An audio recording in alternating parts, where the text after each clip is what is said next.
네, 안녕하세요. 잠시 안내 말씀드립니다. I have an 잠시 후 announcement. 9시 30분부터 2023 WHO 협력 재활 포럼이 시작될 2023 예정입니다. WHO 본 Cooperation 포럼은 International 학령 Forum 동시 will 통역으로 start 진행됩니다. at 통역기가 테이블에 9:30. 준비되어 있사오니 Today's 통역기가 forum 필요하신 분은 will 이용하시면 provide 되겠습니다. Korean and This English forum will be simultaneous simultaneously interpreted in interpretation. English and Korean.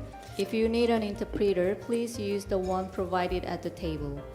참석하신 내빈분들께서는 등록 시간 동안 밖에 준비되어 있는 다과 이용하실 수 있으니 자유롭게 So 이용하시면 for the guests in 되겠습니다. attendance, please 잠시 후 enjoy 9시 a brief 25분까지 refreshment 자리에 and 참석해 greetings 주시기 during the 바랍니다. registration time. Take a short break and be seated by 9:25.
네, 잠시 후 9시 I have an 30분부터 2023 announcement. WHO 협력 재활 포럼 2023 For the Future of WHO Rehabilitation이 Cooperation International 시작되오니 Forum will 착석 부탁드립니다. commence from 원활한 행사 9:30. 진행을 위해 For 소지하고 계신 smooth 휴대전화의 forum, 전원을 꺼주시거나 무음 또는 Please 진동 turn 모드로 off your 바꿔주시기 mobile 바랍니다. phone or 금일 put 포럼은 it on 한영 a 동시 통역으로 vibration 진행됩니다. mode.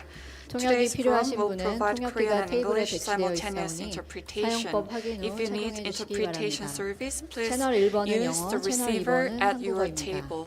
This forum will You be can choose simultaneously number interpreted 1 in English and Korean. for If you English, need an number 2 interpreter, for please Korean. use the one provided at the table. Channel number 1 is for English and number 2 is for Korean. 또한 포럼 시작 전 참석 내빈 여러분께서는 본인 좌석 위치에서 가장 가까운 출구 및 비상구를 확인하여 주시기 바라며 Also, 비상 please, 상황 발생 before 시 the 직원의 start 안내에 따라 of the 안전한 곳으로 forum, 신속히 대피하시기 바랍니다. Please check the 그럼 잠시 후 evacuation 9시 route and 30분부터 emergency 포럼을 exit 시작하도록 closest to your 하겠습니다. sit 잠시만 location. 기다려 주시기 And in 바랍니다. case of emergencies, please follow the guidance of staff.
안녕하십니까. 보건복지부 국립재활원이 주최 주관하는 2023 WHO 협력 재활 포럼 For the Future of Rehabilitation에 참석해 주신 내외 귀빈 여러분께 감사의 말씀드립니다. 저는 이번 뜻깊은 자리에 진행을 맡은 I 국립재활원 am 청소손상재활과 성병원 Song-kyung from 의사입니다. the National Rehabilitation Center, who will be your MC 오늘 today. 함께하고 계시는 2023 WHO Today we 협력 are 재활 at the 포럼에서는 2023 WHO Cooperation International Forum for the Future of Rehabilitation. Nowadays, we're seeing more emergencies, and the role and need for rehabilitation will be discussed further.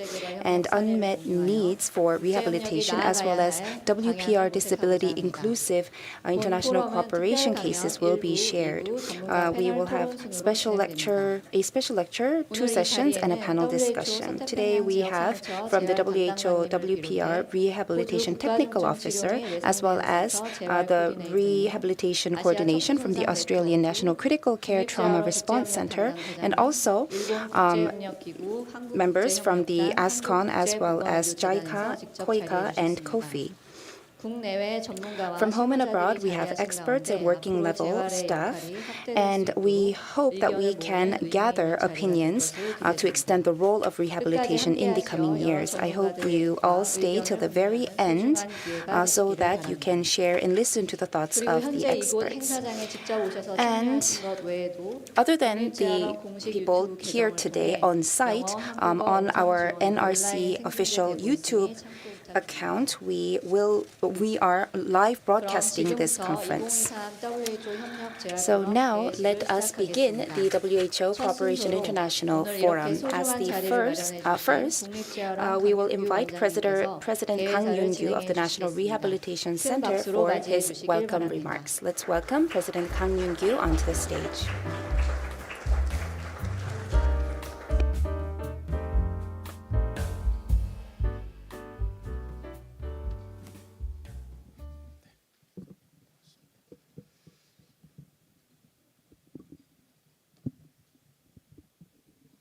코로나가 풀리고 나서 We're finally free from COVID, and 귀하신 분들이 it seems like many distinguished guests 모습을 보니까 are coming to Korea, 기분이 and I am very glad and happy.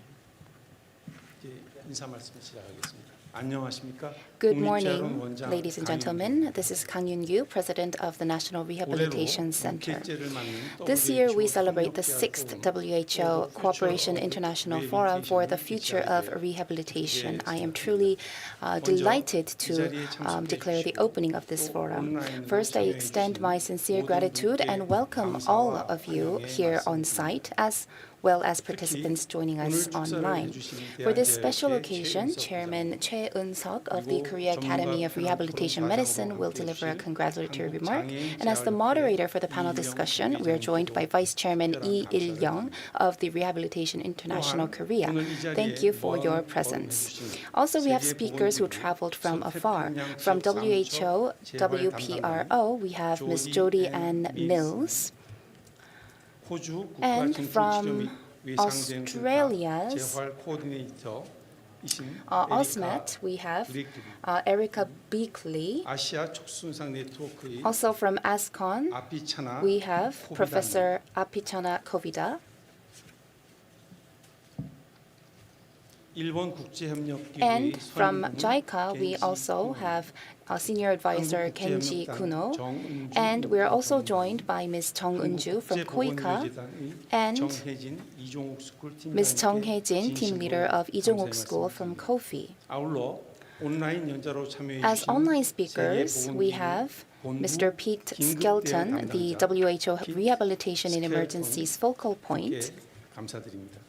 그리고 국제적십자위원회 Also from ICRC, we have Francis Friedel and Mr. Perry Moridu from Doctors Without Borders and Dr. Shinsuke Kato from the Japan Disaster Rehabilitation Assistance Team. Thank you all. And on site, we are also joined by rehabilitation professionals from ASCON, from Thailand, Philippines, 필리핀, and Indonesia, Malaysia, and Nepal. 참석해 주시고 계십니다. 환영과 감사의 Thank you for joining us and welcome. 본 WHO 협력 재활 포럼은 국립재활원이 The National 2017년에 Rehabilitation Center 한국 최초로 is the first in Korea to be designated as a WHO collaboration center for rehabilitation. And since 2017, the WHO Cooperation International Forum has been dealing with global agendas on disabilities and rehabilitations, sharing the agendas in Korea and the West Pacific regions. And with more wars, natural disasters, and catastrophes, we are facing more emergencies. And in such a situation, we would like to discuss the role and need for rehabilitation and share the West Pacific region's disability inclusive international cooperation cases to seek directions for future international cooperation.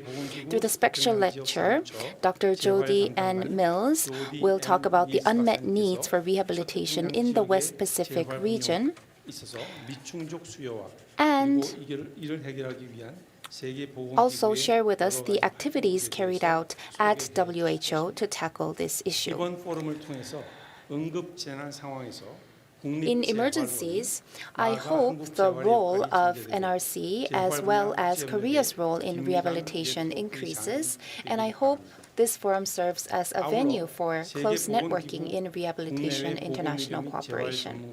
In addition, from WHO and Home and Abroad, we have many health and rehabilitation professionals joining today, and through today's forum, I hope Korea, WHO, and West Pacific countries can closely work together to create a strong cooperation system.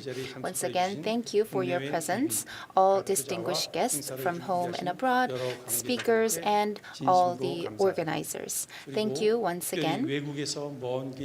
And we have foreign participants as well. I thank you for your participation. I hope you enjoy your stay in Korea. 감사합니다. Thank you very much. Thank you for your opening remarks, Mr. Kang Yun-gu, the President of the National Rehabilitation Center. Next, Choi Eun-seok, the President of the Korean Academy of Rehabilitation Medicine, will address congratulatory remarks. Please welcome him with a warm round of applause.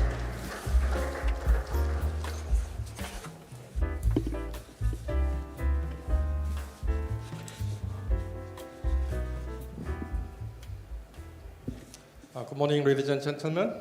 It's just greeting before the congratulatory message of this forum. Now I will speak in Korean. Okay. 안녕하십니까? 대한재활학회 회장. Good morning, everyone. I'm Choi Eun-seok, the President of the Korean Academy of Rehabilitation Medicine. First of all, I'd like to extend my sincere congratulations on the 2023 WHO Cooperation International Forum.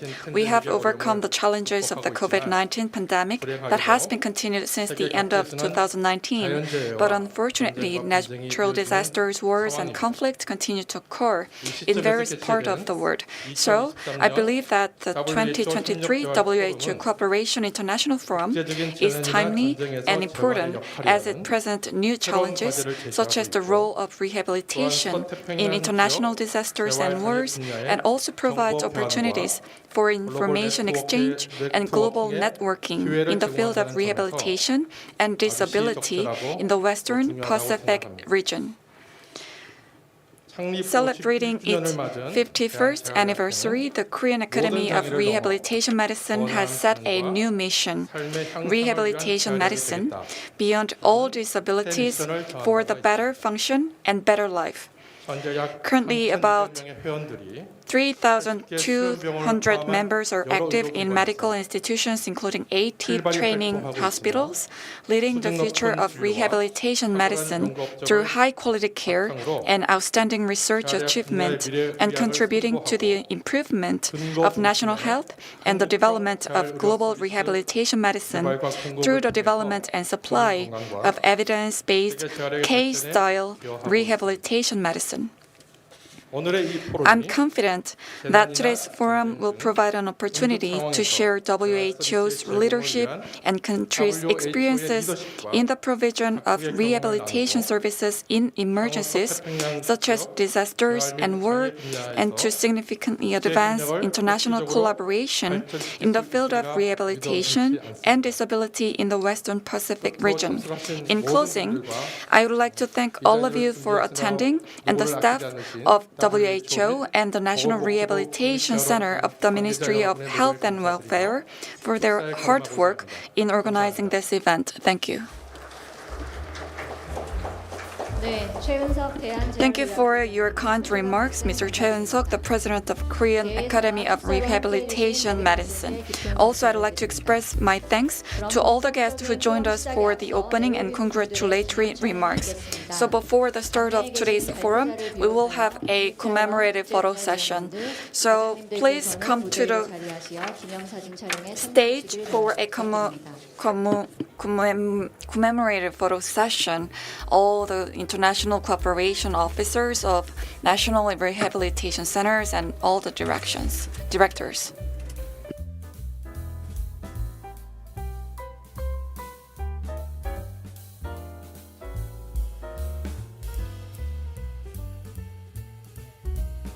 테이블 1, 2, 3, 4에 앉으신 분들은 모두 다 나와주시면 For those who are sitting in the table 1, 2, 3, and 4, please come forward and come to the stage to join us for commemorative photo.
네, 내외분들께서는 좌석으로 돌아가 착석해 주시기 바랍니다. Please be seated. 장례가 정리되는 대로 곧 바로 포럼 Once the stage is set, we will commence today's forum. So please wait for a moment while the stage is set.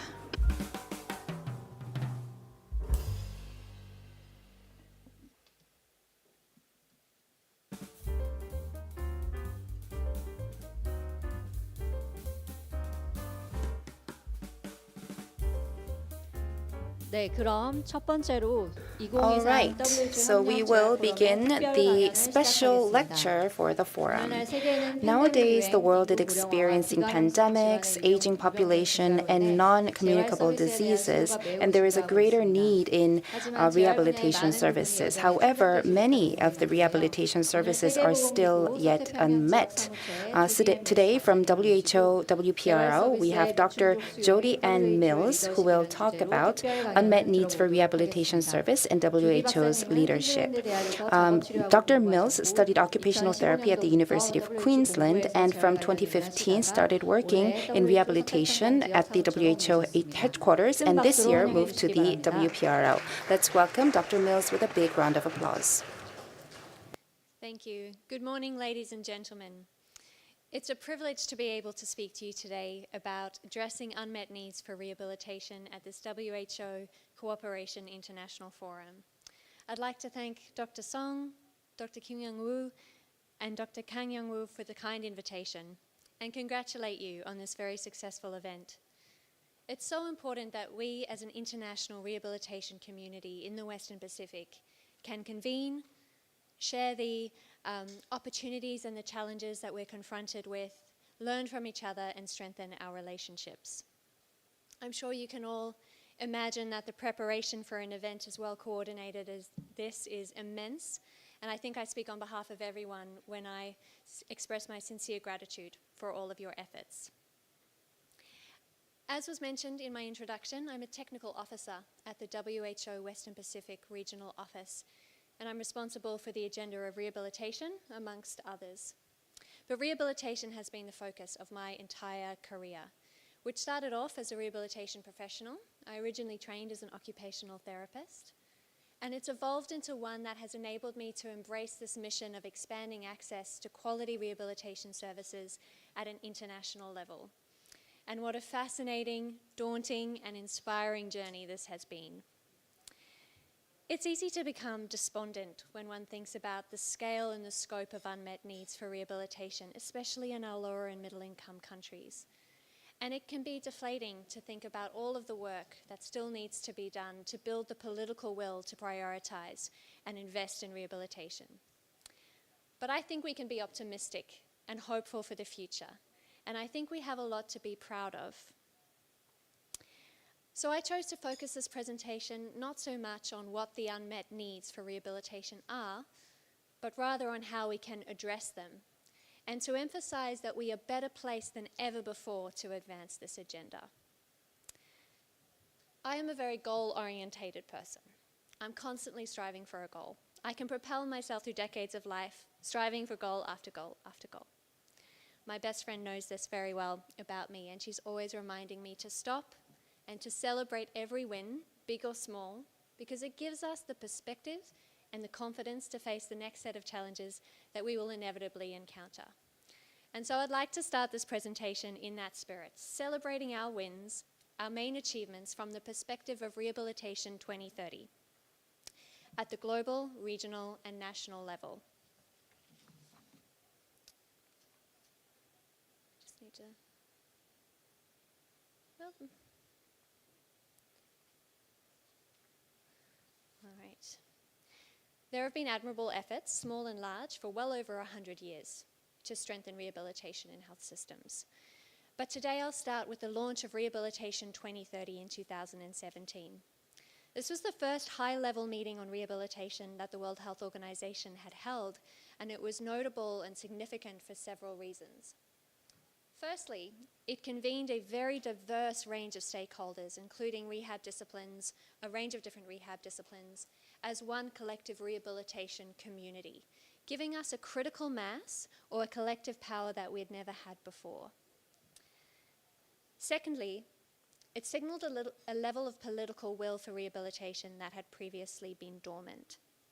Rehab 2030 gave leaders a platform to vocalize the importance of rehabilitation, to acknowledge the level of unmet needs, and to commit to taking action.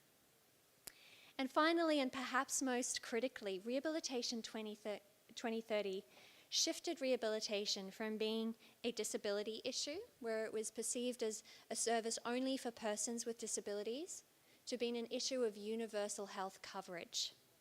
And why was this such a notable shift? Well, for one, it gave ministries of health a mandate or a responsibility to integrate rehabilitation and strengthen it in their health systems.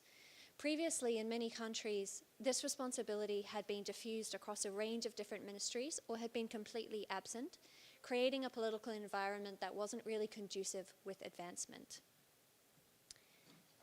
Secondly, this other reason why the shift was really important is because it elevated the relevance of rehabilitation to population health.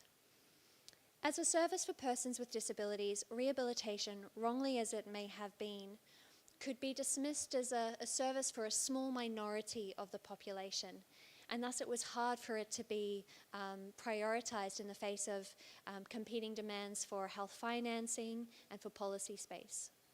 But as an issue of universal health coverage, it was relevant to the whole population, people young and old with short-term or permanent impairment and with a range of different health conditions. So it became a serious part of discussions around how to manage the crisis of non-communicable diseases and how to respond to the challenges associated with rapidly aging populations and how to respond to those affected by conflict and crisis. The term has been overused a lot in recent years, but Rehabilitation 2030 really was nothing short of a game changer for us.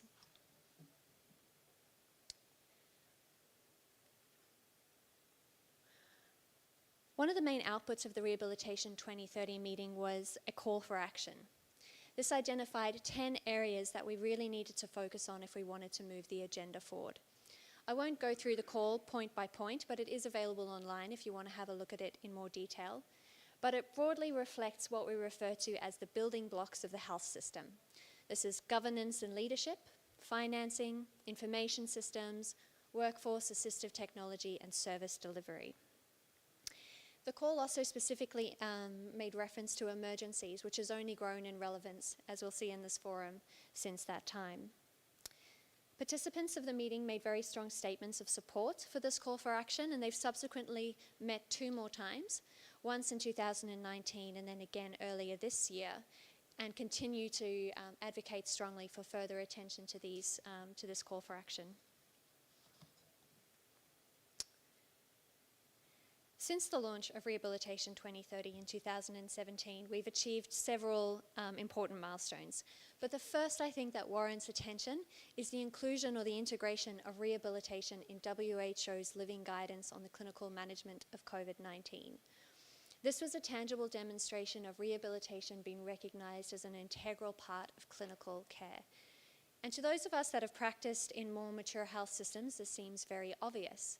But in large parts of the world and in our region, this is not how rehabilitation is perceived, and it's often delivered as an adjunct to clinical care or an optional extra or through a parallel system. So this is quite a significant demonstration of that recognition of its role in clinical care. And finally, in May of this year, the World Health Assembly endorsed a resolution on strengthening rehabilitation in health systems. This really gave us it was a call from member states to WHO and to civil society to address unmet needs for rehabilitation through a health system strengthening approach. And these resolutions are really important to us as WHO because they give us our mandate and they're our green light, so to speak, to develop tools and guidance and to provide technical support to countries. And of course, the resolution was yet another powerful signal of the growing political support for rehabilitation that we're continuing to see today. The other major milestone I want to flag is the launch of the World Rehabilitation Alliance, which is an international advocacy body for rehabilitation, promoting key messages around workforce, primary healthcare, research, and emergencies. And this alliance is really filling the need for strong, harmonized communication that organizations around the world can come around. So these have been some of our steps of progress at the global level, but I'd like to focus now on what's been happening more locally within our own region.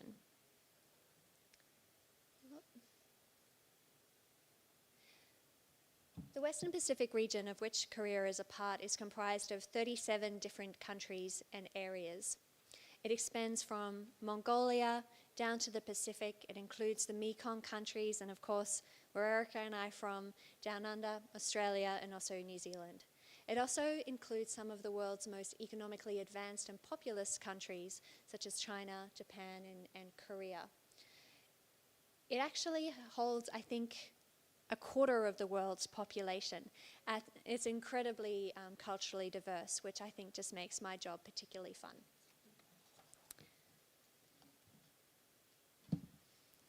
Since the Rehab 2030 was launched, 5 low and middle income countries in our region have published national strategic plans for rehabilitation, most for the first time ever. These plans give important visibility to rehabilitation within ministries of health, And if they're supported by strong implementation mechanisms, then they can be really strong vehicles for advancement.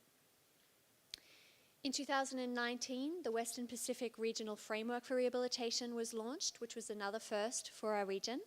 It defined 3 pillars of action and created a roadmap or a pathway for us to move forward with our countries. COVID-19 was quite disruptive in terms of the realization of this framework in the region, but it continues to be our primary reference for how we work. I'm also excited to share that we've secured generous funding from the New Zealand government to support the design of a project that will help expand access to assistive technology in the Pacific. And this is through the development of a pooled supply chain hub and a resource facility or advisory body for assistive products in the region. Of course, there's a lot of examples of very important and exciting initiatives being supported by development partners throughout our region. But I wanted to highlight this one in particular as it shows a multi-country effort to address a sub-regional problem. The Pacific context is quite unique, but what I'd like to see more of this kind of multi-country coordinated approach replicated in other parts of the region.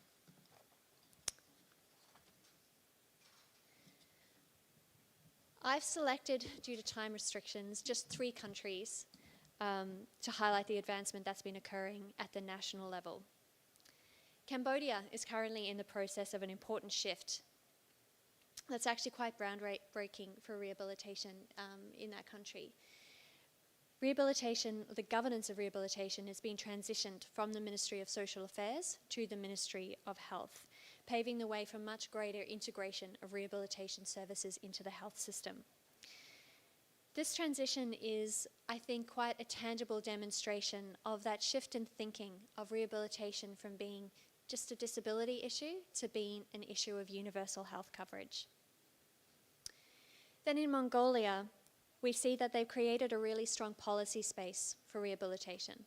So while there's still a lot of challenges, particularly around workforce and information systems and service delivery, the legislative stage has been set, with rehabilitation included in essential packages of care, including assistive technology, right down through to the primary healthcare level. And in the Solomon Islands, they have a dedicated focal point for rehabilitation within the Ministry of Health and have allocated a budget line for the implementation of the National Rehabilitation Strategic Plan. And these 2 things, technical capacity in the Ministry of Health and allocated funding, are 2 key enablers for really advancing the agenda forward. I'd like to now turn our focus to what the unmet needs for rehabilitation in the Western Pacific region actually are. The figures I'm presenting in both this and the next slide are from the WHO Rehabilitation Needs Estimator, which uses global burden of disease data to give us an indication of how many people would benefit from rehabilitation and what the health conditions underpinning those needs might be. These data show us that 1 in 3 people, which equates to approximately 610 million people in our region, could benefit from rehabilitation. That's a huge portion of the population. Interestingly, about 130 million of these people have needs associated with lower back pain. And lower back pain, along with other musculoskeletal disorders, is represented by the blue that you see in this graph. And apologies for anybody who is colorblind. You also see that there are a significant number of people with needs related to sensory impairments, so vision and hearing impairment, but there are also needs related to non-communicable diseases and neurological conditions as well. It's really quite a diverse composition. But what's important to read from this graph is the association between age and rehabilitation needs. This correlation, as you'll see, is very strong, and it has major implications for health systems that have to respond to rapidly aging populations. It's clear that the demand for rehabilitation is going to swell in the coming years and decades, and yet many of our countries are still struggling to provide basic rehabilitation services with their existing demographic profiles, which is something of quite great concern. I also want to emphasize that the distribution of needs that you see on this graph do not represent service composition or service utilization that we see in countries. Yes, there's often a bit of a concentration of services around mobility-related impairments, but we often see a lot of the needs represented on this graph quite neglected, particularly those related to sensory impairments, communication disorders, self-care, and so on. In fact, it's quite rare to see, or I guess what we've observed is quite a misalignment between the rehabilitation service provision in countries and the actual population needs for rehabilitation. The services that are provided tend to be driven more by historical factors, by the priorities of the agencies that are supporting development in that country, by the objectives of funding agency or other factors.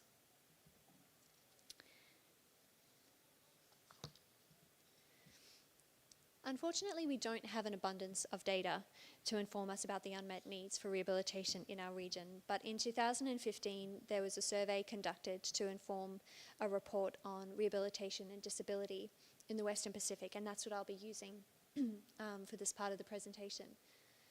This data showed that 66% of countries in the region had very limited strategic planning for rehabilitation. And from this you can read that 66% of the countries in our region had very limited leadership and governance for rehabilitation, perhaps didn't have great awareness of the scale and the scope of the unmet needs for rehabilitation, and that it wasn't being given great priority amongst competing needs. We also saw that rehabilitation is very rarely included in national health accounts, which are the mechanism that countries use to monitor their health expenditure. Without good data on expenditure for rehabilitation, it can be hard to advocate for greater investment, and it can be near impossible to actually track how investment on rehabilitation is actually trending. The survey further revealed that, as expected, there's a notable reduction in the availability of services from high to lower income countries. And by reduction, I mean chasm of difference. It's really quite profound. In lower and middle income countries, services are mostly concentrated at the tertiary level, which tend to be located in more urban areas, with very few services at the district or the primary healthcare level. And this maldistribution can create a major barrier to access for many people with rehabilitation needs, particularly when you think about the financial and the logistical challenges of transportation with somebody, for somebody that's requiring rehabilitation. And again, the data from the survey reflected a fairly narrow perception of what is encompassed for rehabilitation, with a focus more on physical interventions or interventions that target intrinsic capacity, and less on interventions that address environmental factors. And this was interestingly true of high-income countries as well, with only 38% of high-income countries providing interventions or funding interventions that focused on environmental modification. Of the lower-income countries, only the Solomon Islands provided some funding for basic environmental modifications. And this tells us that as we look to expand access to rehabilitation services, we need to do so in a way that reflects a contemporary understanding of functioning. We know that functioning is influenced not just by people's health condition, but also by personal factors and by environmental factors. So it makes sense that rehabilitation services are addressing all of these. I found this graph quite telling. It really shows the strong investment there has been on the physiotherapy workforce, in particular, with substantially less development of the audiology and vision workforce. And you might notice that this is actually very misaligned with the distribution of rehabilitation needs that we were just looking at earlier. It also shows the massive challenge that we have with developing rehabilitation in the Pacific. In 2015, only 10% of Pacific countries had physical therapists or physiotherapists, and only 13% had a low vision workforce. None had audiology, occupational therapy, or a prosthetics workforce. And I know that this situation has changed in a number of Pacific countries since 2015, but that change has not been nearly as great as we would need it to be. Continuing to look at workforce, we found that high-income countries have 100 times more physiotherapists per 10,000 population than lower and middle income countries. And ironically, these figures run counter to the flow of workers that we tend to see from with international migration from high income to lower income countries becoming an increasingly large problem. We don't have statistics on this flow for rehabilitation workers in particular, but we know that, for example, in Fiji, around 800 nurses and midwives left the country to work internationally, mainly in Australia and New Zealand. I also wanted to show you this graph as it just shows that disparity I was talking about in the availability of rehabilitation between our higher and our low income countries. And what we're seeing here again is the number of physical therapists per 10,000 population, but this disparity would be even more profound, I think, if we were looking at occupational therapy, prosthetics and orthotics, or speech and language therapy, for example. And finally, I wanted to touch on assistive technology, as these constitute an important element of rehabilitation service delivery. The data showed that the most commonly available products were ambulatory devices, orthotics, and glasses. Notably, there was very limited availability of communication devices and products for self-care, and I think that this reflects more of a perception of what assistive technology needs are, rather than what the real needs actually are. Which is why evaluating needs for assistive technology in an objective way is so important when we're looking at planning and development of rehabilitation at the national level. And fortunately, WHO now do have some tools to support this, and I'll introduce you to those a bit later.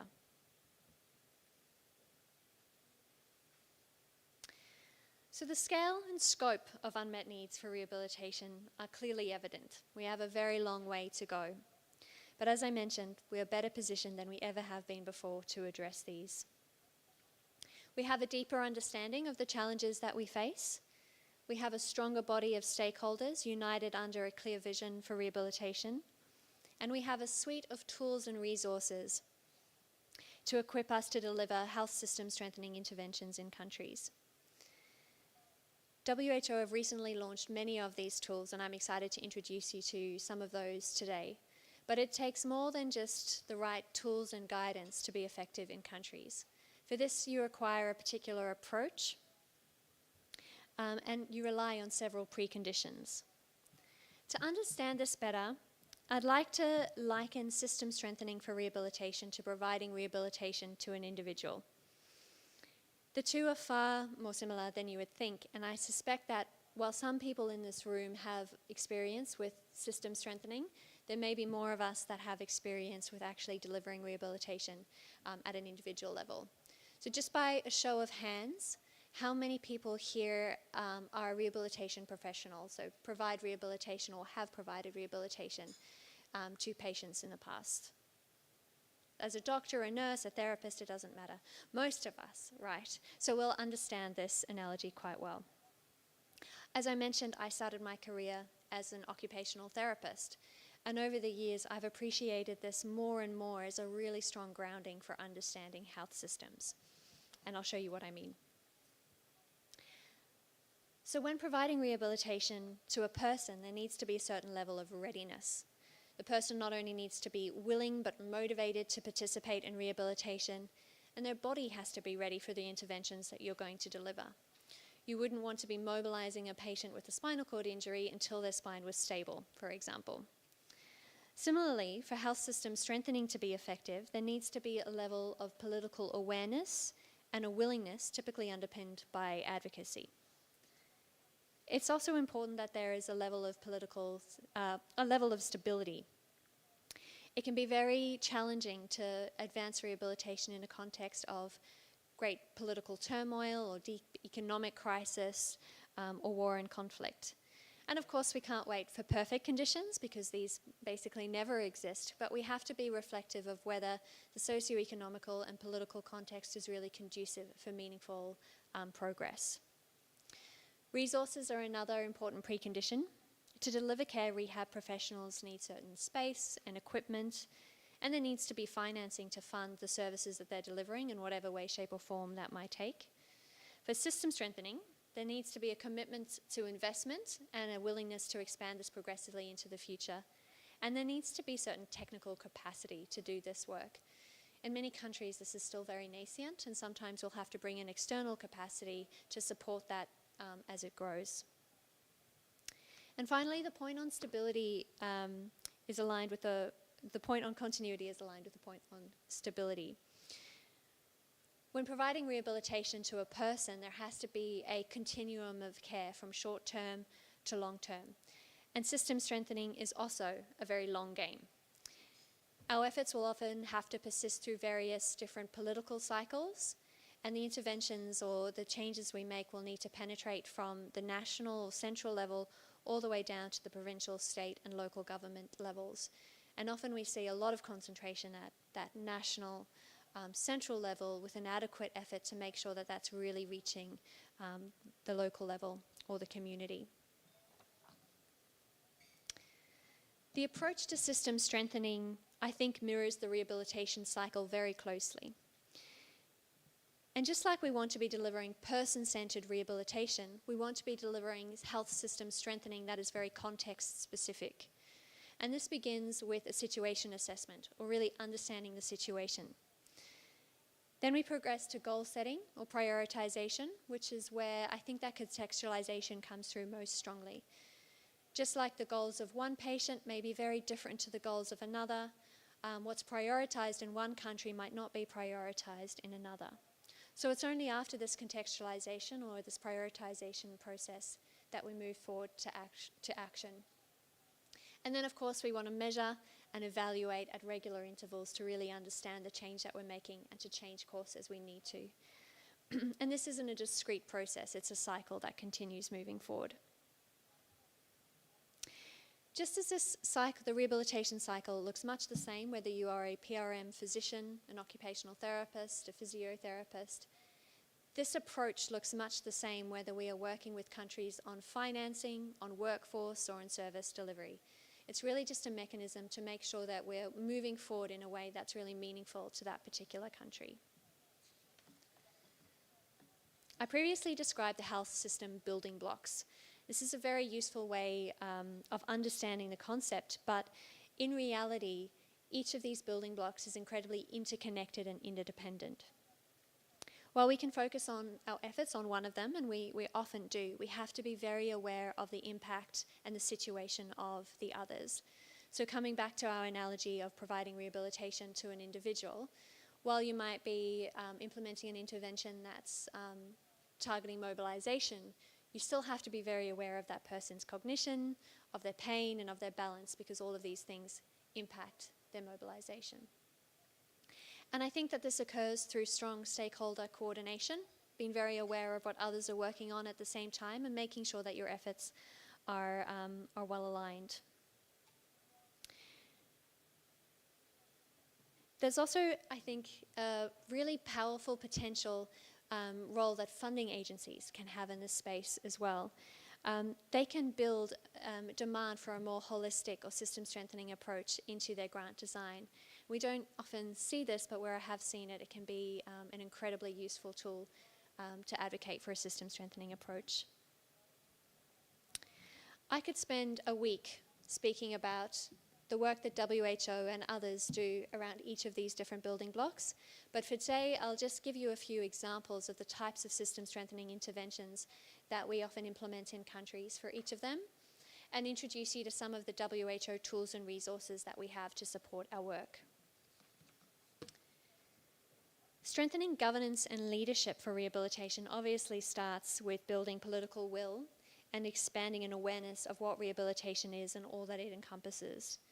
But ultimately, for the government to lead, it needs to have the capacity to advance its rehabilitation objectives. And one of the ways that we can develop this capacity is through the process of establishing a national rehabilitation strategic plan and having the Ministry of Health at the driving seat of this process. The Rehabilitation and Health Systems Guide for Action is both a guide and a methodology for developing a national strategic plan, and it's been used around the world. In our region, it's been applied in Mongolia, in Laos, in Fiji, and in the Solomon Islands. And there are other countries in our region that are currently in the planning stages for its use as well. It involves 4 phases, starting with the situation assessments, moving on to strategic planning, then establishing that M&E framework, before establishing good mechanisms for implementation. When it comes to strengthening rehabilitation in financing, our focus will vary greatly depending on the particular context. But in general, we're trying to achieve 3 things.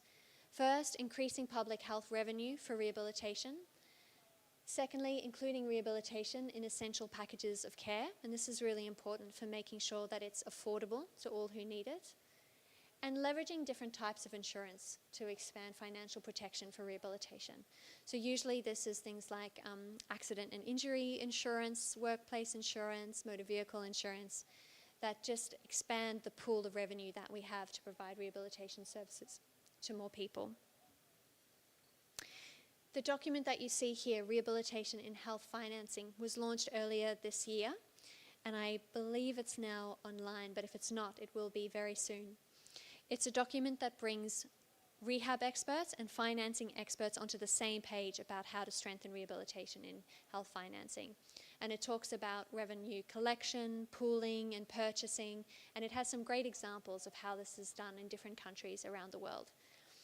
I didn't consider myself a health financing person, but I now advocate for this as an essential text for anybody who's wanting to do any health system strengthening work in countries, whether it focuses specifically on financing or not. One of the barriers we face both in advocacy and our technical health system strengthening work is a lack of really robust data for rehabilitation. We need this data to communicate rehabilitation needs and unmet needs, to guide decision making and service design, for quality improvement and for forward planning. Yet rehabilitation is rarely included in health information system collection and reporting, and when it is, it tends to occupy very, very limited real estate. Health information or rehabilitation information comes from a variety of different sources, which means that strengthening rehabilitation in health information systems requires a lot of different specific efforts across those different sources. The document shown on this slide was again another one that was launched earlier this year, and it includes different indicators that countries can select from when they're considering including rehabilitation in their routine information collection and reporting. It also, very importantly, provides some great guidance on how to interpret and draw meaningful conclusions from this data, which is, we know, the downfall in a lot of countries. There's also a new package, a rehabilitation module for integrating rehabilitation into DHIS2, which is the software used in a lot of countries in our region for routine facility reporting. We want to see rehabilitation included in data on patient satisfaction, and in services and censuses that collect information on rehabilitation needs, coverage, and quality of care. But we also desperately need good health policy and systems research for rehabilitation. So if you're an academic, I warmly encourage you to contribute in this space, and particularly to work with universities that are still developing this research capacity.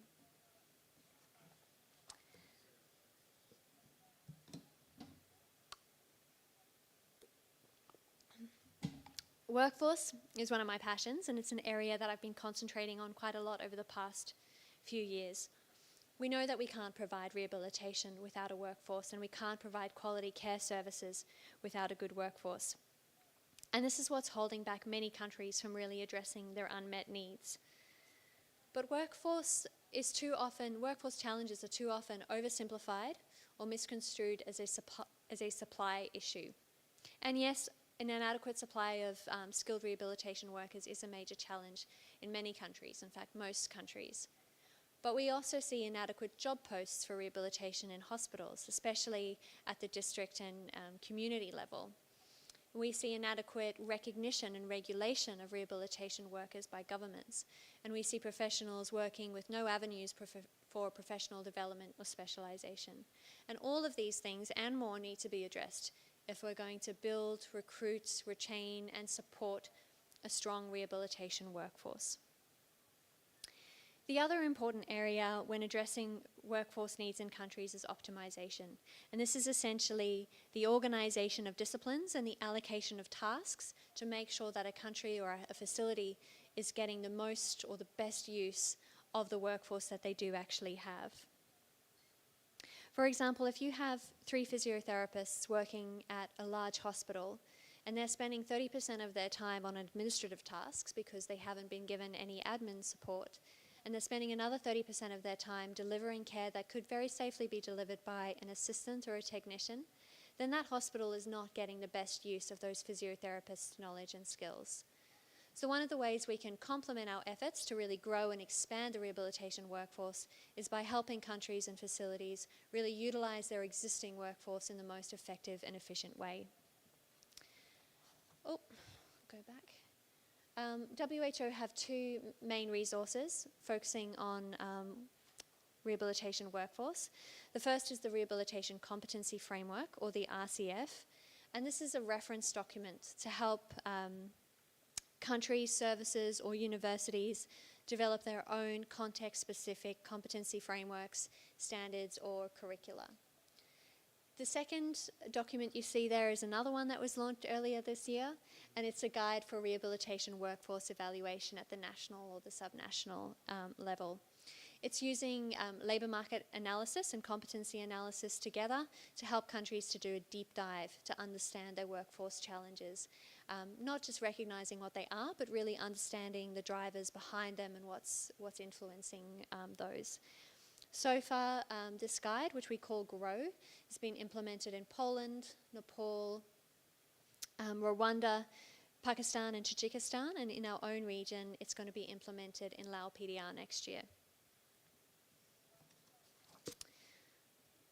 Assistive products are routinely used in rehabilitation and to help optimize functioning, and as we all know, they can have a really profound impact on people's lives. But addressing challenges related to assistive technology is quite a complicated logistical feat. We have to identify suppliers, negotiate competitive prices, establish procurement and distribution mechanisms, and of course make sure our workforce is actually trained to both understand what products certain products a person needs and be able to deliver those safely and effectively.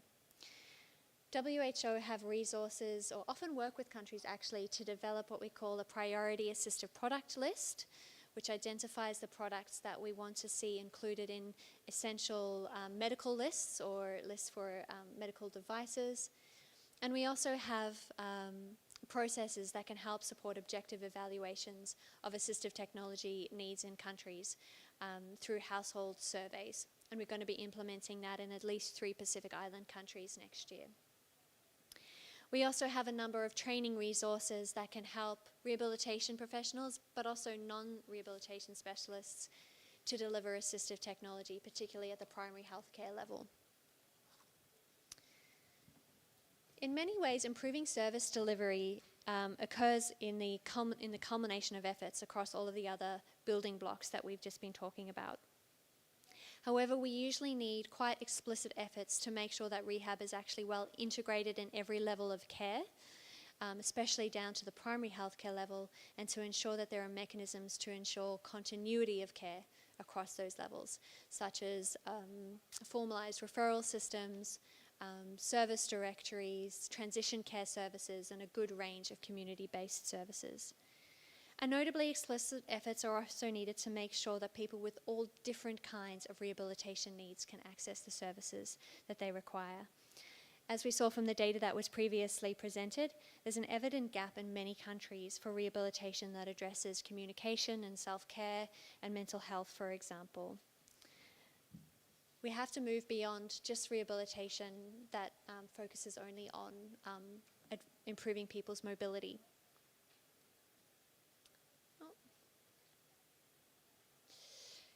WHO just launched what I think will be a very widely utilized resource. This is the Package of Interventions for Rehabilitation, or the PIR. This is a list of essential evidence-based interventions in the context of about 20 different health conditions. It includes not only the assessments and the interventions, but the material and human resources that you need to deliver them. and estimates the time that would be required to deliver them as well. And these are all the ingredients that you need to cost rehabilitation interventions, which is a prerequisite to including them in essential packages of care. So it's quite a significant piece of work. But beyond that particular use, I also think that the PIR demonstrates to the broader medical and public health community the breadth of rehabilitation and the delivery of interventions. And I actually think that it's a very powerful communications tool to show people all that rehabilitation encompasses, who needs it, and the range of professions that we actually require to deliver rehabilitation. At this stage, the PIR is available through a PDF or through PDF documents, a main introductory document, and then 7 disease area-specific modules.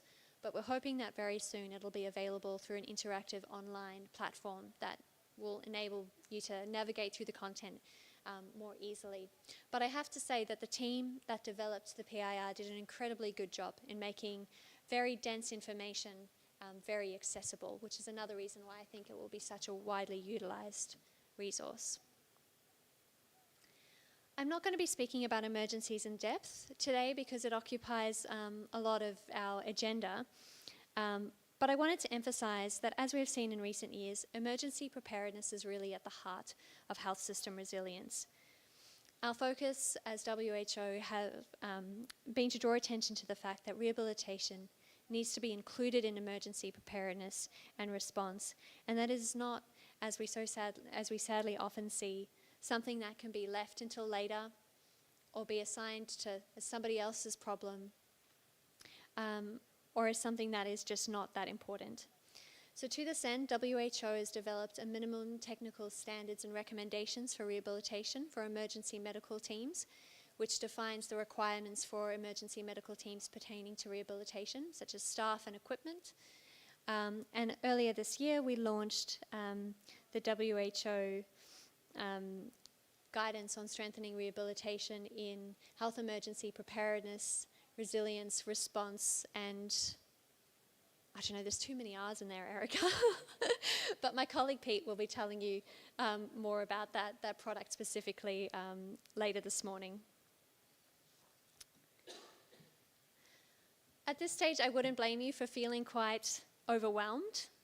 I've spoken to you about quite a number of different health system strengthening interventions across all of those building blocks and introduced you to a large number of different WHO products. I'd encourage you, though, to explore the WHO webpage for rehabilitation, particularly the one that's focused on integrating rehabilitation in health systems and strengthening rehabilitation in emergencies. This will show you all of the other products that I didn't have the opportunity to introduce you to, and just give you more time to really digest all of that at your own pace. But of course, if you'd like to discuss any of them, you're welcome to reach out to me. Before concluding, I'd like to speak to international collaboration, as this is, after all, a WHO Collaboration International Forum. In my years at WHO, I've seen great examples of international collaboration, and I've really witnessed the powerful impact that it can have. It's something that I think we need a lot more of, and in fact, I think the needs that we see in our region and the unique situations each country faces necessitate it. The unmet needs and these unique situations really demand resources, skills, and time that no individual or single organization can address alone. We're far more powerful when we pool all of our resources and efforts together. International collaboration is how we leverage country learnings, expand our scope of influence through a greater range of strengths and resources, and it's how we avoid wasteful and inefficient use of resources. And quite simply, as that saying goes, many hands make light work. Earlier, I used the provision of rehabilitation at the individual level as an analogy for how we provide health system strengthening at a national level. Two very different scenarios, one micro, one macro, mirroring each other in many ways. But now I'd like to bring those two analogies together, because what we're ultimately trying to achieve collectively are person-centered health systems. And of course, as rehabilitation professionals, this might seem very obvious to us. We're particularly good at person-centeredness. But it's remarkably easy to get carried away by different currents, whether those are financial, political, or practical, and forget that at the end, it's all about people. We need to be intentionally building person-centeredness into our health systems and service delivery design. I strongly believe that any health system that does this will be the one that integrates rehabilitation most effectively. The narratives of person-centered healthcare and integrating rehabilitation into health systems are one and the same. Thank you again for giving me this privileged position in the agenda of this forum. I hope that you feel inspired and informed and not too overwhelmed.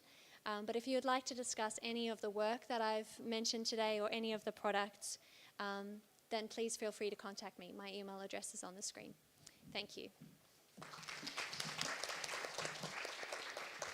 네, 조디 앤 밀스 박사님의 서태평양 지역 재활 분야 미충족 수요 및 이를 해결하기 위한 세계보건기구의 Thank you, 여러 가지 Dr. 툴에 Mills, 대해서도 for your 말씀해 presentation 주셨습니다. on the unmet needs 소중한 for 강연 내용 rehabilitation 감사드리며 services and 다시 한번 WO's 큰 박수 leadership. 부탁드립니다. Thank you very much. Let's give Dr. Mills another big hand. 네, 조디 박사님과는 오후 토론 시간에서 So with 질의응답 Dr. 시간을 갖도록 Mills, we 하겠습니다. will have a Q&A 온라인으로 session 참여하시는 분도 at 혹시 질문 the 있으시면 채팅장에 남겨주시면 panel discussion that 추후에 will be 저희가 held in the 질문할 수 있도록 afternoon. And 하겠습니다. for those of you joining 그럼 잠시 online, 휴식 please 시간을 drop 10분 정도 a question or 갖고 comment if 10시 you have 40분에 any, 제1부 so that we can take a look at it and deliver it in the afternoon. So we will take a short break and resume in 10 minutes. Thank you.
네, 잠시 후 10시 40분부터 Soon, from 10:40, we will start session 1 for the WHO Cooperation International Forum, so please be seated. 또한 한국어로 된 문자 통역 서비스가 Also, 이용 there 가능하오니 is 필요하신 Korean 분은 밖에 있는 text QR 코드를 interpretation 사용하시기 service, 바랍니다. so please use the QR code if you need one.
네, 지금부터 제1부를 시작하도록 So let us 하겠습니다. begin session 1. 네, 자리에 착석 Please take your 부탁드립니다. seats.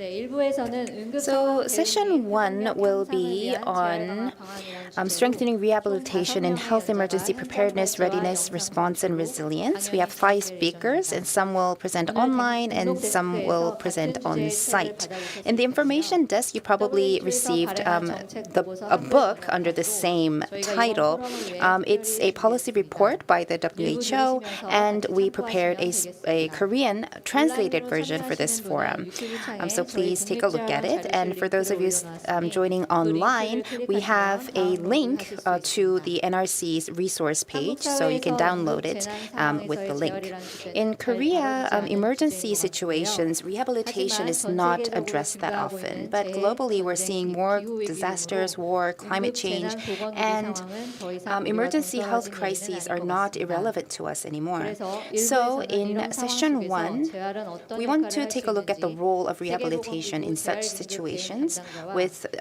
위기 상황 Rehabilitation 속에서 Emergency 재활 Response 서비스를 Officer, 전달하고 as well 있는 as 국제적십자위원회, experts 국경없는 from 의사의 전문가의 ICRC, 이야기를 as well as MSF. 그리고 And 옆나라 also, 일본의 we 재활 will 분야 take 재난 a look 대비를 at 어떻게 하고 how 있는지 Japan 듣는 is 시간도 working on 호주의 rehabilitation 응급재활 의료 대응에 대해서도 알아볼 예정입니다. disaster preparedness, 그럼 and 첫 also 번째 hear from 세션의 the 기조 강연은 Australian 일부 전체 주제이기도 한 응급 상황 대응 및 회복력 emergency 향상을 위한 rehabilitation 재활 방안 방안에 medical WHO team. 본부 재활긴급 The first 담당자 keynote 피터 will be given 스켈턴님께서 by 발표해 Mr. Pete 주시겠습니다. Skelton. 피터 스켈턴님께서는 저희 포럼 기획부터 He 많은 actually 도움을 made great 주셨는데요. contributions from the planning 안타깝게 stage of 지금 this 현재 forum, but 세계에서 due to 벌어지는 여러 global 가지 응급 emergencies, 상황들로 인해 직접 he 한국에 hasn't 오시지는 been able to make 못했습니다. it to Korea this 피터 time. 스켈턴님은 영국 Peter 더람대학에서 Skelton studied at the 공부하시고 University of 물리치료사로 Durham, 병원에서 and he 근무하시다가 worked at a hospital as a 2013년부터 2020년까지 physical therapist, and from 영국 2013 to 이머전시 2020, he 메디컬 was the 팀에서 project 프로젝트 manager 매니저로 at the emergency 근무하셨습니다. medical team. 그리고 And since 2020년부터 2020, 현재까지 he WHO has 재활 been 긴급 serving 대응 as the 담당자로 rehabilitation emergency 계십니다. focal 그러면 피터 point. 스켈톤 So 연재님의 let's 발표를 시청하겠습니다. listen to Pete Skelton's presentation.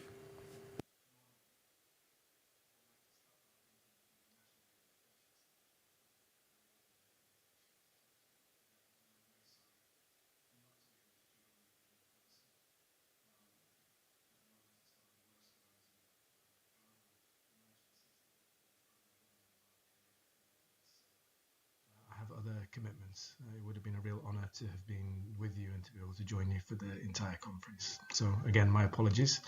My name is Peter Skelton, and I am the focal point for rehabilitation in emergencies with the World Health Organization in Geneva.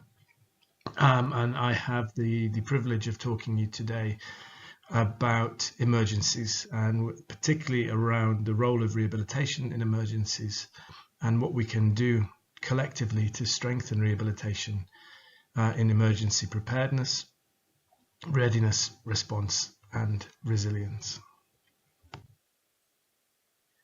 So to start with some definitions, what do we mean by an emergency? People often think when we talk of emergencies of the hazards themselves, such as earthquakes or floods or conflict. But actually the emergency is defined more by the consequence of the hazard. So an emergency is a situation that impacts upon the lives and well-being of a large number of people or a significant percentage of a population and requiring substantial multi-sectoral assistance.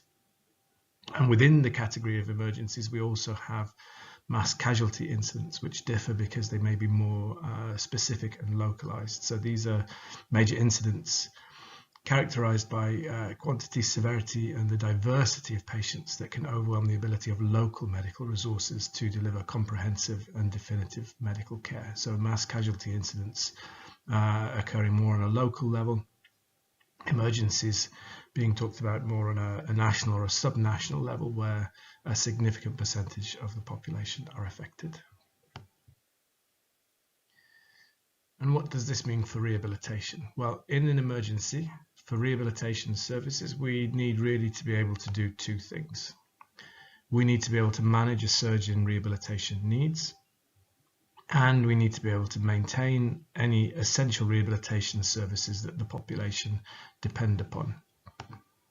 And what I'm going to focus on mostly through this presentation is how we can prepare our rehabilitation services to manage the surge in needs. And that surge can be many different types, but we tend to think mostly about a surge in trauma. And this applies to both mass casualty incidents and also to full-blown emergencies.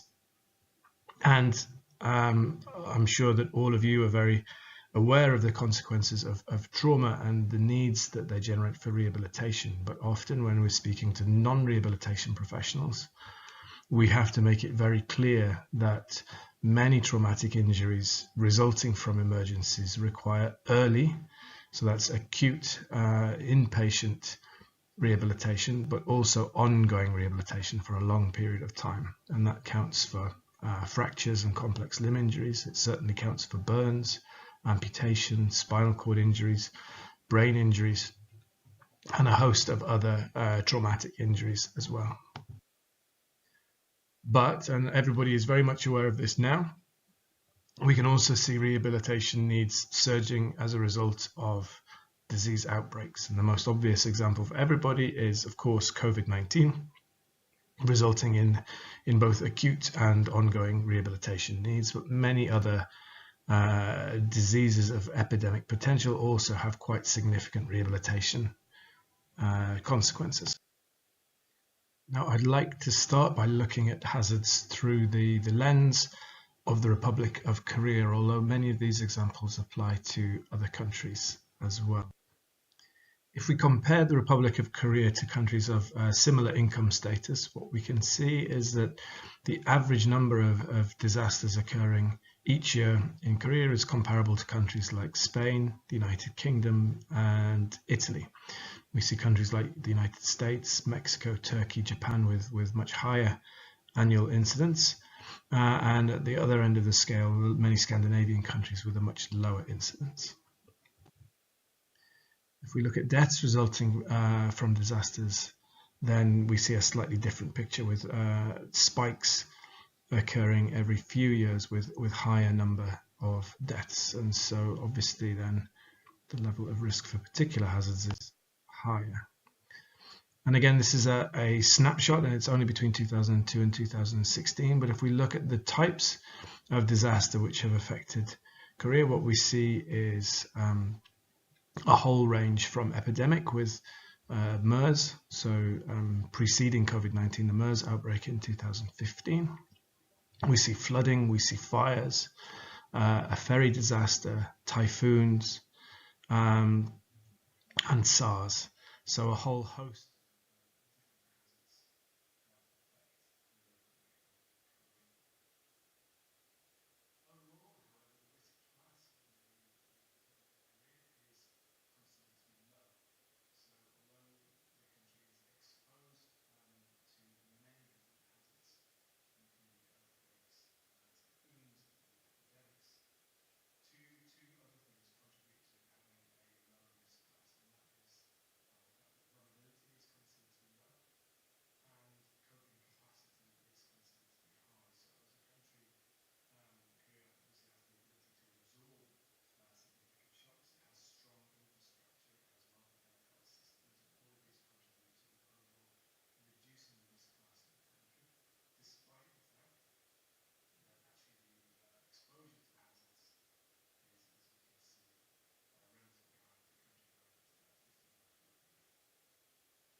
to injure large numbers of people, although typically numbers of injuries are not as high if we compare to earthquakes and other examples. But as we can see from the Philippines and Myanmar and even US examples, where there are certainly issues with preparedness, where populations are exposed to the full force of the cyclone or associated flooding, then a number of injuries can be significant. Of course, cyclones are also an issue because they disrupt health services through flooding, through destruction of infrastructure, through knocking out power systems and other factors as well.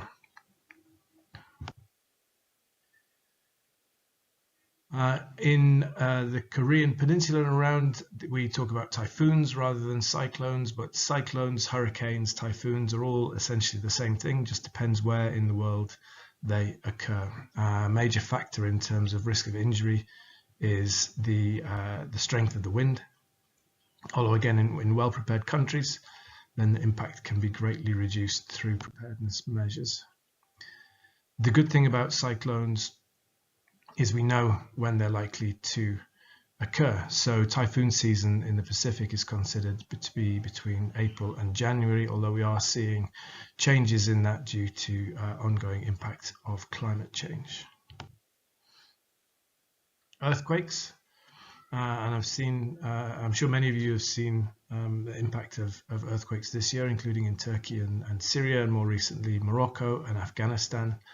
Earthquakes obviously have the potential to kill and to injure huge numbers of people. Typically, number of injuries are around 3 to 4 times higher than the number of people killed in earthquakes, and so incredible surges of rehabilitation needs, including in Turkey and Syria, over 130,000 people injured.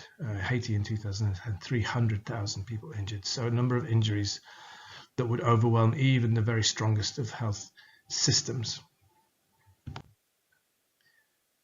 And in the region, there's a very mixed picture in terms of earthquake risk. Obviously, Japan has a very, very high risk, but also a very high level of preparedness in terms of strong infrastructure, building codes, which greatly reduces the risk of mortality and injury despite the very high exposure to earthquake risk. The Korean Peninsula has a moderate risk, as you can see from here, so still very important to have a high level of preparedness. Pandemic, I think everybody now very much aware of pandemic risk. Many diseases, as I mentioned before, of pandemic potential have significant rehabilitation consequences, so including Ebola, measles, SARS, MERS, and COVID-19, as well as other pathogens such as diphtheria, where we see clear needs for both early and ongoing rehabilitation. And if we look at the diseases that WHO has identified as being priority diseases of epidemic potential, then 8 of the 9 have the potential at least to generate acute or post-acute rehabilitation needs.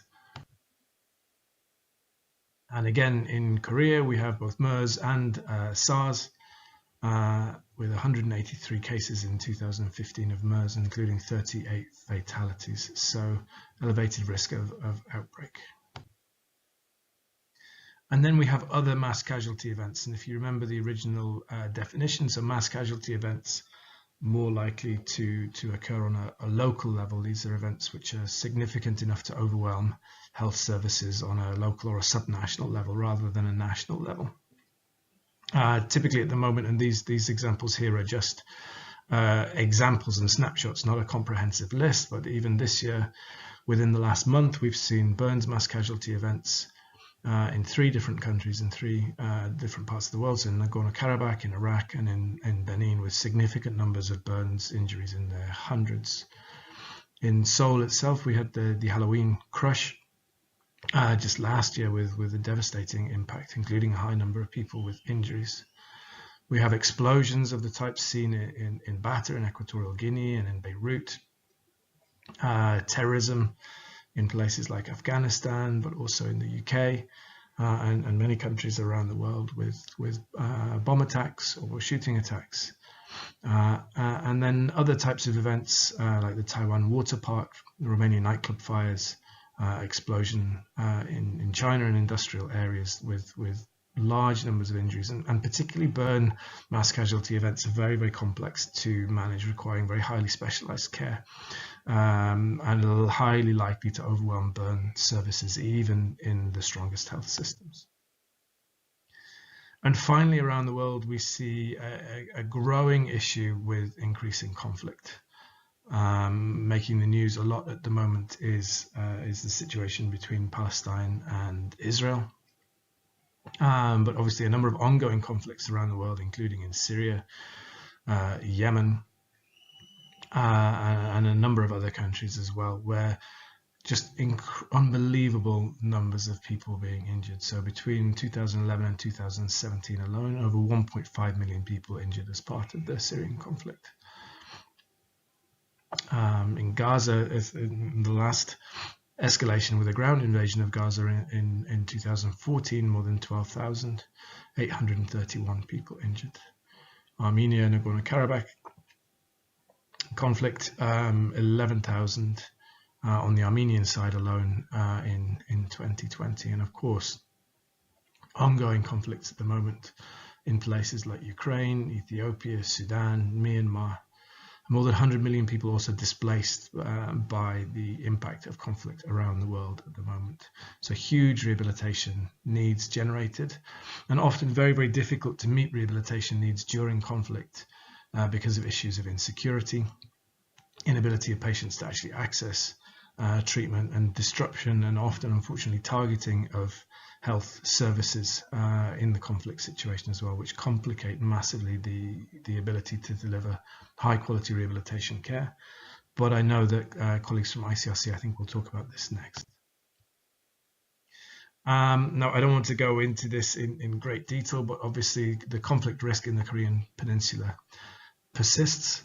And certainly the number of people wounded, if we look at the available data from the last Korean War, is truly devastating. So I think this underlines in many ways the horrible impact of conflict, as I'm sure I don't need to talk to any of you about, but also the incredible rehabilitation needs generated in the event of any outbreak of fighting, and the need to be prepared.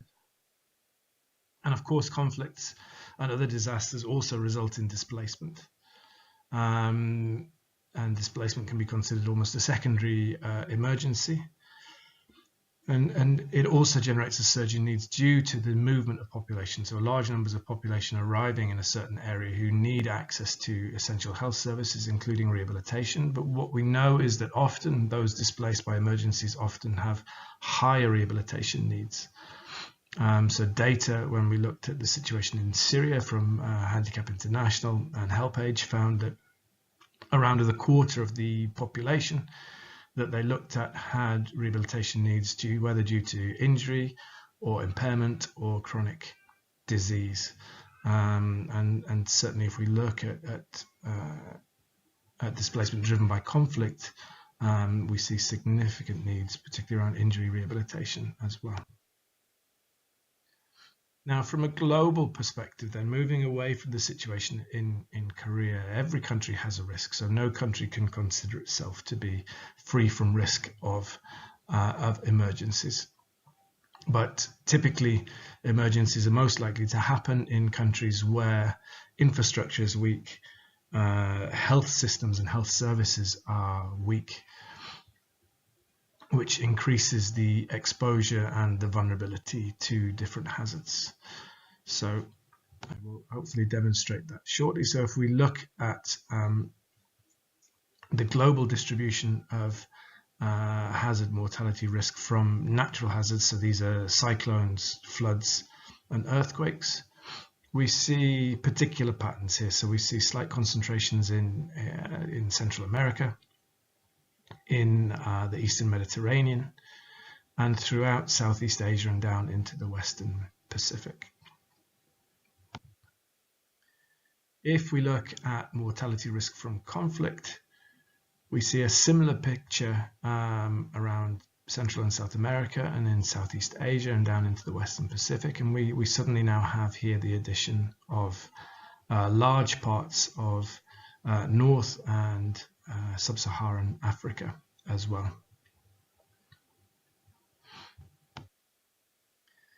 If we look then at the distribution of the rehabilitation workforce, and here we're looking at physiotherapists, but I think it's a relatively reliable proxy for other rehabilitation professionals, what we can see, unfortunately, is a mirror. So those countries at the greatest, with the greatest number of deaths due to disasters and conflict tend to be the same countries where we have very, very low density of rehabilitation professionals.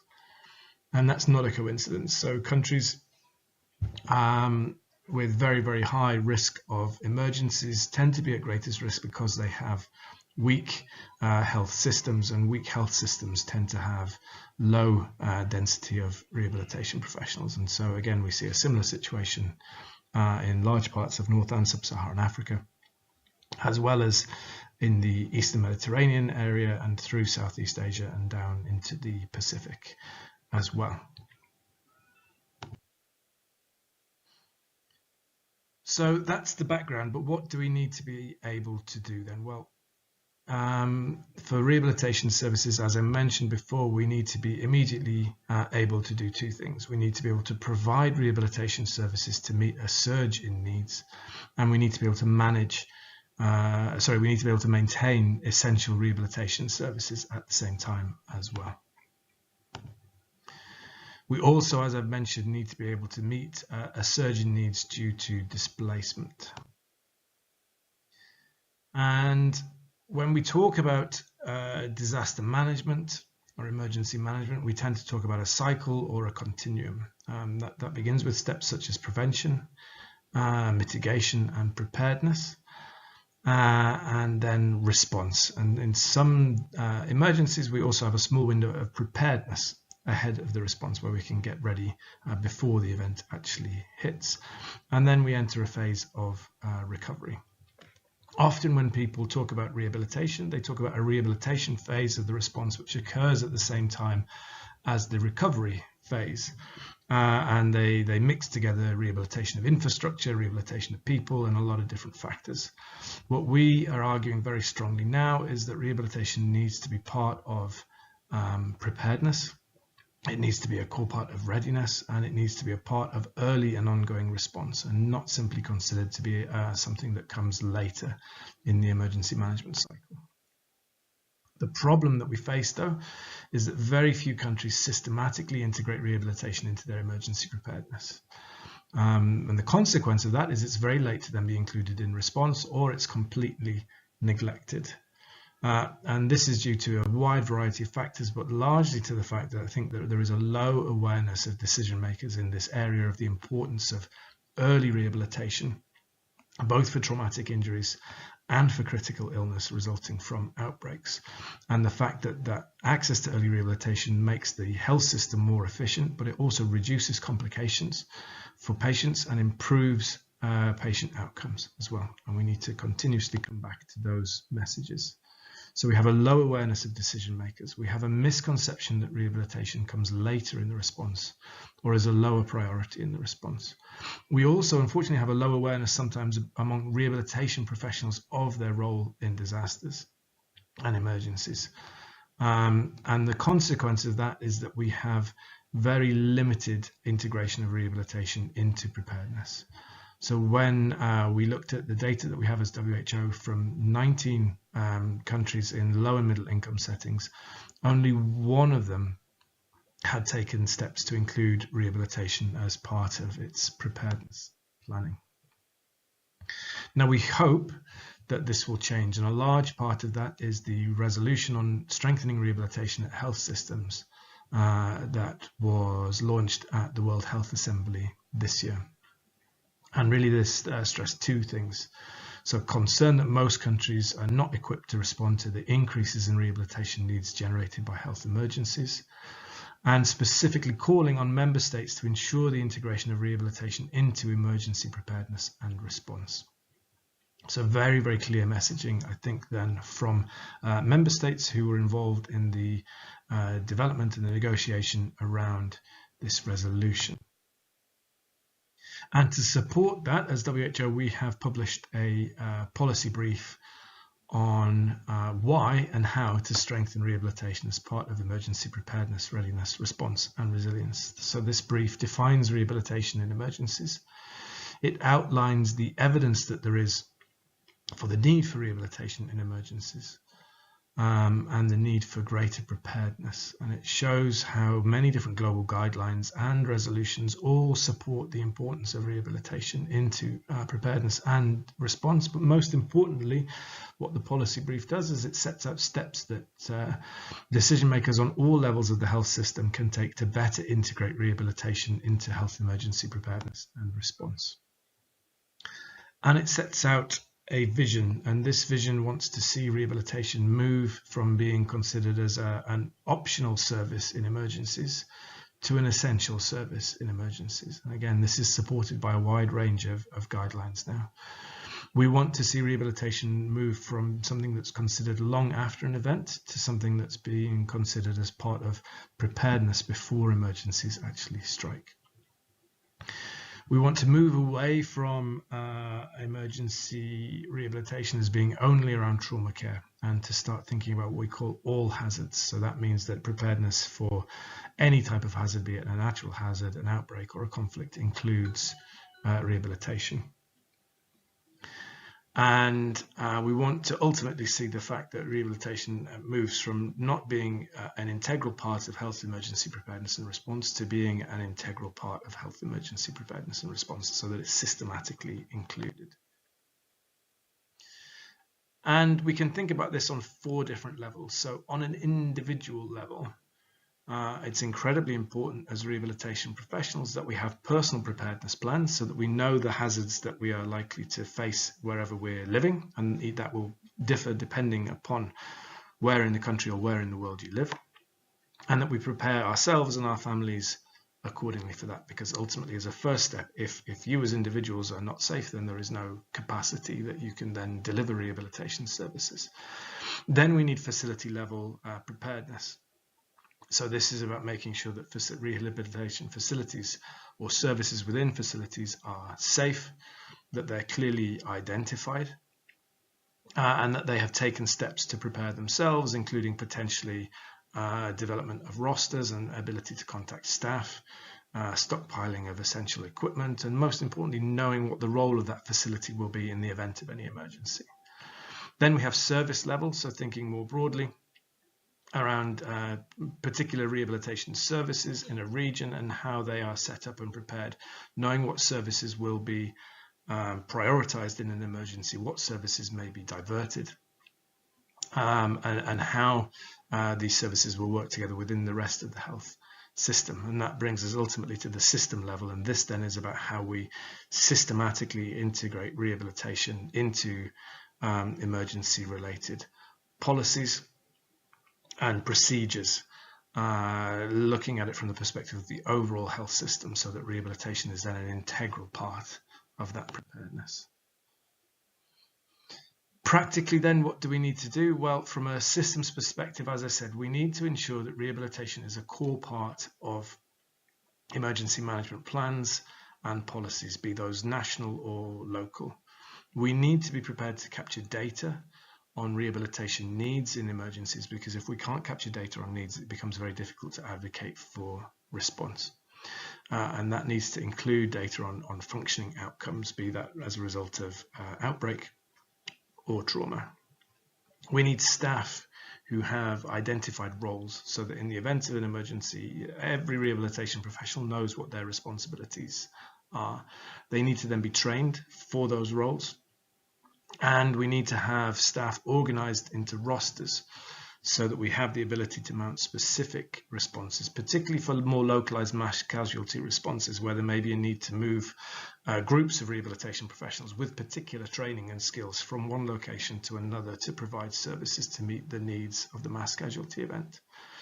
Those staff, though, can't work in isolation. They need stuff, they need supplies. So we need stockpiles of equipment such as crutches and wheelchairs and other basic rehabilitation supplies. And if stockpiling is not possible, we need to analyze supply chains in regions and in countries to make sure that in the event of large surges in needs, our supply chains are robust enough so that we've identified how we can quickly procure and deliver increased number of rehabilitation supplies. And we need the space where we deliver rehabilitation services to be safe for our staff, safe for our patients, with appropriate evacuation procedures in place. And we also need to think, if we get large numbers of patients increasing, where can we treat them? So do we need to plan for expansion of rehabilitation space, as we saw in many countries in COVID-19, and as we also require in earthquakes and cyclones and other events as well? So where can we continue to provide safe and effective treatment for large numbers of patients needing rehabilitation? One thing that I wanted to make everybody aware of is an initiative within WHO called the Emergency Medical Team Initiative, which sets standards and supports the capacity building of medical teams. And this does two important things. It says that any medical team that's being developed for emergency response in countries needs to include rehabilitation professionals, particularly those teams that are delivering surgical care. So that's set out as a standard. But it also sets out standards for the development of rehabilitation teams that can be built for response to emergency surges, be those teams for subnational or national responses, or teams for international responses. And there remains, in many emergencies, a significant unmet rehabilitation need, where having the capacity to send teams of rehabilitation experts that come with the right training, that come with the right equipment, that come with the capacity to set up rehabilitation space, can be a huge advantage.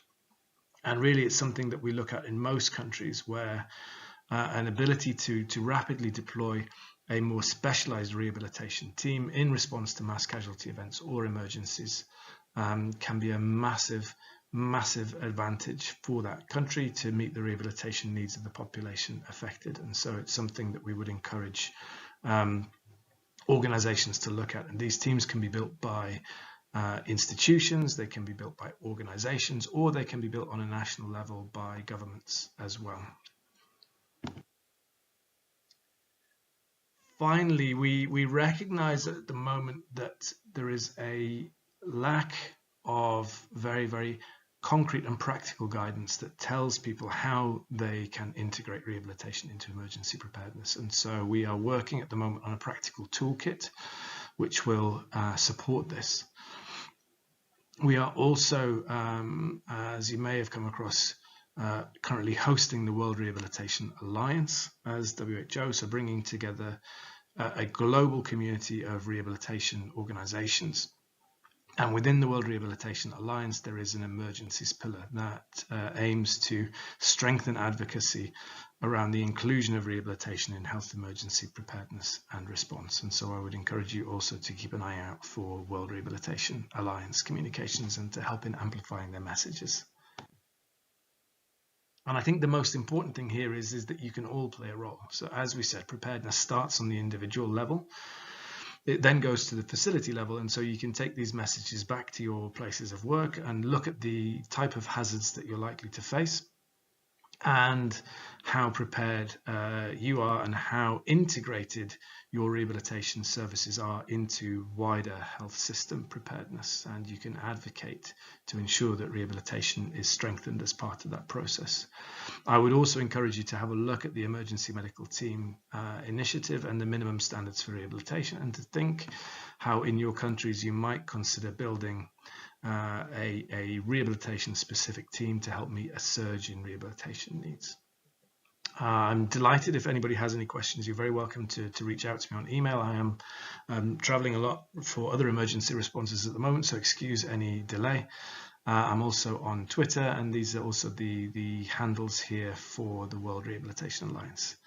Many thanks again for the invitation, and I wish you all a very successful event, and apologies again for not being with you. Thank you very much.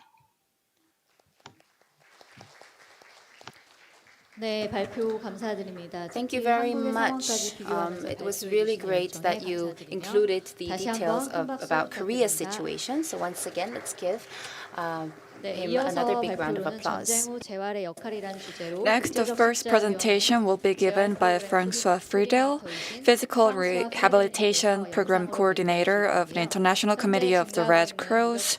It will also be provided through a video. In the current situation with escalating armed conflict wars and wars between Israel and Palestine, we can see how rehab program is delivered through this lecture. François Friedel has worked for ICRC as a physiotherapist from 1994 in various countries, including Pakistan, Sudan, Cambodia, Iraq, Ethiopia, and Gaza. And now we will invite François Friedel for the presentation. Please welcome him with a round of applause. The WHO Cooperation International Forum. Ladies and gentlemen, my name is François Friedel. I am the coordinator of the Physical Rehabilitation Program of the International Committee of the Red Cross. It's an honor and privilege to speak to you in this pre-recorded presentation. I have been starting my career at the ICRC at the Afghan-Pakistani border in 1990 as physiotherapist in a war surgical hospital in Peshawar. And later on, after a few missions, I shifted to post-hospital rehabilitation program, still in conflict environment, working in local rehabilitation centers. I spent most of my career as manager of these two types of programs, and since 21, I am the coordinator of the program based in Geneva. I will present to you the approach toward rehabilitation of the ICRC Physical Rehabilitation Program in context of conflict. First, few words about my institution, which is part of a wider network. It is called the Red Cross and Red Crescent Movement. It consists of 80 million people that help those facing disaster, conflict, and health and social problems. There are three entities in the movement. The International Committee of the Red Cross, which is an international organization working on the humanitarian consequences of armed conflict. The International Federation, which act at Secretariat and coordinate national society. They are especially responding to disaster. And then the 192 national societies, so all the national Red Crosses and Red Crescents that work at national level, and sometimes with international programs. We all share the same principle of neutrality, impartiality, and dependence, which are essential in time of conflict. The ICRC defined itself as a humanitarian organization focusing on emergency. But conflict today lasts a long time, and we cannot provide humanitarian assistance in emergency mode in such a long time. Our action must adapt to protracted conflict, developing long-term vision to ensure sustainability of services. This way, partnership with local actors and building their capacity is a crucial part of our actions. And even at the start of an acute crisis, we need to think how these developed services will continue to exist in the long term. Secondly, we need to work in a decent, safe environment where health professionals are providing services without risking their life. The Red Cross and Red Crescent movement initiated 12 years ago a major campaign called Healthcare in Danger to raise awareness for these pressing issues and mobilizing a community of concern. When we speak about healthcare in danger, we often relate to hospital and ambulance, but rehabilitation workers on service are part of structures and personnel to be protected, and this global matter remains still a huge concern. And when it is respected, it makes a crucial difference for people affected on the ground. As I mentioned at the beginning, ICRC is working on two service provisions. Early rehabilitation in hospital setting, so war surgical hospitals, emergency field hospitals, alongside of a surgical team for war wounded. And second, in post-hospital long-term rehabilitation, mostly in regional rehabilitation centers, proposing assistive technology and rehabilitation to persons with disability, so with a really long-term approach.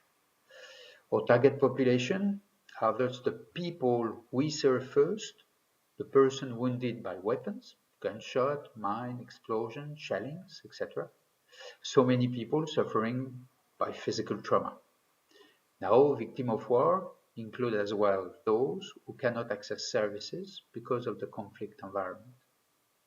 And the beneficiaries of our program are then also persons with disabilities in need of assistive technology and physiotherapy who struggle accessing rehabilitation services because of the conflict situation they are living in.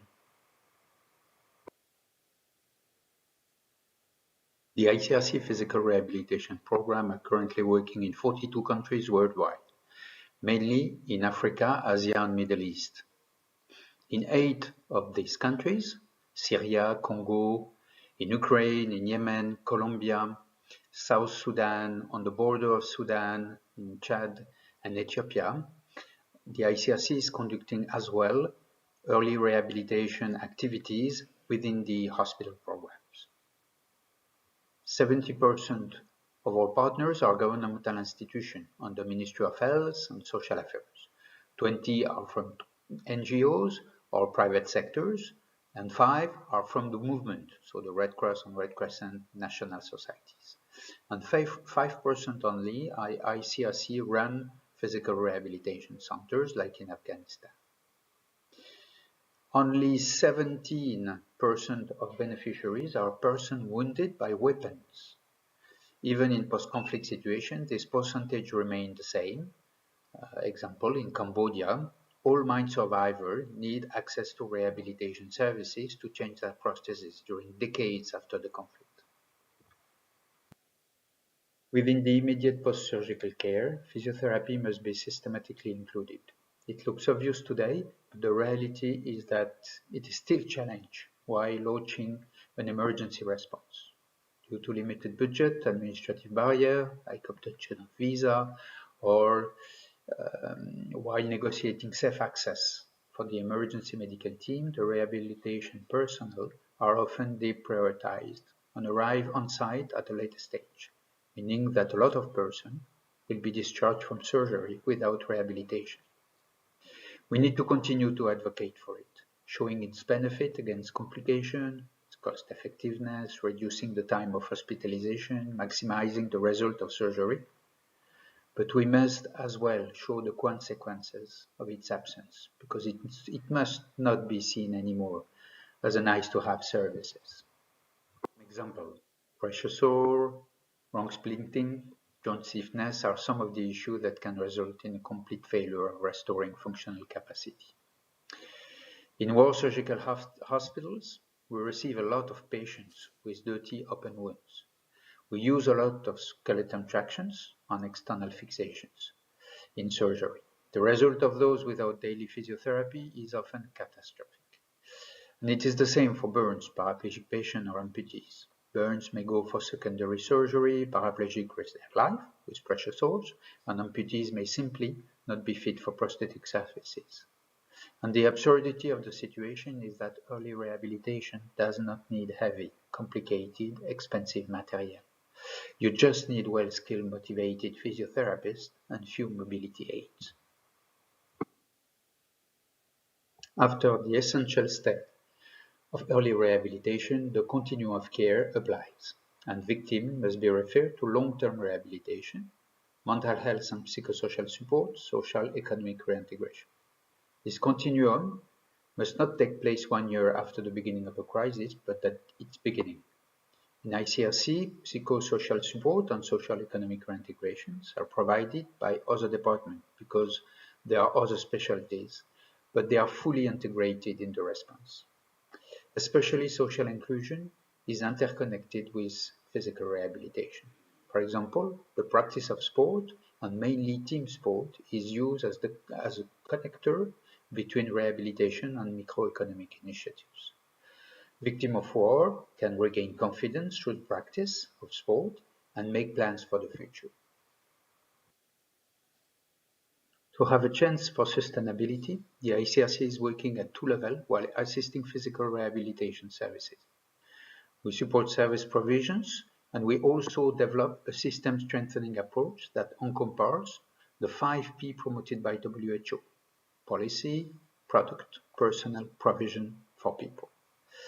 When possible, we have facilitated intersectional platform with all local and international stakeholders like ministries, service providers, suppliers, professional associations, and organizations of persons with disabilities to draw a national plan for rehabilitation. It is a long process, inexpensive but long, but efficient in finding custom-made solutions to strengthen rehabilitation sector. This is how we can resume our approach with 4 pillars: access to services, quality of services, long-term availability of services, and social inclusion to service users. ICRC made as well specific development in different domains to support its actions. It has created an affordable technology, which is CE certified, which proposes quality low-cost device. The trademark is called Rehab Impulse, and these components are today produced by persons with disabilities for persons with disabilities. ICRC has also developed a digital solution for rehabilitation center that provide a comprehensive medical record, and on the other side, a ERP to support the center management, stock, human resource, finance, which include invoicing, etc. And last but not least, the ICRC initiated in 2020 a Vision 2030 on disability to become an inclusive organization that makes sure that persons with disability, who are wounded or not, are part of the response design and service provisions. My last remark will be to highlight an evidence. If we superpose the previous map of our humanitarian action on the map of distribution of physiotherapy workforce, I took physiotherapy because I didn't find the equivalent for prosthetic and orthotics, neither occupational therapist. So this map is coming from word physio. But these two maps are exactly the opposite of each other. Where humanitarian needs are, workforce is simply inexistent or very poor. And we can say the same for product of assistive technology. These two issues, the lack of skilled professionals and the lack of affordable assistive technology, are our main challenge today to sustain services on the long term. Some investments are made on assistive technology, but rehabilitation workforce somehow is forgotten. As surgery is impactful only if post-surgical care is ensured, including early rehabilitation, of course, the distribution of assistive technology will only be impactful if professionals are there to provide the services.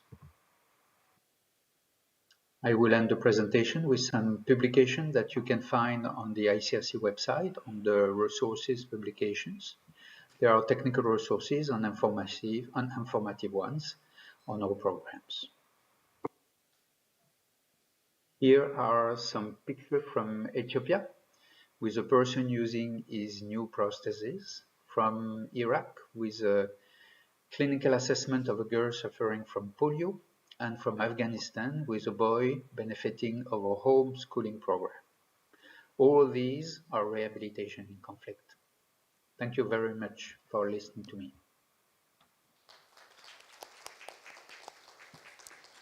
네, 발표 감사드리고 다시 Thank you 한번 for your presentation. Please send him a big hand.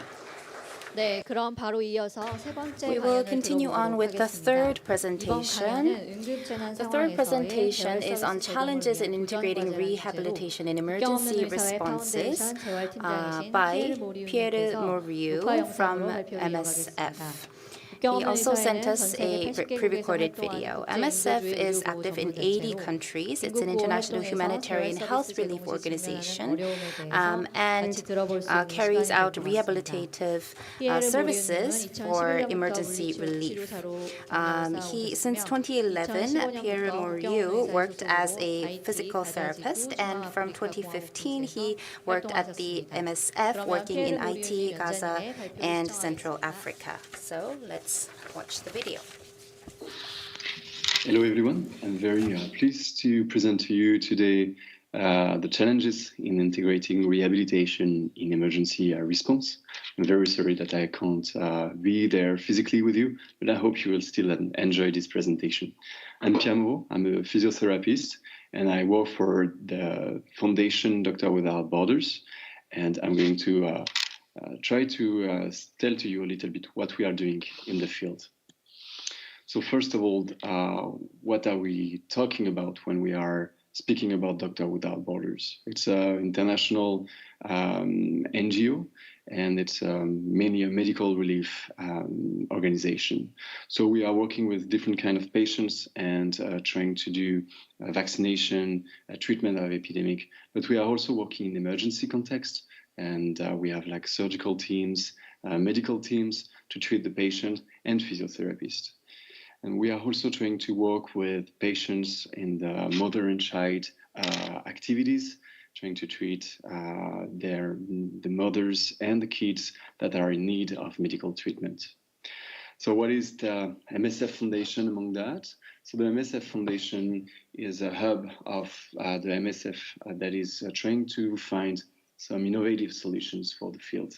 So we are working with rapid diagnostics, but also in antibioresistance, and also trying to develop rehabilitation and new practice of rehabilitation for Doctors Without Borders. So when we are talking about rehabilitation for us, most of the time we are talking about orthopedic and trauma management of the patients. But you can see that on the past years, we have a lot of burns cases, right? So almost half of our activity is dedicated to burn patients. So trauma and burns are the two main topics that we are dealing with within rehabilitation with Doctors Without Borders. And per year, it represents close to 200,000 sessions of physiotherapy, and across 10 different countries. We have around 90 physiotherapists, and also didn't mention it here, but 4 occupational therapists that we are very pleased to have with us. We're working mainly in the Middle East, a bit also in Africa, and in the Caribbean with Haiti, that we will discuss a little bit further. So when it's come to rehabilitation in humanitarian settings, we do have challenges. One of the main challenges is to find physiotherapists. So there's a huge difficulty to find the right HR capacity because in the places we are working, there is very few physios. If we are talking about Yemen, there is only 18 physios for a population of 1 million. And so it dropped to 11 physios for Haiti and 5 in Nigeria. So that's a pretty rare resource, as you're probably aware. And then even if we have this capacity, then it's difficult to have projects that can sustain, and to be sure that even if we are leaving the place, or even if there is anything happening there, that those projects and the access to rehabilitation is going to last over time. But even among those projects, we are mainly working with IPD patients who are hospitalized. And then when it's coming to how to follow those patients after the hospitalization, it's another story.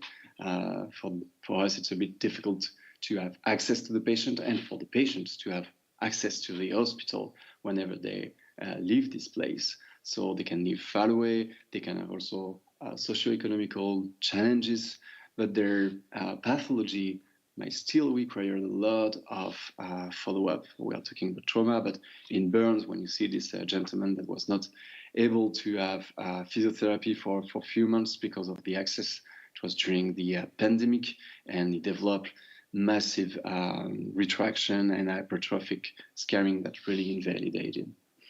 And the last point that we are also touching base here is how to give specific care access to the patients.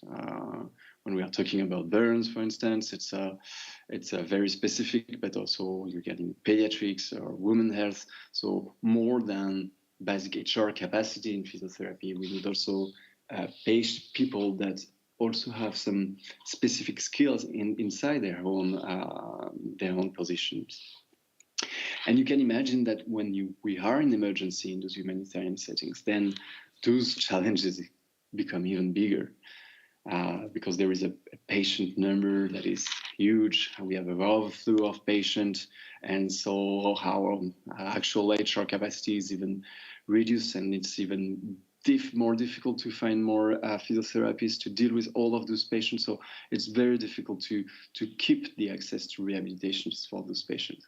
And you can understand that in this context, then the standard of care is also decreasing. It's difficult to maintain this level of care when we have very few physios for such an amount of patients.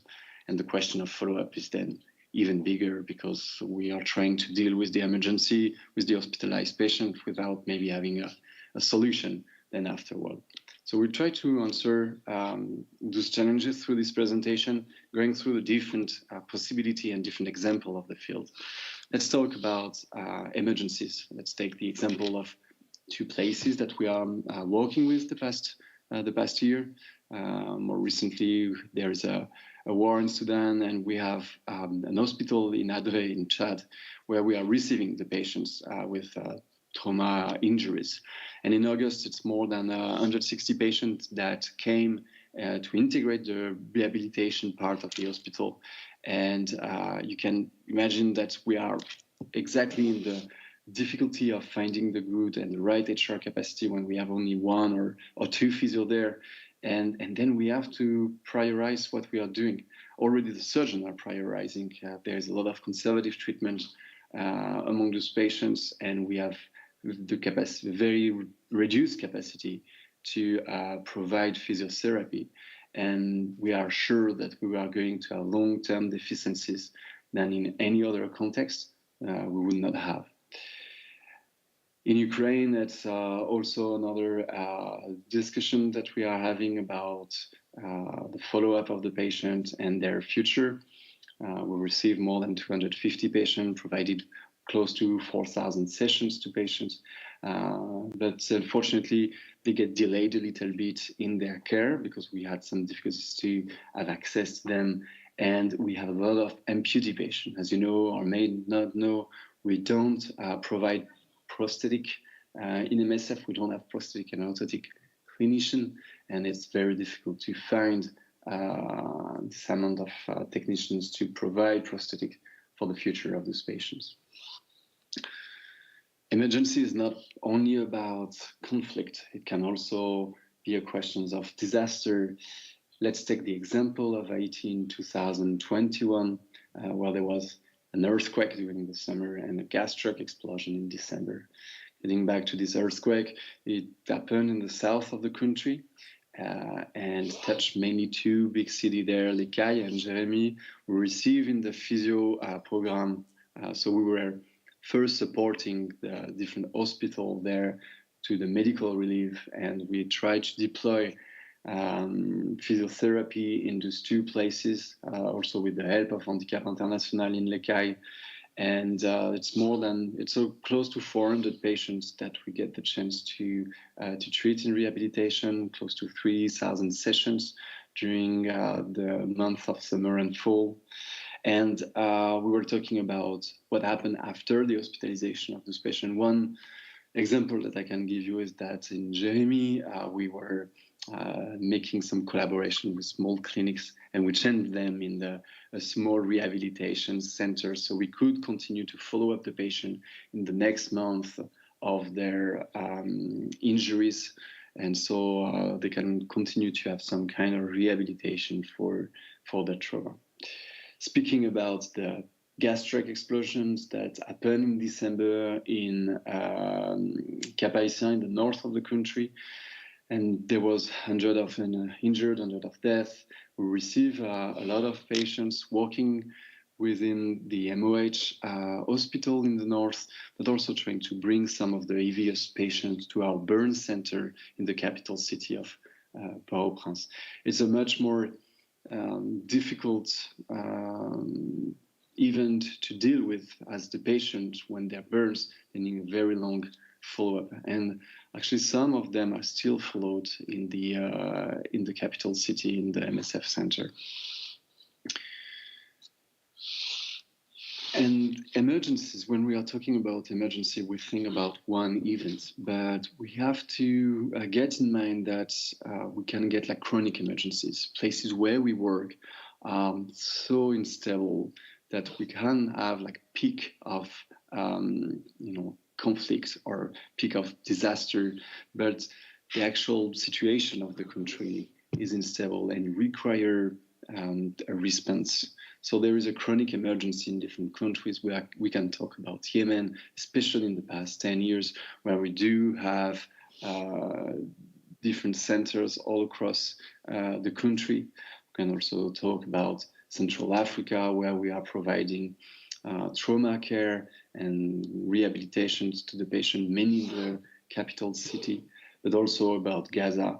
We are supporting 2 hospitals for burn management and having clinic for many rehabilitation to follow the patient in their subacute stage.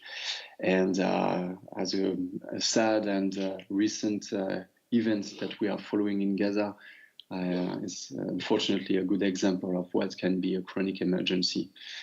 So we have a big thought for our colleagues that are still in Gaza.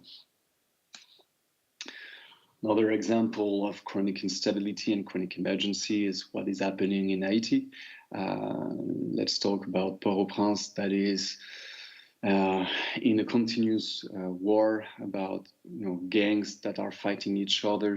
There is a political instability since also from the assassination of the president 2 years ago, and there's a huge socioeconomical instability. It's a very poor urban setting in Port-au-Prince, and we have an hospital there treating trauma and burns, and we can see that the admissions in 2022 is mainly about violence.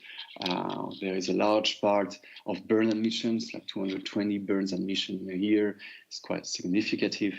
And it's mainly explained by the situation of living of those patients in the capital city.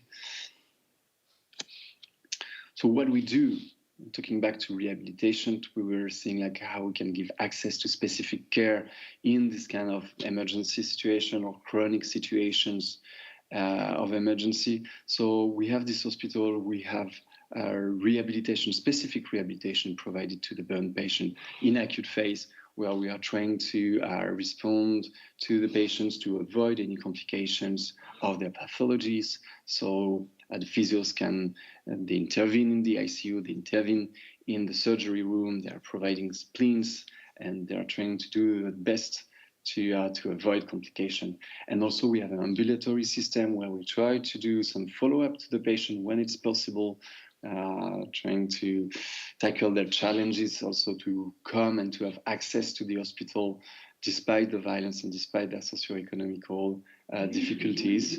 And so what we're doing with them is that we're trying to follow them up, providing with stretchings, pressure garments to fight against skin complications such as retractions or hypertrophic scar.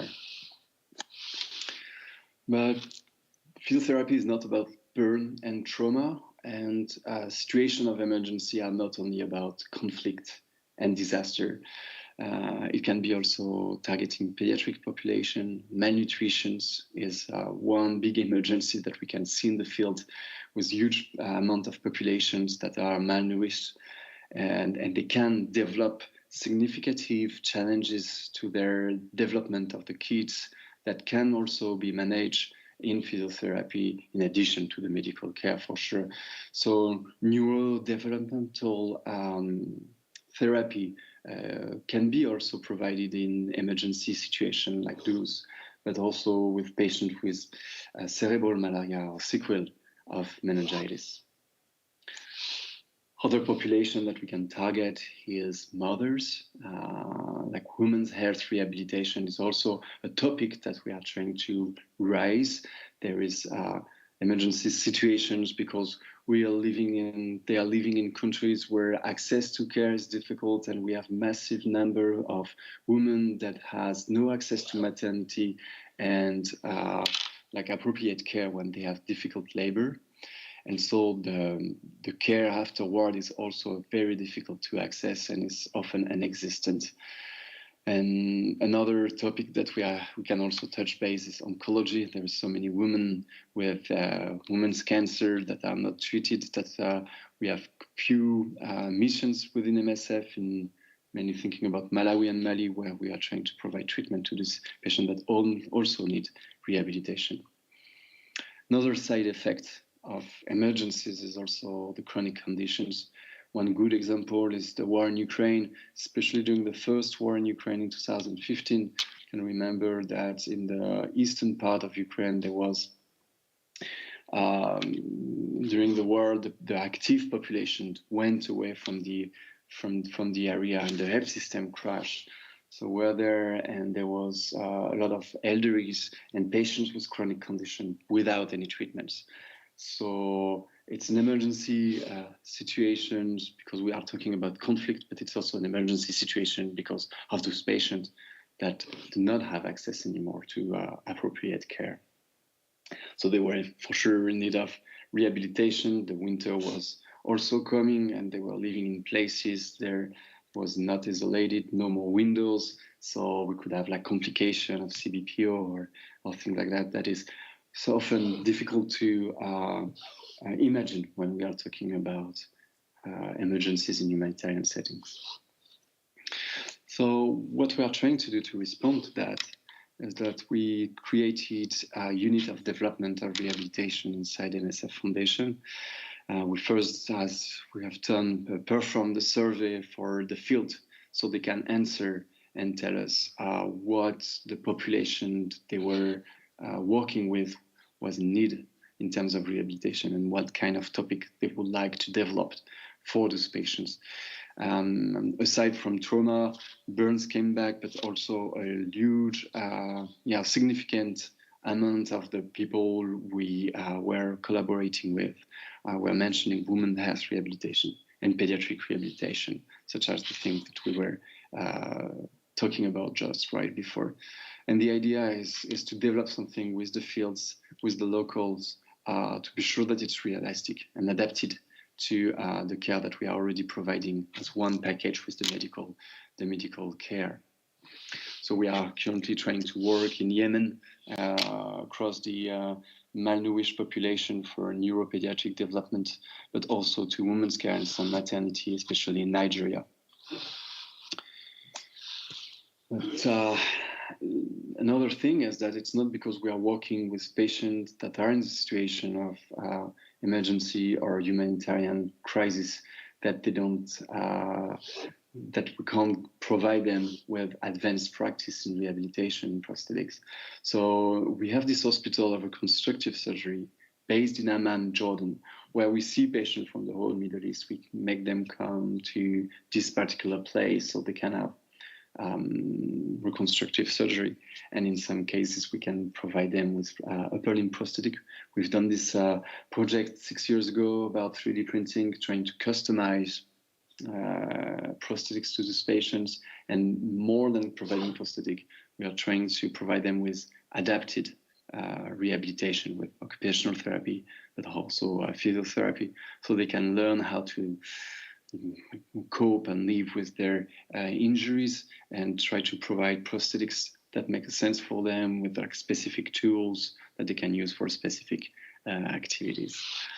More than prosthetics, we can also talk a bit back to burns patients, and we are trying to provide orthosis to their face and neck to avoid skin contractions and skin hypertrophic scarring, And so we use the 3D technology and remote settings also to help the local teams with telemedicine to create these orthoses so they can provide to the patients and have like better results on their face. We are currently working in Amman, in Haiti, and in Gaza. But unfortunately, for the moment, that the project is in standby. It represents more than 300 patients so far that we get the chance to equip.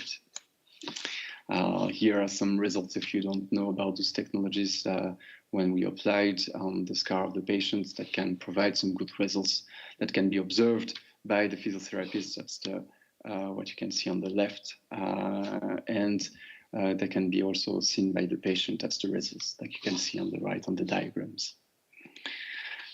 So thank you for your attention. Thank you for all. Please you can acknowledge our beautiful teams in the field in Hazar and in Haiti, and our patients from Jordan, where you can see their story in our channel in YouTube. We have a big thought today for Gaza team, and they are all the hero of we are providing to the patients in the field. So big thoughts to all our team, and thank you for your attention. 네, 발표 감사드립니다. 중동 예멘에 파견가 계시는 동안 영상을 준비해 주신 걸로 알고 So I 있는데요. heard 다시 that you 한번 prepared the video 감사드리며 while you were in the Middle 감사드립니다. East, dispatched 네, in the Middle 이어서 East. 일본 재난지원 Now we will have 지역 the 운영위원이신 last video 신스케 lecture. 카토 Speaker 박사님의 일본 Shinsuke 대지진 Kato will give his lecture through a video. 전략에 대해 영상으로 들어보겠습니다. 오늘 저희 Today, 포럼 이머전시 주제 특성상 직접 Many 참가를 speakers cannot 못하신 attend the 분들이 forum in 많은데요. person due to the 영상으로 nature of 시청하는 emergency. 마지막 강연이니 As 오늘 this is the last video 와주신 lecture, I'd like to ask your 분들께 understanding for this. Dr. Shinsuke Kato obtained the 1988년 qualification for orthopedics in Japan Tokushima University and worked for Japan Tokushima Hospital as a professor and vice president until 2021, and now has worked for Tokushima Hinomin Red Cross Rehab Center as the president of the center since often suffers 2021. natural disasters such as earthquakes, tsunami, typhoons, volcanic eruptions. Japanese rehabilitation professionals are developing rehabilitation assistance team to lessen the damage of the people. I will introduce you our preparedness for natural disasters by Japanese rehabilitation professionals. We are having natural disasters every year, which needs large-scale evacuations of inhabitants. Japan is one of the most advanced aging societies, and elderlies and disabled suffered a lot in such situation. Japan Disaster Rehabilitation Assistant Team, JRAT, has been developed by Japanese rehabilitation professionals. JRAT plays pivotal roles in the systemic support at the time of natural disasters. JRAT is not a volunteer activity because sustained activity is very important to keep the refugees and disabled active. You will see the principle of the JRAT here. It started at this disaster. This mega earthquakes hit a rural area and destroyed aging communities. It was tragedy, and we learned the importance of the preparedness. This is the mortality statistics. Deaths directly related to the earthquakes and tsunami accounted about 16,000, and another 3,600 died indirectly related to the earthquakes or tsunami. More than 80% of them were elderly.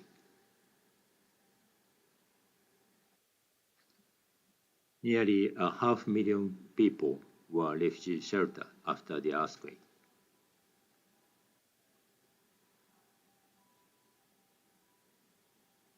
The shelter were crowded, and many elderly had nothing to do.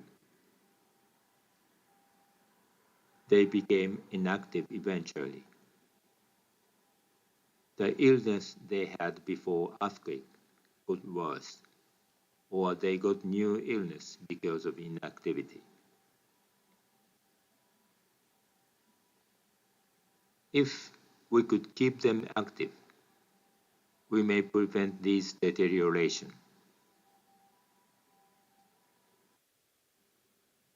At the time of this earthquake, the Japanese rehabilitation professionals got together for the first time. The activity was quite small and limited as compared to the magnitude of the disaster. But we learned a lot. JRAT was established as the platform of the preparedness. The learned lesson was shared among the rehabilitation professionals by publishing this manual. The purposes of the JRAT are supporting the victims and supporting local rehabilitation personnel and medicine. JRAT may provide rehabilitation as a part of the acute care. However, the main activities are to prevent inactivity of the refugees. As I said earlier, our activities are official, authorized, and organized, and not volunteer basis. To meet these principles, preparedness is mandatory. Currently, 13 organizations, including doctors, PTs, OTs, and STs, send their representative to the Council. The strategy is discussed at the Council regularly. At the time of the disasters, we set up 2 headquarters, one in Tokyo and one near epicenter. Both headquarters collaborate with national and local governments and other organizations.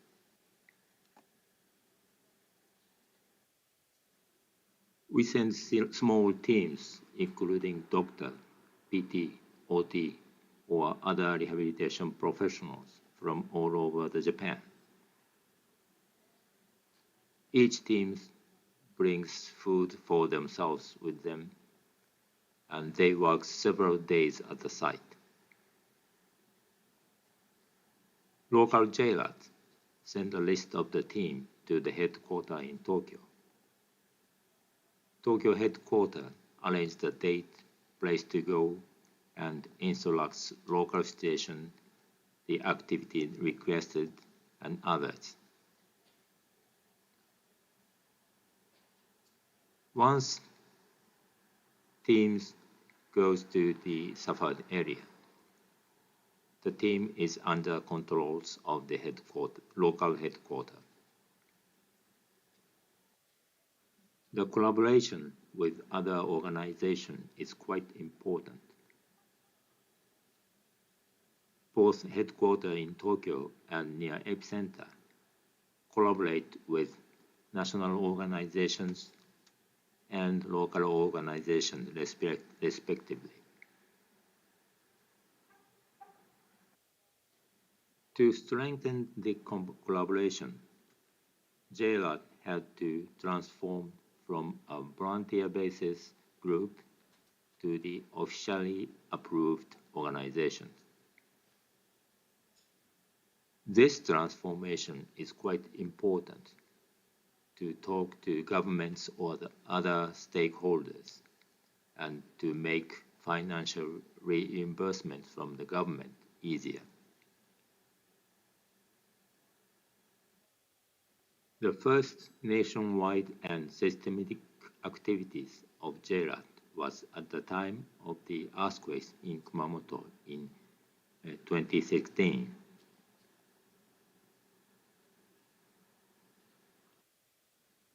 In this earthquake, there had been a small earthquake 2 days before the main attack.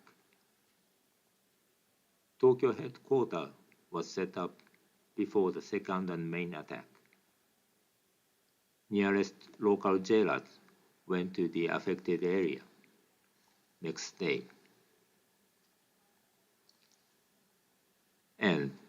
The direct support started 1 week after main earthquake.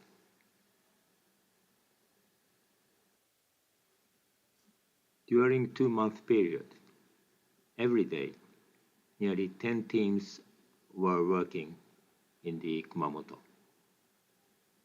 In total, more than 2,000 rehabilitation staff supported directly, and nearly 1,000 work in the headquarters to organize the activities.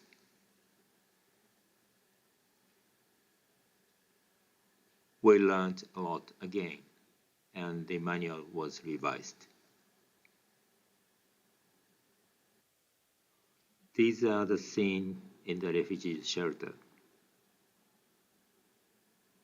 Unfortunately, the scenes were not different much in these 25 years. They did not meet the international humanitarian standards.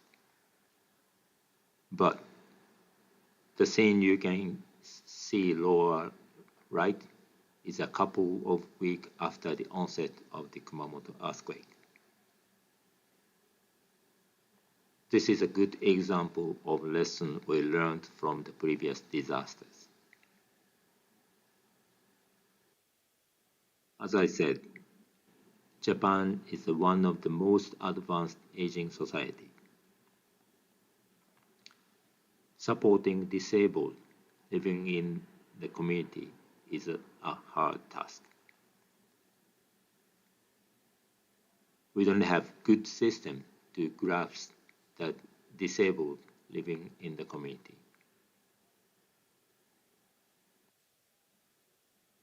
Public health nurses belong to public health center, roughly knows the local situation of disabled. At the time of the disasters, they played pivotal roles to support disabled. But the burden on the local public health nurses is quite heavy. They also take care of refugee shelter, and they and their families also suffer.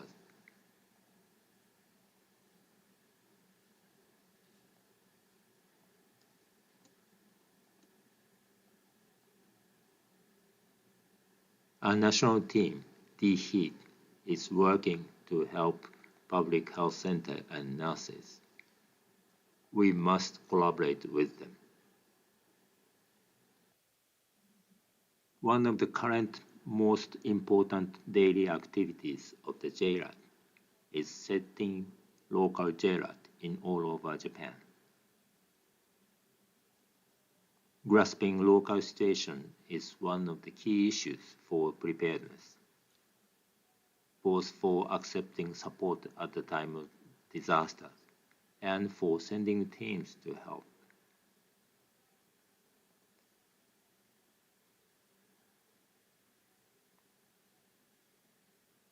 We are aiming all prefectures having their own JRAT.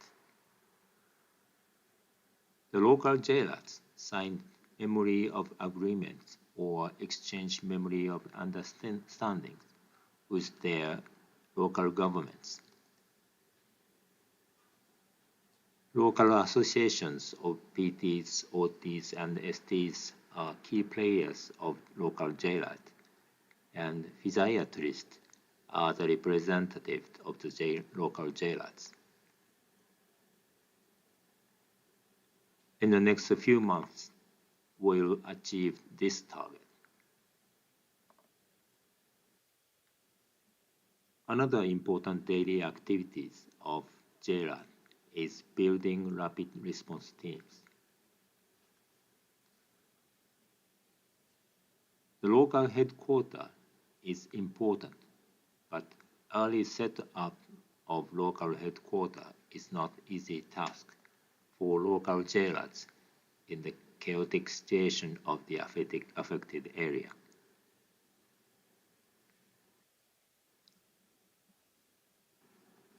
These photos are during training session of rapid response team.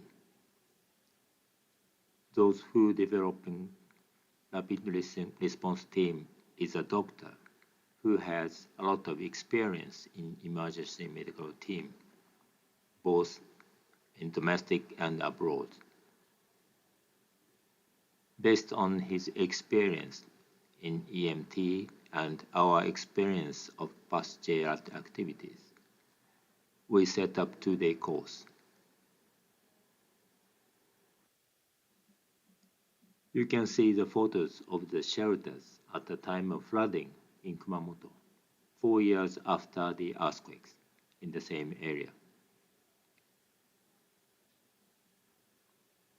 We step forward little by little.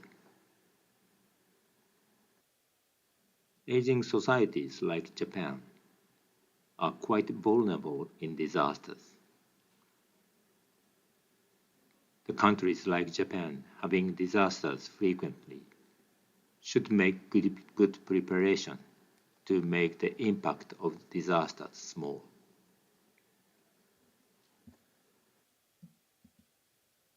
Thank you very much for your kind attention. 네, 발표 감사드리며 Thank you for your 지난시 presentation. 이렇게 지역의 재활 인력들이고요. So, 대비 및 대응을 하는 것이 We 흥미로운 것 같습니다. we were able to see how you delivered the support from the local and national level. As the last presenter, we will invite Erica Bleakley from the National Critical Care and Trauma Response Center, who will talk about the rehabilitation and emergency medical teams based on ASMAT's experience. In Korea, the concept of emergency response medical teams may not be familiar, so I think it will be a great opportunity for us to learn about the medical team. Erica Bleakley studied occupational therapy at the University of South Australia, and at the Royal Darwin Hospital, he worked as a traumatic occupational therapist and has been working as the rehabilitation coordinator at the NCRCC since 2020. Incredible honor for me to be here, and I extend my gratitude to the organisers for the invitation to present today. As you know, my name's Erica. I'm also an occupational therapist by background. In Australia, it's Occupational Therapy Week, and it's also almost International Occupational Therapy Day. So Jodie and I are here representing the OTs of the world. So what I'd like to talk to you about today is the experience of the Australian Medical Assistance Team in developing a rehab capability as part of Australia's emergency medical team.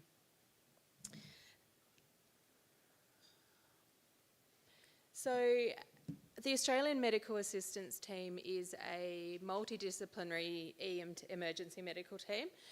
It's the Australian government's emergency medical capability. So we are activated by the Australian government in response to a request from usually an international government following a disaster or another type of health emergency. Ooh, that happened magically. Sorry. So the rehabilitation capability was first developed in 2016. During the activities that AUSMAT was undergoing to prepare for its verification by the World Health Organization. So the World Health Organization steps out specific minimum requirements for emergency medical teams according to the type of team that they are. The AUSMAT is a type 2 emergency medical team, which is a surgical field hospital.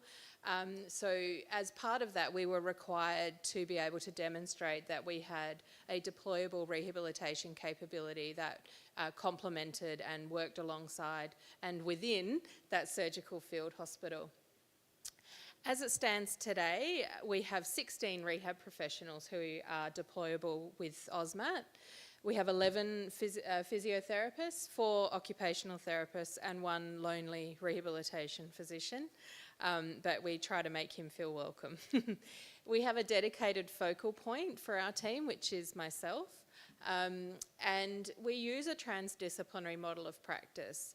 In Australia, and it varies all over the world, in Australia, particularly within acute care and especially within acute trauma care, there is quite a lot of overlap between the roles of physiotherapists and occupational therapists.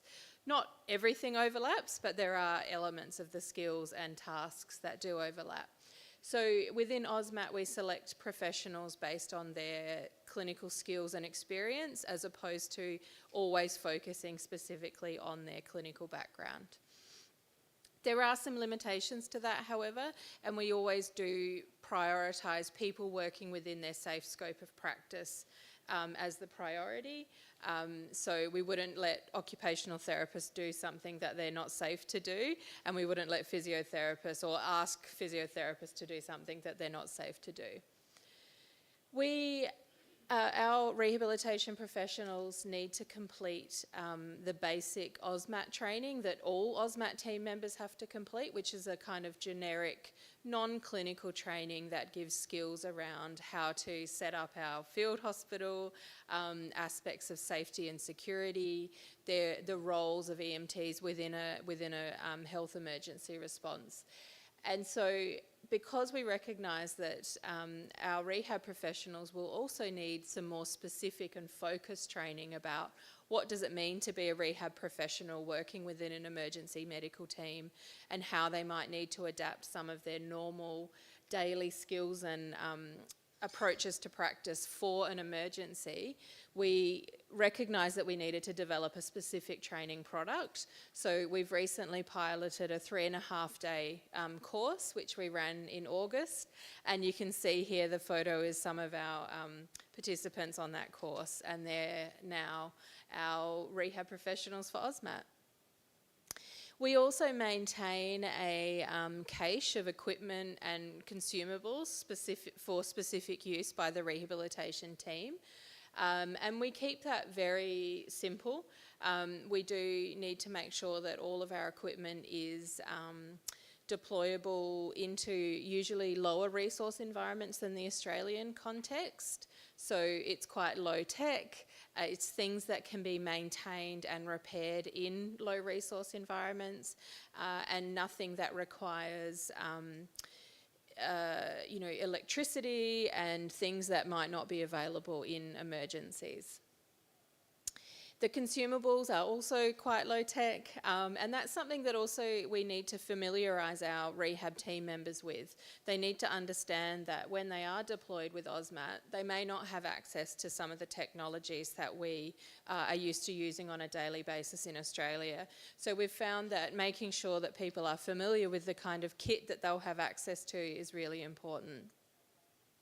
One of the big challenges about creating a rehabilitation capability in an emergency medical team is that rehabilitation equipment, particularly our assistive technology, doesn't pack down very well. It's very bulky, it takes up a lot of room on the plane, and that's something that we are always negotiating with our logistics team members about when they roll their eyes and take a big breath when we pack up and turn up with many wheelchairs and many pairs of crutches. So our overarching goals for our rehab team within AUSMAT, we are dedicated really to delivering appropriate and sustainable care within the local context and resources of the country to which we have deployed. And that, again, is a bit of an adjustment and something that we need to make sure our rehab team members have thought about in advance of their deployment.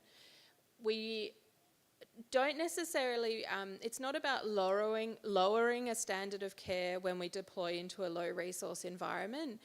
We still have the expectation that we're providing safe care, we're providing high quality care, but we need to make sure that we're not implementing interventions that can't be sustained when we go. So that's a really important, we can't, start an approach to treatment, we can't bring equipment, we can't use technology that isn't sustainable or safe once we've left the country. So our key roles are obviously optimising the long-term outcomes for our patients, whether they are people with traumatic injuries or illnesses, We're trying to reduce complications by really engaging in early rehabilitation and early interventions. We really want to sort of prove our worth, I suppose, and this is something that, you know, is often a really good hook for trying to integrate rehab, is telling our nursing and medical friends that we can improve the flow through the facility. So by really proactive discharge planning, where we can actually increase flow through the facility, which is obviously really important when you imagine that you're overwhelmed with patient needs and your facility is going to be quite full and the demand for beds is going to be really high. A really critical role that rehab professionals in AUSMAT play is establishing referral pathways. So we don't want to just stay in our facility and work in isolation of the rehab services around us. We want to make sure that we're understanding that AUSMAT might only be in that country for 4 weeks. And we know that any kind of significant injury or illness takes a lot longer than 4 weeks to fully rehabilitate. So we will never claim that we're meeting the whole rehabilitation needs of our patients. So we really need to make sure that we know, where are these people going to go? Where can we access support for a longer term rehabilitation program once AUSMAT's left? And so that's establishing those referral pathways, but also advocating to our funding body, which is the Australian government. You know, we're seeing these types of patients. Maybe we're seeing, you know, burns, maybe we're seeing a lot of spinal cord injuries. So we can advocate to our funding body that these needs are going to go on for a long time, and we need to consider how we're meeting those needs for that duration of recovery. And again, we really want to make sure we're networking with local providers and also sources of support. We know that people with disabilities are disproportionately affected by disasters and health emergencies. So it's really important that we, as the rehabilitation providers in AUSMAT, we're really making sure that we're advocating for the needs of people with disabilities, whether they're pre-existing disabilities or conditions and injuries that we know will result in a long-term disability, and really making sure that we are linking in and supporting local providers, particularly those for people with disabilities. And another thing that we really put a lot of attention into is making sure that we're building local capacity wherever we can. So we want to be if we can, you know, and if it's appropriate, providing teaching for local rehab professionals, for local health staff, to make sure that our interventions are as sustainable as possible. Clearly in an emergency we need to be quite realistic about that. We can't change a rehab service, and nor would we want to in such a short period of time. But we really want to make sure that if we're going into a country, we're leaving it better than when we arrived. And one of the best ways to do that is to really build and support and involve the local rehab services. So we originally designed our rehabilitation capability around AUSMAT's focus at the time, which was surgical trauma. And you know, our process has been quite slow since 2016. And then in 2020, we created a full-time focal point position, and our development increased quite rapidly at that point, which was timely because obviously midway through 2020, the world was well into the throes of a global pandemic. And so it's been quite an interesting journey for deployments, because whilst we prepared for surgical trauma rehabilitation, we've essentially only deployed for COVID responses. So we have deployed 4 times, and most of the time it's been me that's been going, because it was my job, and the Australian Government Health Services weren't releasing any other staff at that point for international deployments. But these deployments really provided us with a golden opportunity to demonstrate how rehabilitation professionals would work in and alongside the medical and nursing staff of AUSMAT, and to really prove our worth and what our contribution is in those health emergency environments. that we've learned a lot over the course of those deployments, and we've also created really important networks within our region, particularly in these countries, which we're continuing to work with those people and build those networks, and I'll talk a little bit more about that in a minute. So when we were on deployment, these activities are the kind of common things that we did across those 4 deployments. And what we found, there were some really strong commonalities in each of the places that we were deployed to. One was that a lot of the rehabilitation services had been quite excluded from the overall health response. So in some places they had been sent home and told not to come to the workplace, not to come to the hospital, which was a well-meant effort to keep them safe, but meant that not only were COVID patients not receiving care, the normal rehabilitation services had been completely disrupted. So, we know that in disasters and emergencies, people don't stop having strokes. They don't stop having amputations. They don't stop, children are still born with cerebral palsy and other developmental disorders. So it's really important that we were able to find the rehab staff, because sometimes they weren't present at the hospital, and then start to provide them with support and some advice about how can they restart their normal rehab services safely within the context of an infectious disease pandemic, and how might they provide services for people with moderate to severe COVID illness as well. We did do direct patient care for people with COVID illnesses, which required a lot of rapid upskilling on my behalf, but that was also really important because we were able to demonstrate to the ward nursing and medical staff about some of the rehabilitation interventions that could be really helpful for patient care for people with severe COVID.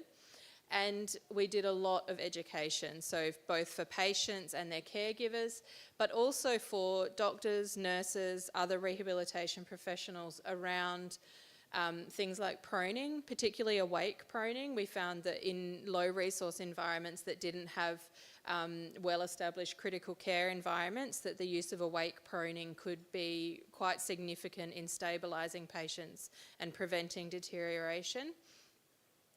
And so we weren't just focused on teaching rehabilitation professionals, we were also providing education for other health staff, but using our rehabilitation skills and knowledge. We did a lot of advocacy, so it was, we were able to be present in a lot of rooms that the local rehab staff weren't given access to. So I could speak to high-level coordinators of the COVID response. Sometimes I was able to speak directly to permanent secretaries for health and really provide that advocacy for integrating rehabilitation staff back into the health system, for making sure that they were given enough PPE. Some places we went, they had rationed their PPE so heavily that the rehabilitation staff either weren't able to go into clinical environments or they were being forced to reuse the PPE that they had. So we were able to advocate for them to make sure that they were actually given the things that they needed to do their job safely. And we also identified the priority equipment and assistive devices that were needed in those environments, and in some cases we were able to bring those in from Australia under our funding body to provide to the clinical environments that we were working in.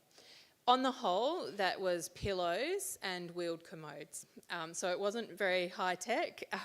Most places we ordered several hundred pillows for them to use and lots of wheeled commodes. So as I mentioned earlier, our deployment activities really provided us with a brilliant opportunity to meet our rehabilitation counterparts in our region. And we've continued to develop those relationships under a Department of Foreign Affairs and Trade funded program that I work on as well, called the Regional Engagement Program. And that's we've created basically a rehabilitation stream within that program to support countries in the Pacific and Timor-Leste to develop their rehabilitation in emergencies capabilities. So through that, we both deliver courses in countries, and we've also been able to bring people from the Pacific over to Australia to participate in our AUSMAT rehab course. And a part as well of that, again, is advocacy. We're always advocating. So advocating for rehabilitation professionals to be included in the emergency medical team training that's happening in their countries. Within the Pacific and Timor-Leste, there's a lot of activity happening around countries developing their own national emergency medical teams. So not necessarily teams like AUSMAT that are designed for international deployment, but teams that are specifically designed and trained to respond within their own countries. And what we're really trying to do is get them to understand and make sure that they're also including rehab within those national teams. We are also providing support for those countries that are developing rehab within their EMTs. And a lot of what we do as well is demonstrating and role modelling. There's something very powerful about other countries seeing rehabilitation professionals being deployed alongside AUSMAT, but also being given, a voice, being allowed to attend meetings, and having that respect and acknowledgement is a really powerful way of demonstrating how these things can be integrated. And just some closing thoughts. I think that there's two key factors that we can think about when we're improving the availability and effectiveness of rehabilitation in emergencies. And I kind of think about it as demand and supply. So the first one is that we really need to increase overall health system awareness of the importance of rehabilitation in emergencies. And I think we've had multiple presenters today that have kind of touched on that. So it's good to know we're all speaking the same language. But often, and it surprises me, and I think some of us in this room would probably continue to be surprised by how, and this exists even in Australia, which is, as we've seen, very well resourced from a rehabilitation perspective. But people continue to be surprised that rehabilitation has a role in emergencies.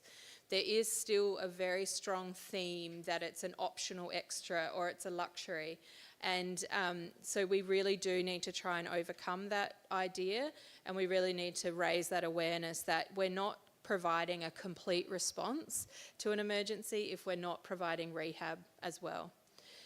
But if we create that demand, we also need to make sure that we can meet the demand. And so it's really, really important that we are thinking about how are we preparing our rehabilitation systems and professionals to respond in emergencies. So that means that they need to be integrated into broader health system training, but they also need their own specific training. Given the size of rehab workforces in many of the Pacific countries that we work for, so in some countries they have one rehabilitation professional, so some islands in the Pacific, they only have one. Some have none, and some might have a handful. So we know that in emergencies, the surge in needs means that those people are going to be completely overwhelmed.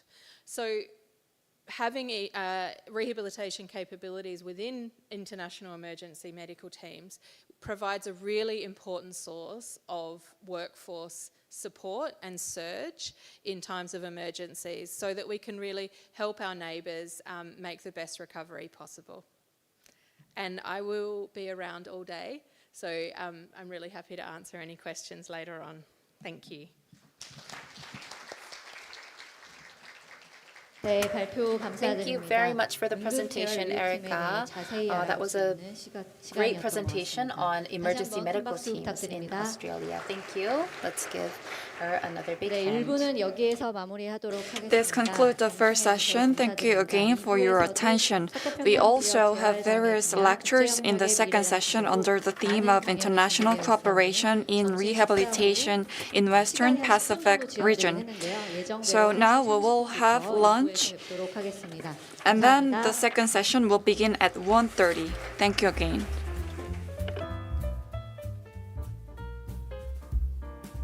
이어서 중식 안내를 드리겠습니다. 현재 앉아 계신 자리에서 한식으로 오찬을 I'd like to have an announce on the luncheon. Korean meal for lunch will be served at your current seat. We would appreciate it if you could wait a little at your seat. Hope you enjoy today's lunch. Thank you for your cooperation.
네, 잠시 후 1시 30분부터 The second session of the 2023 WHO Cooperation International Forum will begin at 1:30, so please take your seat.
네, 그러면 지금부터 2부를 Now we will 시작하도록 commence the second session under second session of today's forum. I hope you enjoyed today's lunch. The theme of the second session is different from the one of the first session. The theme of the second session is international cooperation in rehabilitation and disability in the Western Pacific region. At the second session, also a total of 5 speakers will provide a lecture and then panel discussion on the topic of discussion of ways to strengthen rehabilitation cooperation in the Pacific region will be held after the lectures. So if you need text interpretation, then please join the link that newly provided. Now the second keynote speech of the second session of the 2023 WHO Cooperation International Forum will begin. I'd like to invite a speaker, Apichana Govinda from Chiang Mai University, for his keynote speech under the theme of the Asian Spinal Cord Network Workforce Capacity Building Program. 동대학에서 재활의학 교수로 Professor 임명했습니다. Apichana obtained a 2016년에 qualification 퇴직하시고 at 지금은 Chiang Mai 아시아 University. 전문 He worked 재활의학 for this 전문의들을 university as a 영양 professor 강화에 and 집중하고 retired in 있습니다. 2016, 큰 박수로 and now 환영해 is 주시기 focusing on 바랍니다. capacity building of young generation physiatrists in Good afternoon, Asian everybody. region. First of all, it is my great honor to be here and to be part of the World Health Organization Cooperation International Forum. This is my first time to join the World Health Organization Forum. So it is quite a surprise for me, and also very surprised to be a keynote for this session as well. I would like to share my experience of Asian Spinal Cord Network Workforce Capacity Building, TOT program.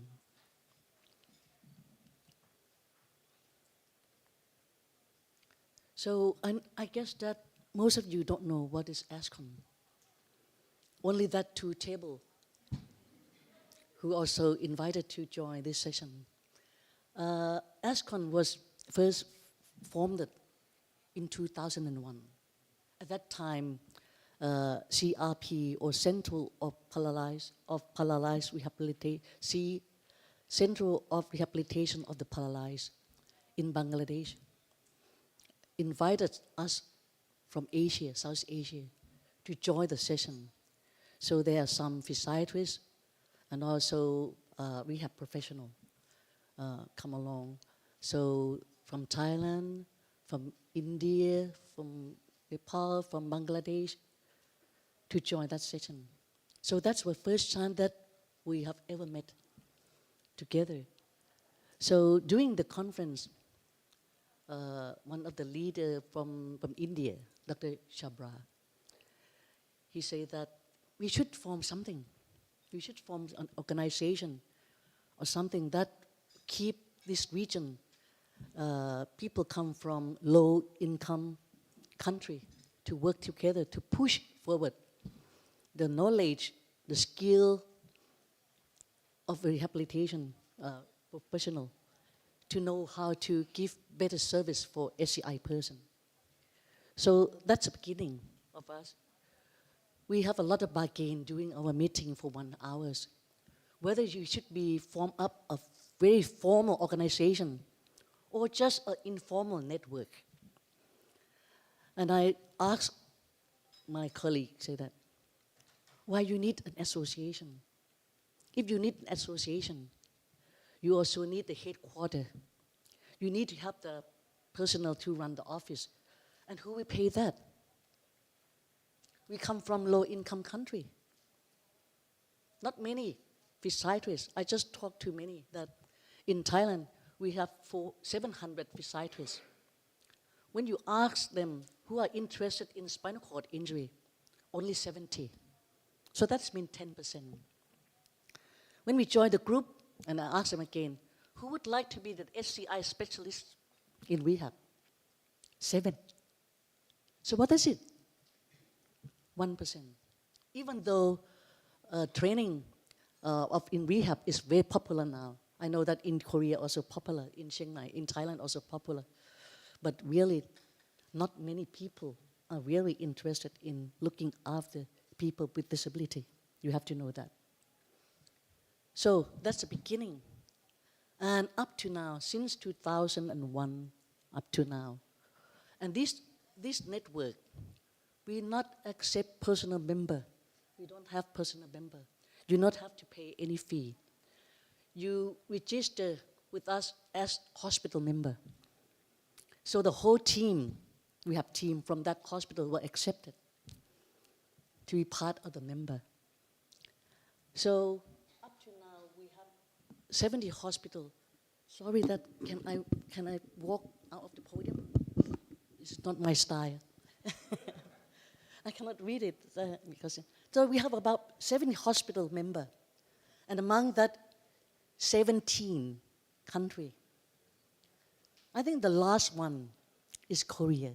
We were so pleased that Dr. Bum Suk Lee asked me to join because he heard about ASCON and would like to share his experience with us. So I say, you're welcome. You come from developed country, very high end of rehab. So we would like to learn from you. So you see that we have Bangladesh at the beginning, we have Bhutan, we have Cambodia, China, India, Indonesia, Korea, Laos, Malaysia. Actually, I miss Mongolia, Myanmar, Nepal, Pakistan, Singapore, blah, blah, blah. So most of them come from low income, even though in Thailand now we call lower middle income country. Yeah. So, oh, sorry, backward. Help me please, technical team. Which one? Oh, this one, okay, sorry. So our objective is to improve the competency of SCI workforce, because you know that our conference held every year, and we say that you shouldn't come only the doctor, you come with the whole team. PT, OT, nurse, PO, if you have, come, enjoy together, because we have to learn together. And then we also need to share our experience, because we use the same resource, not too high. So you can, like I say, everyone, that if you come to Chiang Mai, you don't see any sophisticated one.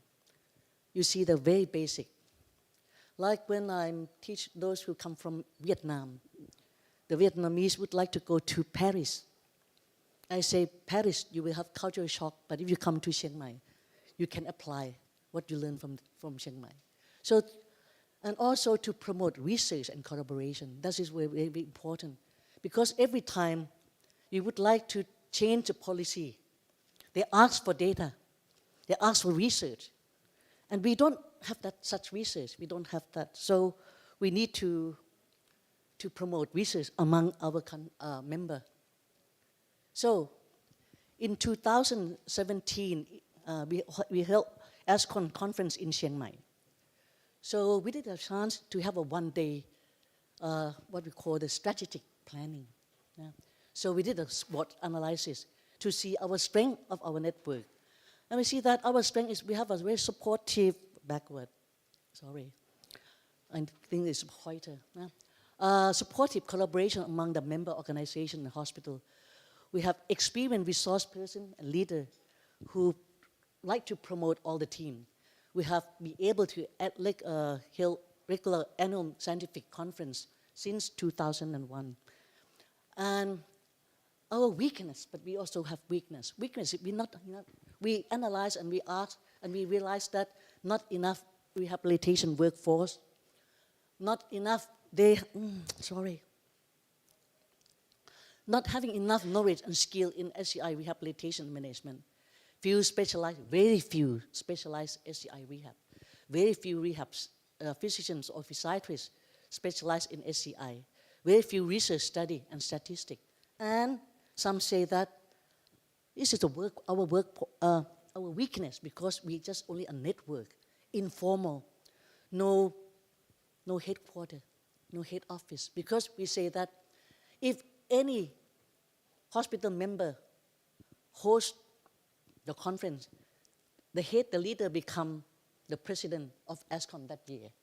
So, and you use that resource and we go. Next, how about our threat? You know that we have more and more people with SCI from non-traumatic. Like in Indonesia, we have more non-traumatic from infection. Whereas in Thailand, we still have about 1/3 of non-traumatic spinal cord injury. Accumulated number, because they live longer. We provide better care, they live longer. And we, in many countries, still have lack or inadequate rehab system or policy to support the rehabilitation. And during the pandemic of COVID, we have to stop our activity. Many doctors and team not service anymore. They have to go and help them run the clinic for COVID. So how about opportunity? Do we have opportunity? I think we have some. Yeah? So we got a very good support, long-term support for the international organization, such as ISCOS, International Spinal Cord Society. and the spirit that come from UK and also HI and blah, blah, blah. Many international come from Europe. So, how about our challenge and opportunity? So we set up that our strategic challenge is to provide adequate HCI rehabilitation service to all needed people with HCI. When health systems are limited and policy are so limited, we have to be survive and make it improve without this limited. Don't ask for more, but do. One of my patients, tetraplegic, teach us. I let her come to teach a medical student. And the medical student asked her, why you come here? She said, you have any problem? She said, no, I don't have any problem. I don't have any complication. I just come to teach you. To teach you. Huh? And then the word, that sentence that she give the last remark to the medical students that no need to wait until you have 100%. But you have to use 100% of what you have. And then you will get it. So then the next one is to continue improvement of the knowledge, skill, and the most important is attitude. I think attitude is the most important. Many still have negative attitude towards people with disability, even though they're working in rehab. So we have to improve it, even we in our informal network. The opportunity that we have is to build leaders and trainers with adequate knowledge and skill and positive attitude so that they will continue educate the others in their own country. So that is our aim. I cannot live long. I cannot live long. I'm retired already. So we should have the next generation to roll on and move this concept to help the others and increasing the research collaboration between us. I will tell you that we already do some research together.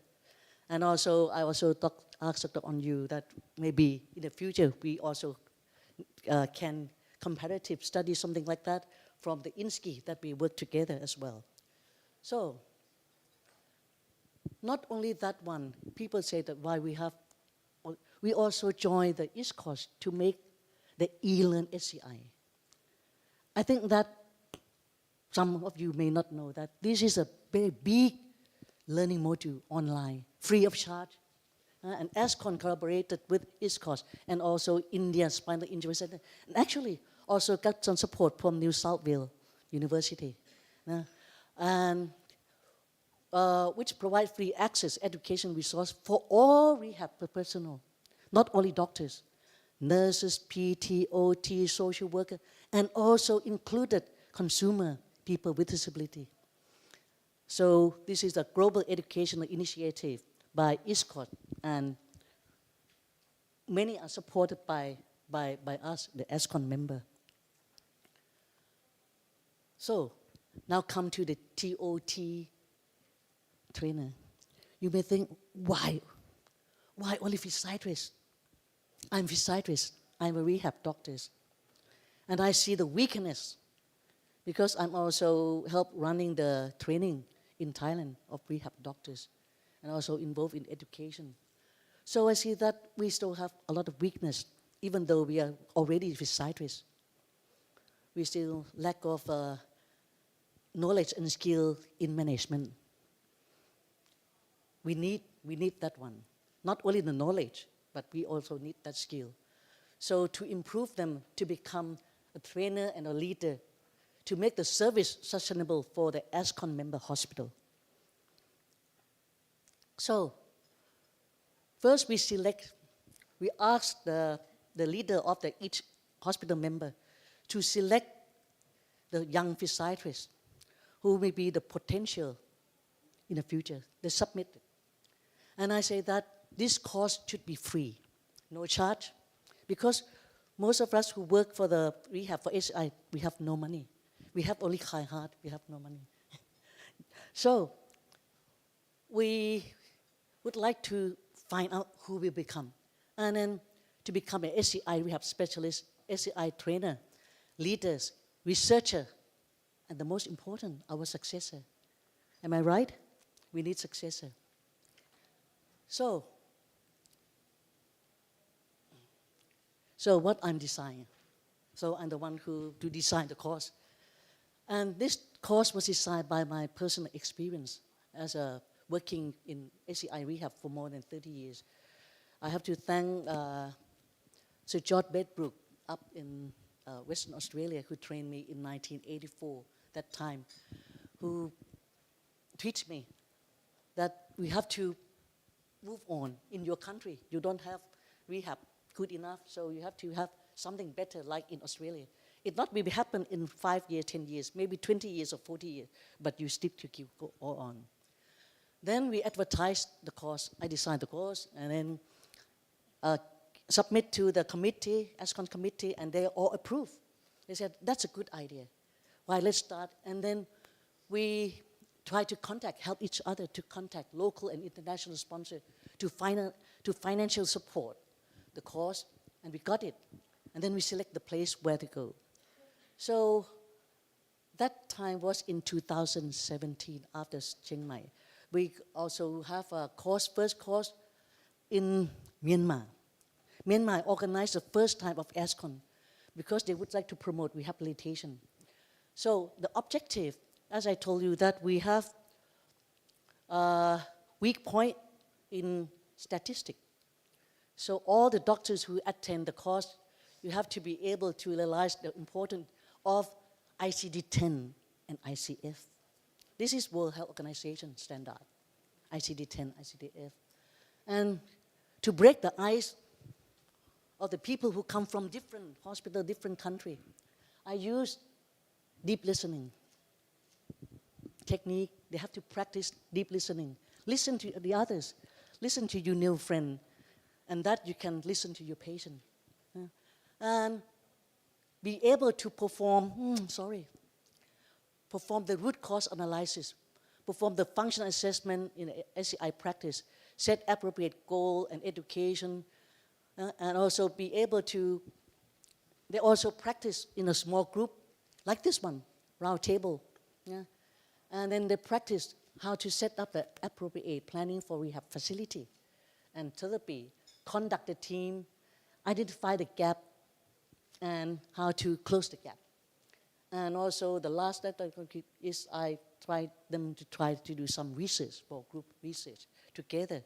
That was the first course, which is 5 days, 5-day course. So the 5-day course in 2018, we got, because we have in Myanmar. So Myanmar said that we would like to promote young physiatrists. So altogether, we have 20 trainees come from 10 countries, including Mongolia, the last one who come. And according to that, this is the first group. Because of the success of that one, the following year, the ASCON conference was held in KL, UMMC, in Malaysia.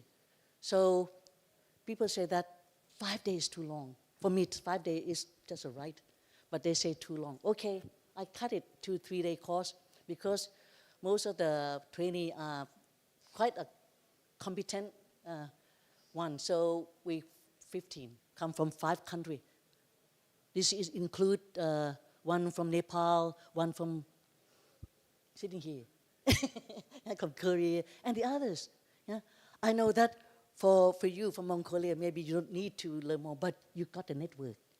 You know each other more, the others, that you can help them in the future. And in 2020 and 2001, we plan to have it here in Korea and in the Philippines, but it was canceled because of the COVID. So when the situation got better in 2023, I organized the 3-day course just for Thai physiatrists because I also would like to promote them to understand more about rehab in SCI. So this is the group that coming from all over. After the first course 3 times successful, think about the next one because I think that only one course cannot make you better. I've planned about 15 to 20 courses, all total, maybe in 5 years, 10 years, as long as I should survive. So the second course, the trainee over there pick up what is the most important that you want to learn more. So we know that neurogenic lower tract dysfunction is one of the most common complications, and we still misunderstood and we missed treatment. So luckily we got the support also from Thai government and our hospital and the others. So we also we luckily that two very well-known experts from Europe come, Professor Windel and Professor Madaspager come from Belgium and from Austria. They both are my teacher. So this is the core group that coming. How many?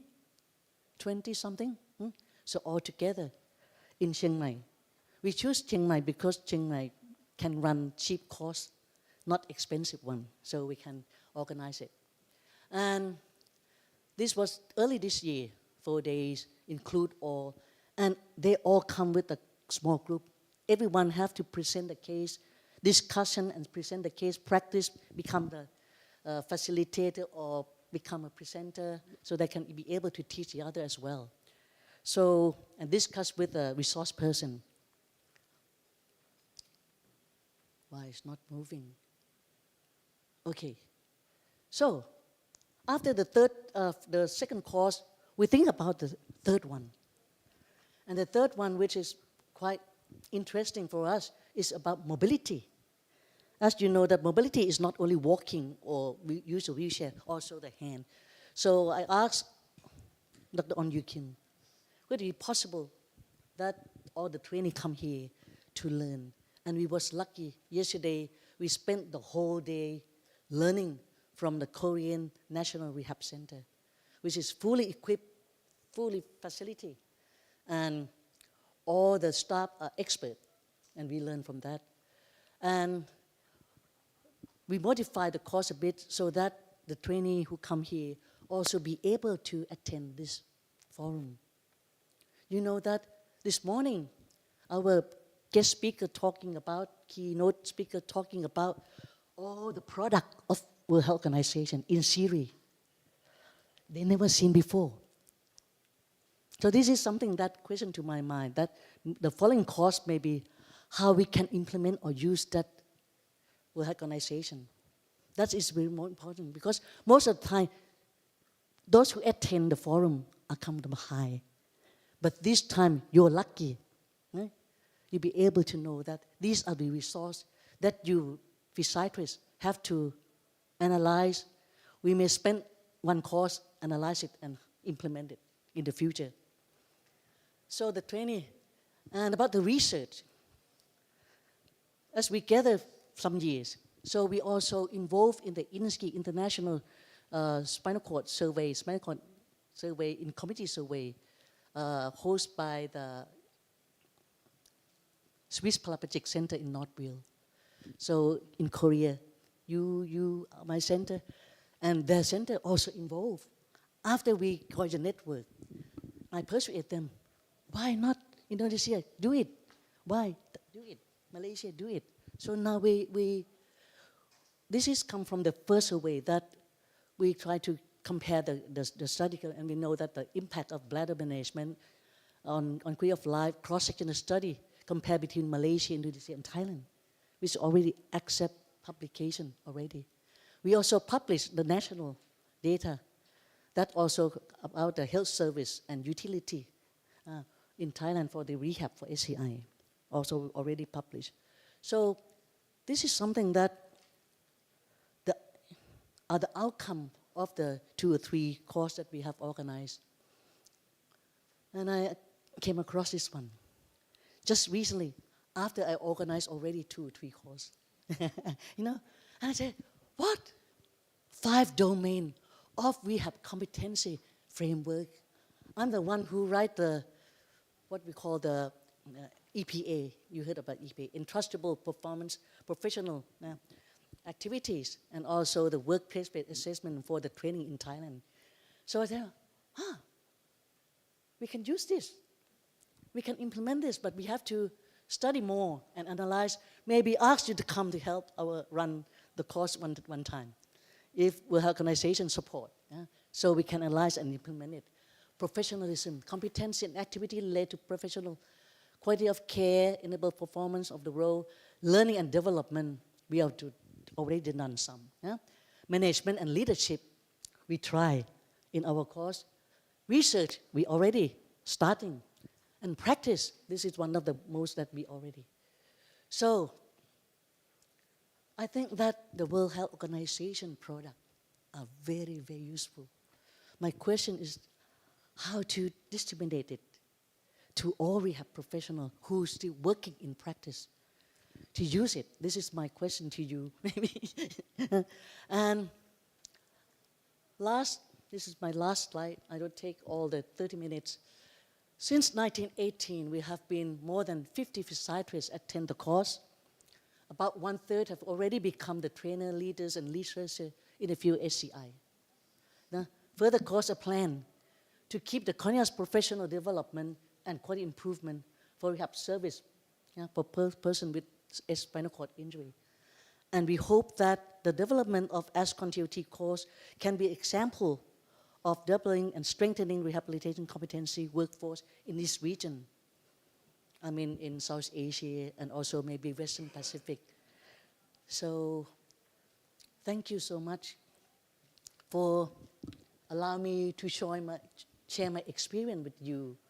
And also, I hope that maybe you will get something that you can apply it, and hope also would be able to work together in the future. I would like to thank the president of the Korean National Rehab Center, the medical director, the director of the spinal cord rehabilitation unit, and the audience, all the honor, also Dr. Hart, because you also support us. So, thank you so much. Thank you for your presentation on TOT course of ASCON. In this forum, a total of 18 members of ASCON are attending now.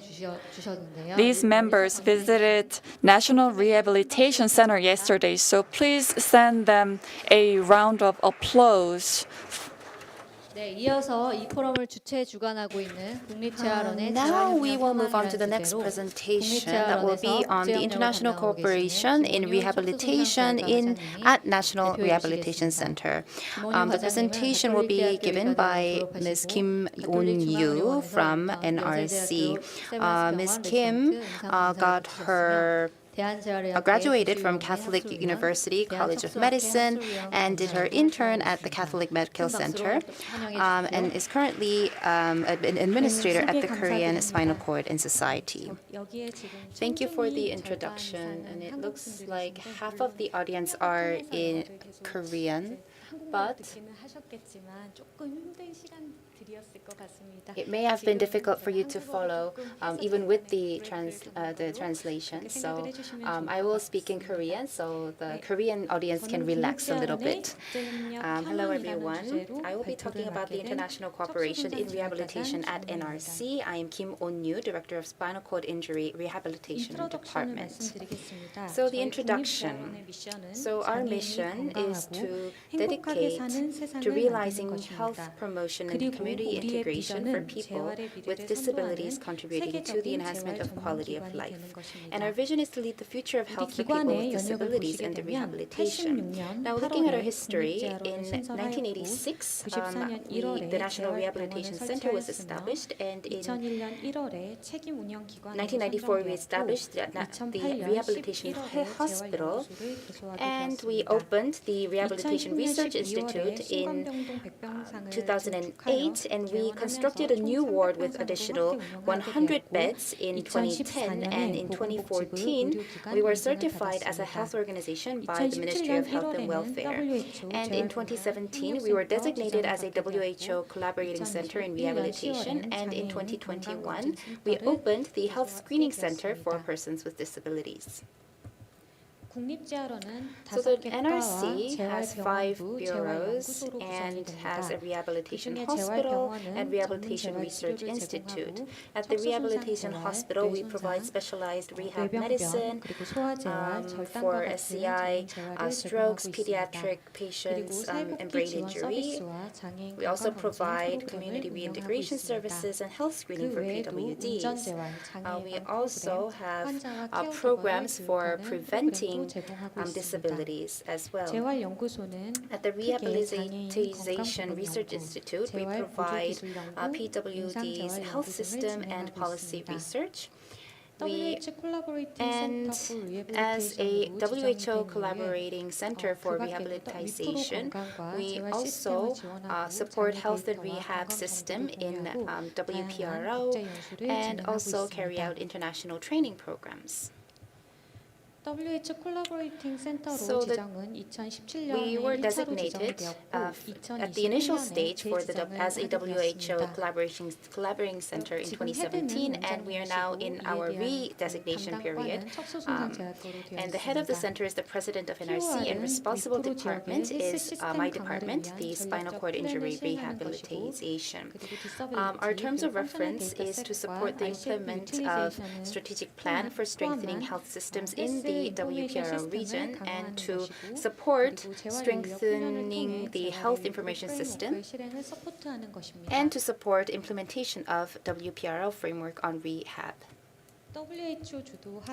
Now, under the WHO, we support international cooperation networks, and we have more than 800 active collaborating centers in 80 countries worldwide in various sectors, including nursing, infectious diseases, nutrition, mental health, chronic diseases, and technologies.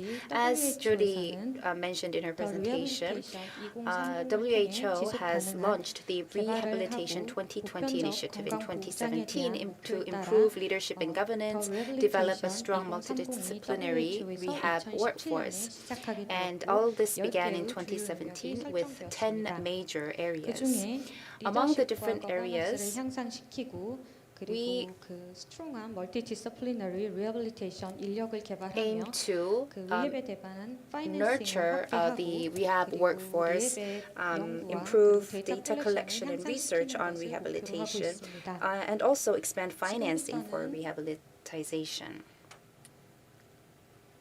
From now on, I will introduce some of the activities that we are doing at NRC. First, we build rehab capacity and improve rehab service quality in the health system. We have workforce exchange meetings between Korea and Japan on COVID-19 and rehab, and driver rehabilitation, as well as community integration support and assistive technology. These are some of the themes that we work on. Also, we translate WHO global reports on health equity for persons with disabilities. It deals with health equity for persons with disabilities and health inequities experienced by PWDs. And then we are a member of the World Rehabilitation Alliance.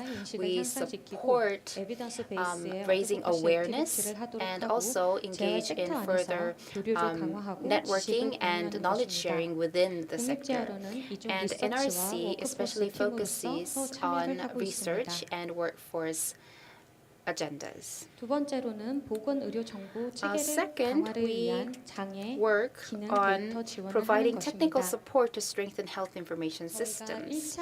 So we had a first round of the International Spinal Cord Injury Survey called INSCI, and back then we had 150 questions, including environmental, life satisfaction, and other domain questions. and 892명을 조사하게 되었습니다. 892 individuals with spinal cord injury participated. And we had the third greatest number of data. And if you look at the key findings, men versus women was about 3 to 1. And the most number of people were concentrated in the age group of 40s to 50s. And in terms of income, many of the respondents were in the low income group. 그리고 저희가 국내 데이터를 구축한 것뿐만이 아니라 We not only collected domestic data, but we also built data for international comparison to compare our data with 22 different countries. Korea was a high-income country, but the overall satisfaction of quality of life was quite low. This means, but relative to the low-income countries, Korea's satisfaction of life in Korea was low. Also, in other countries, in the health system, we compared analysis of the differences in the quality of life, and in the overall system, the quality of life was more impacted.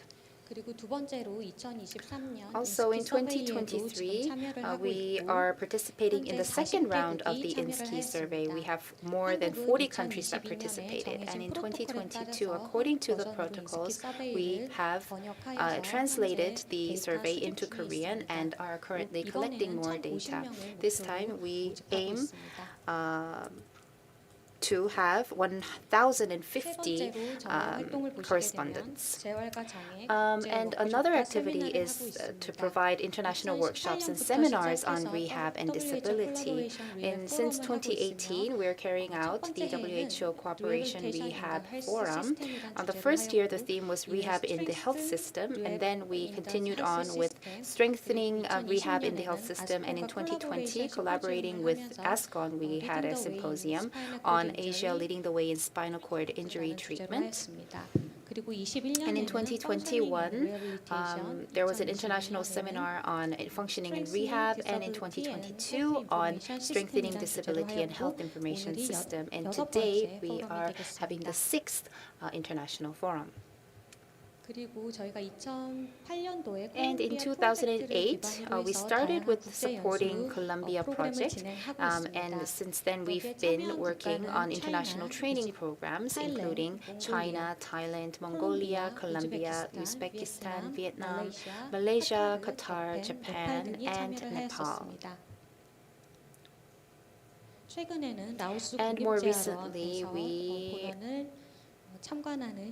the Laos National Rehab Center made a visit to our center.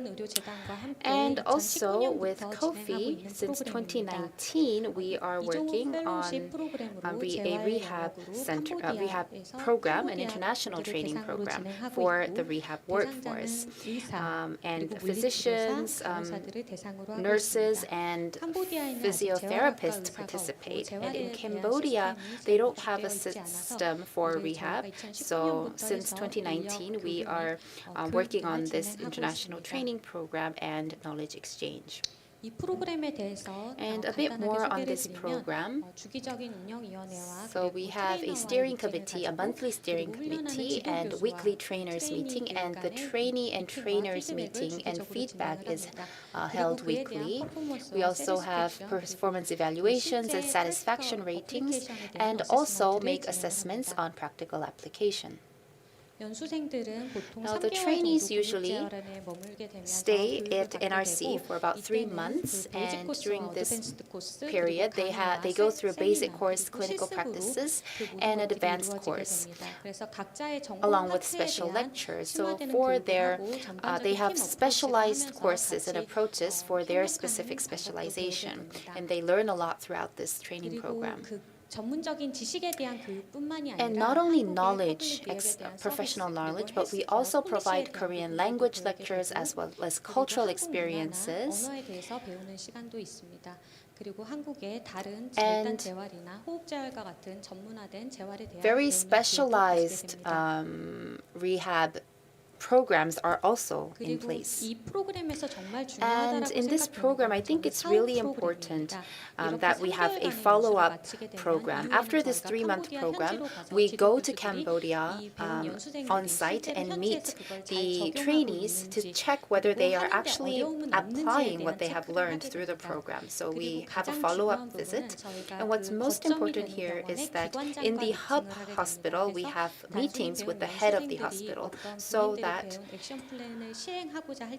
when trainees want to implement what they learned in the hospital, the heads of the hospital needs to actually fully understand the need for it, which is why when we have the follow-up meeting on site, we have meetings to make the heads of hospitals understand this entire idea. And we also have presentations on their action plans on what they're going to do once they return to their facilities. And actually, for action plans, what we think is important is when we had the first round of the Lee Jung-wook Fellowship Program, we wanted to show a lot of the well-established rehab system and procedures. But in the initial year, because we wanted to show everything up, we couldn't really check how much they could actually apply when they returned to their facilities. So in the following year, we started to look into that latter part on how to make the trainees apply it in their actual working environments once they're done with the training. On the left side is a picture of, back then we used paper, especially in Cambodia, for medical records, but after the third program, everything was electrified, so we had EMRs. So the medical record, how we write medical records, and the prescription system was included as an action item in their action plans for the Cambodian trainees. And in many cases, they needed equipment, especially because the patients had low mobility, so they needed electric wheelchairs, for example, and they didn't have that in Cambodia.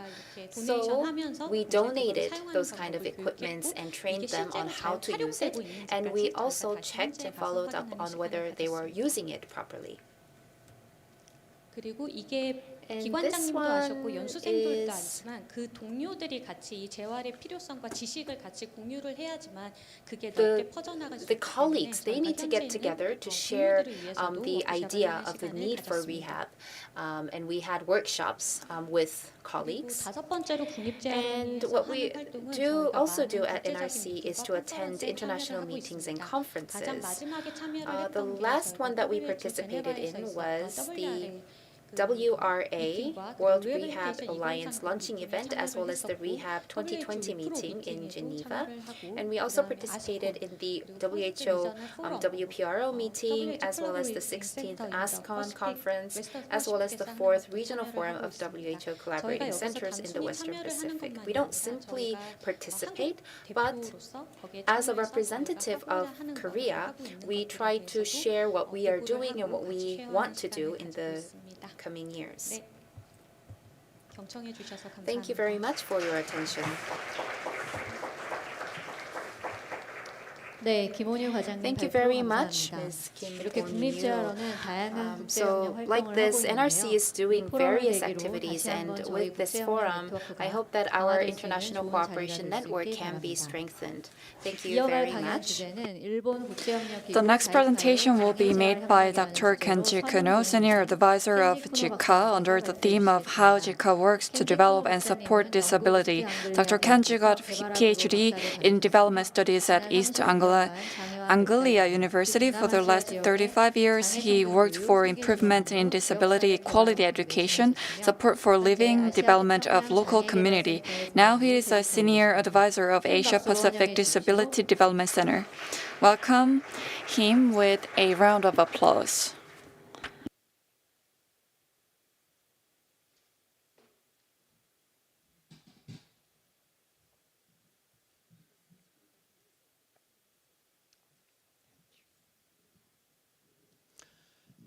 Good afternoon, and thank you very much for the good introduction of myself.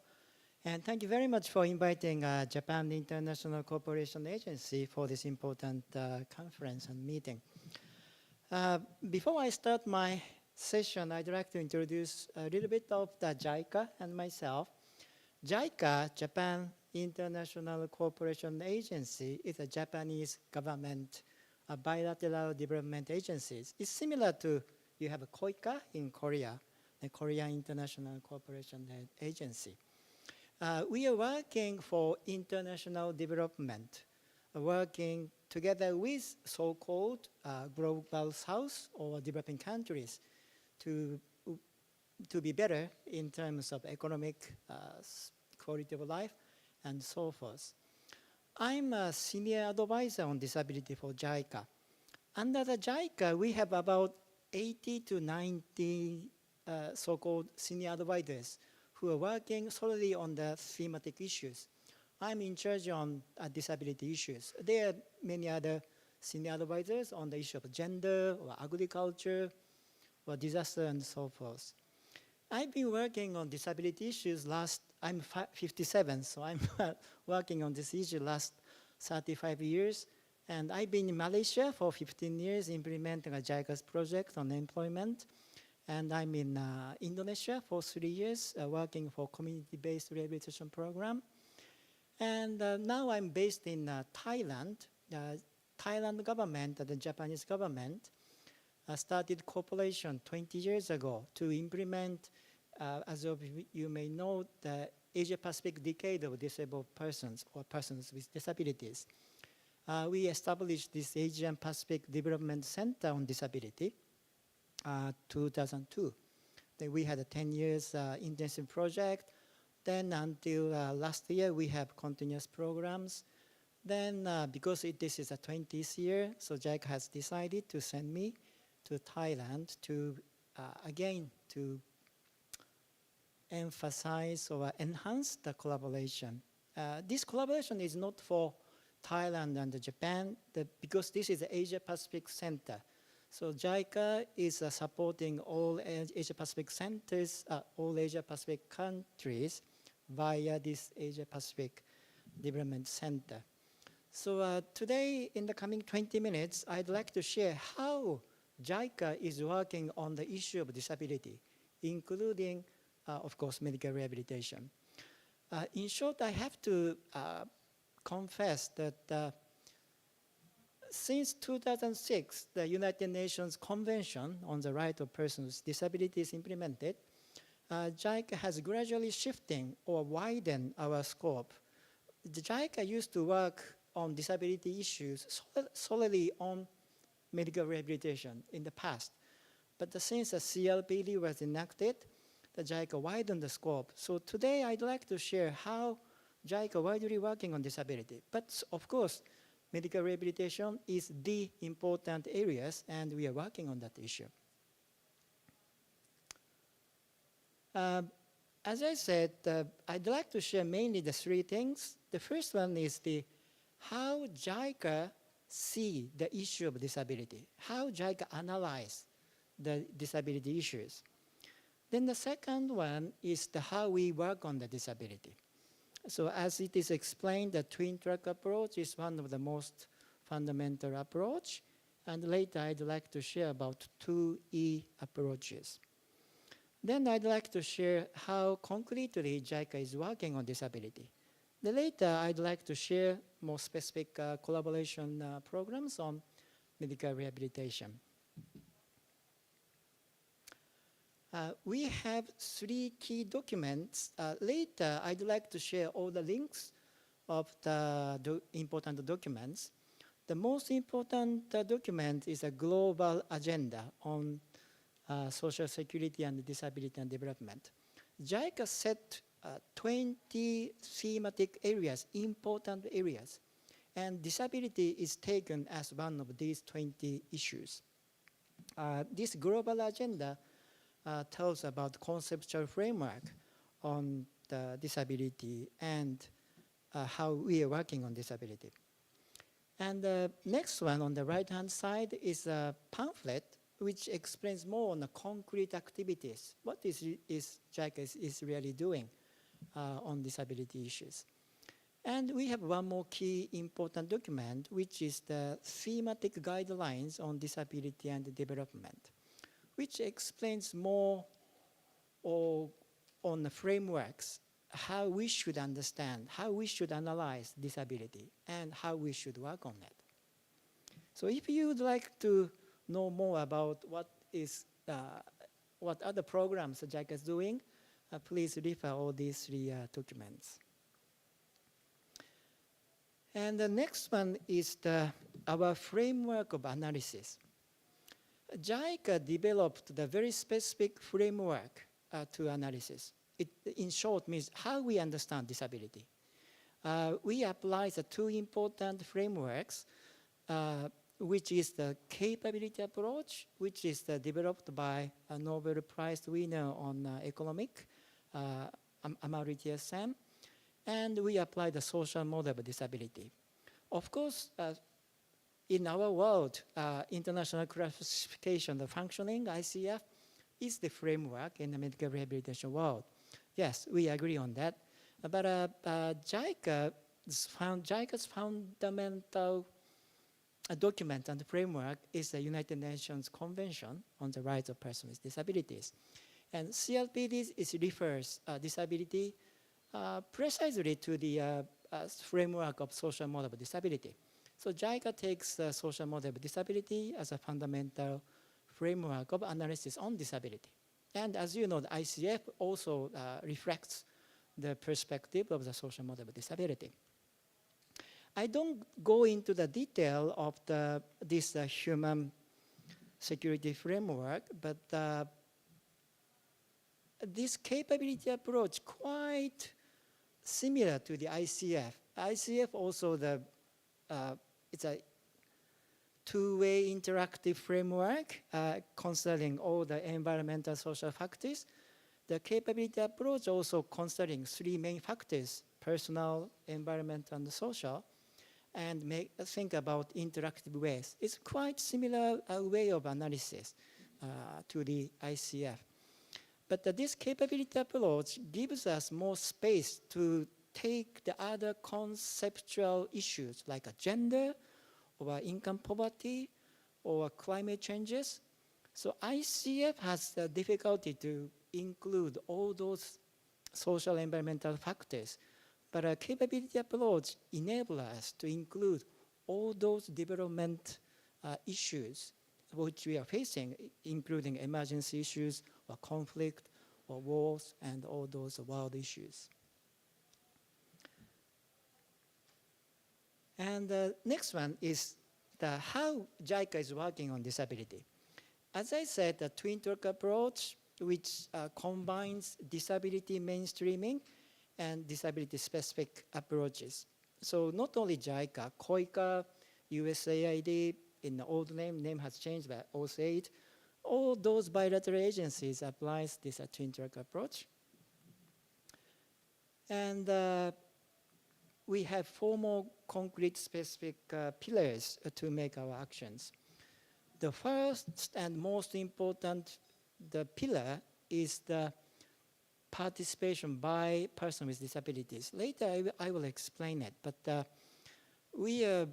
our key approach and our key concern is the empowerment of persons with disabilities become agents of change in the development work.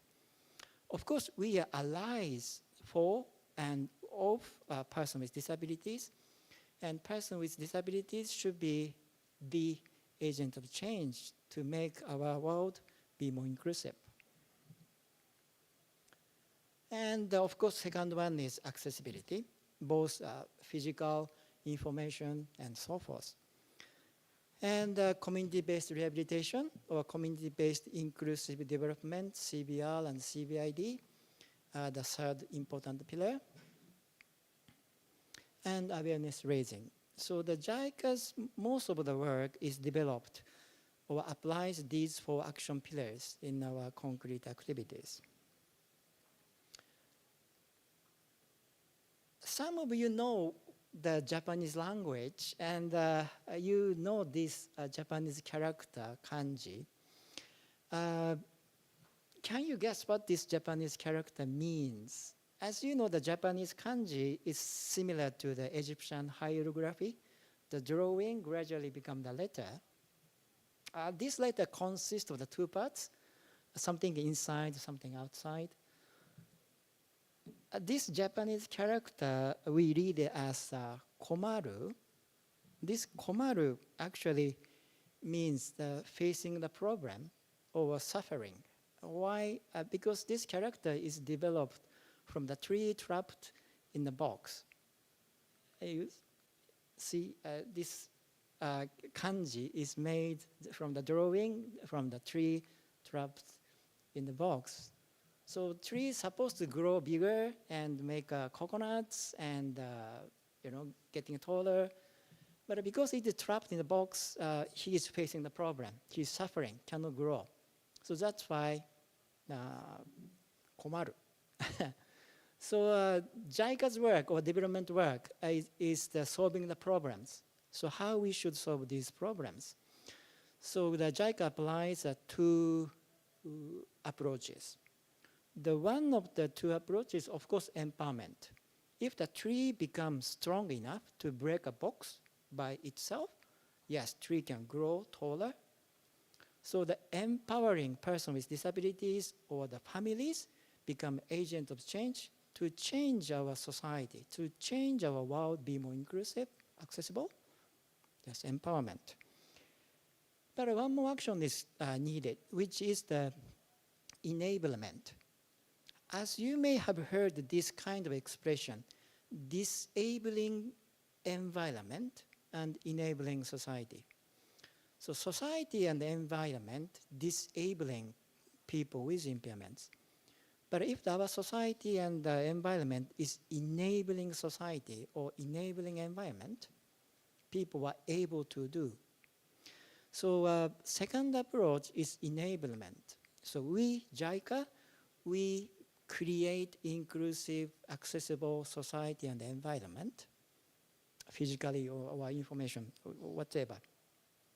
So JICA applies these 2E approaches in our concrete programs. Probably this map is too small, so I will explain a bit more verbally. And this map explains the ongoing project on disability in the world, which JICA is implementing. And in the box on the right top side is the 6 training courses JICA providing in Japan. So we invite participants from developing countries, and we offer 3 to 5 weeks training course in Japan. For instance, we have 2 employment programs specific on a job coach or supported employment you have heard in Sri Lanka and Mongolia, and inclusive education project in Afghanistan, Tajikistan, Mongolia, and Sri Lanka. And we have a disability inclusive disaster risk reduction, DIDRR project in Ecuador and Chile. And we have empowerment and social participation project in Paraguay, South Africa, and Thailand, which I'm now implementing.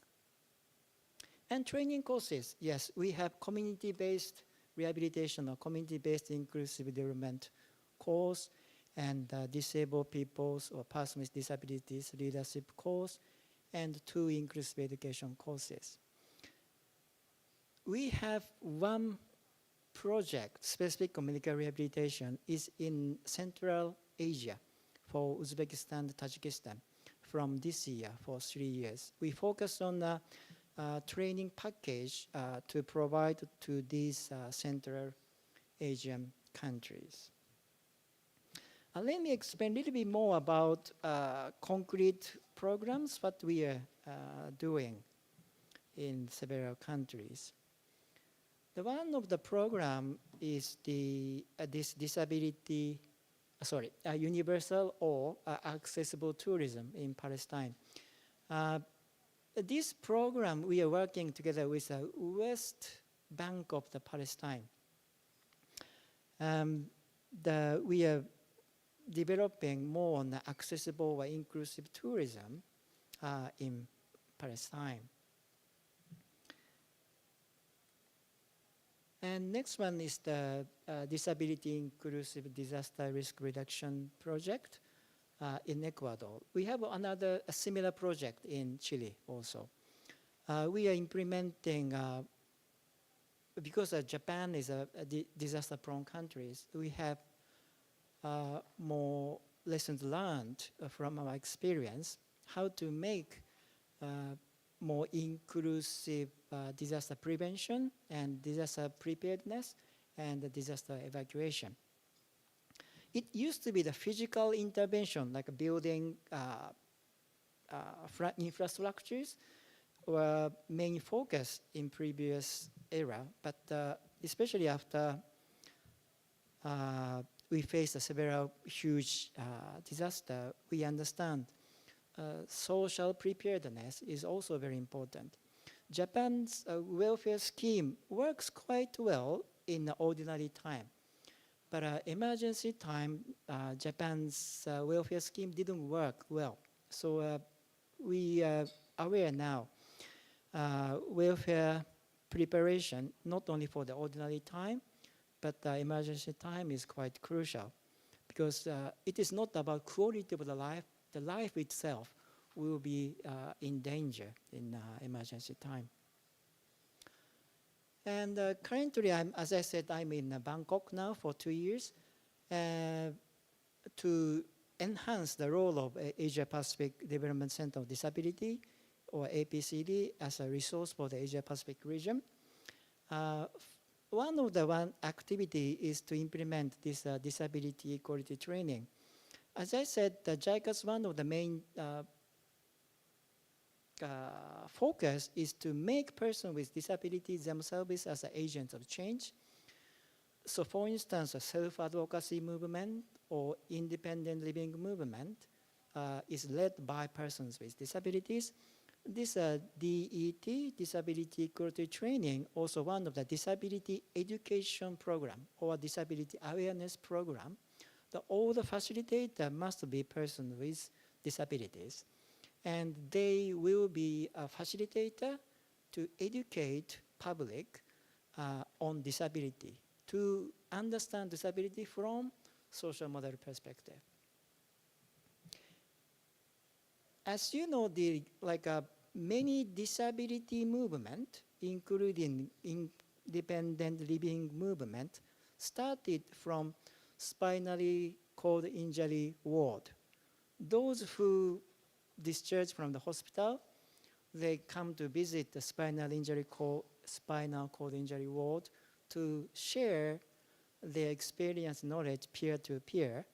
Then that gradually become a peer-to-peer movement, that become an independent living movement. So this DET is one of such movement which persons with disabilities share their experience, knowledge, understanding, not only to other peers with disabilities, but to the public.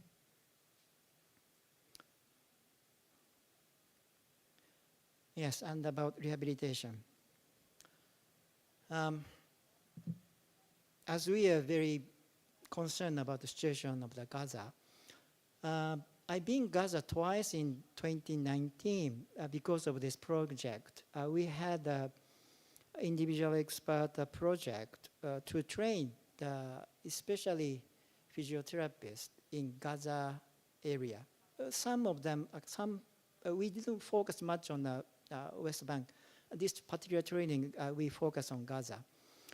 And we had 2 training courses in Gaza and 1 in online because we entered the COVID pandemic time. We trained quite many physiotherapists there on manual therapy because, as you know, many physical therapists or physiotherapists in different countries, they are very good at so-called conventional physiotherapy, like heating or icing kind of things. But manual therapy is one of the lacking area. So the JICA was focusing on to share our knowledge, skills to them. But as you know, yes, we are very much concerned about it. And we have another informal discussion about response to the Ukrainian situation.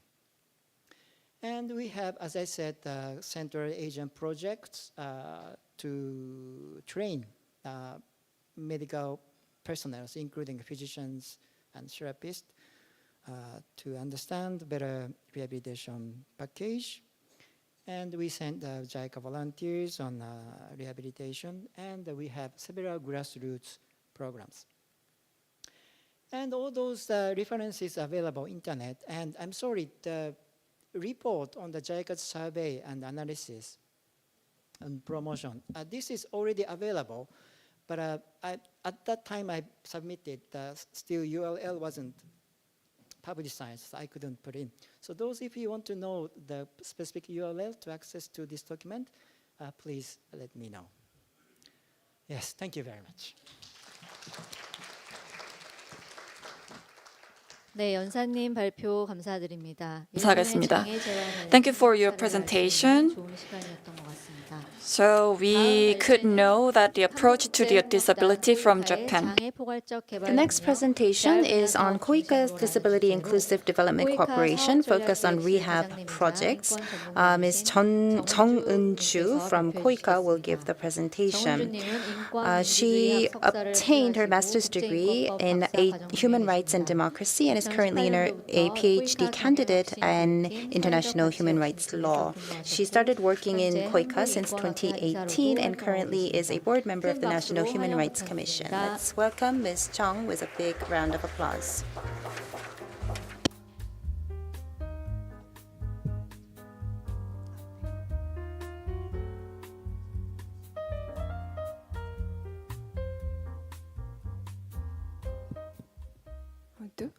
Thank you very much for your introduction.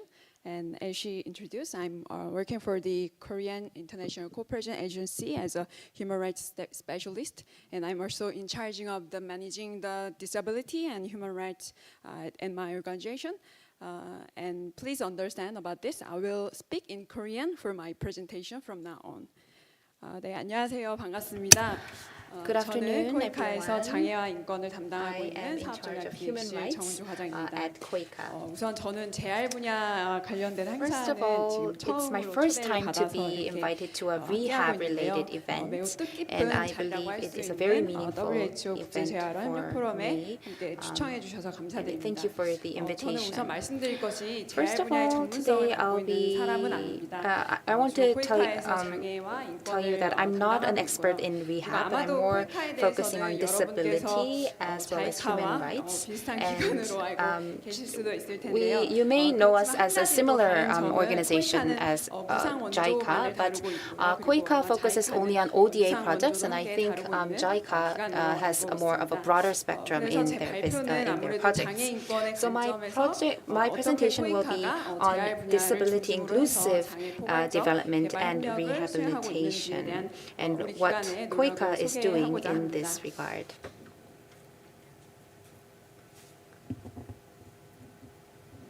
네. 그래서 먼저 첫 번째 First of all, I'll give you an overview of KOICA's Disability Inclusive Development Cooperation, what our objective is and what kind of projects we are working on.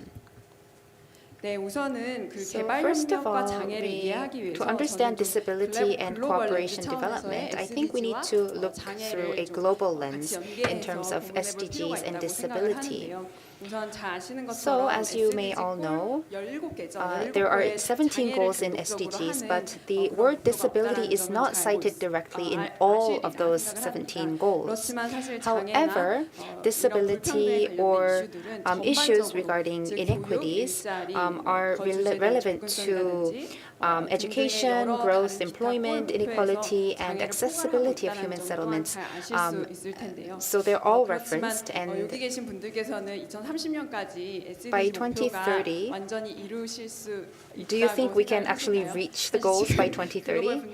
Because we have these global conflicts, and I believe it will be very challenging to reach the goal by 2030. So somehow, for a better implementation of SDGs, we need to go towards this disability inclusive development. That's the perspective that we have when we look at and promote the implementation of SDGs. Therefore, to implement the SDGs, we look at disability as some kind of a cross point when dealing with disability and SDGs and rehab-related issues. So, at this very moment, how can we effectively implement disability-inclusive sustainable development? This is something that we need to think about. As you may all know, there is a global crisis amidst geopolitical instabilities, and there is a huge amount of people who are directly impacted by those kind of conflicts. And according to the IOM, about 23% of people are displaced due to conflict and disasters. And these people are disabled, and they are yet the most marginalized in disaster crisis response. And in this regard, another aspect is that the data regarding disabilities, and in the process of collecting relevant data, there is a challenge. So it is amidst this humanitarian crisis, how can we carry out humanitarian assistance and link all of this together? That's the direction that we are going towards. So, as I listed out, 계속 열거한 것처럼 어떻게 보면 인도적 지원 과정에서 so in the process of humanitarian assistance, a lot of the PWDs are marginalized, and the core subject in this area could be rehab, because there are so many people who have been injured and could live a life with disability in the future due to conflict and war, which is why we want to focus on rehab-related projects.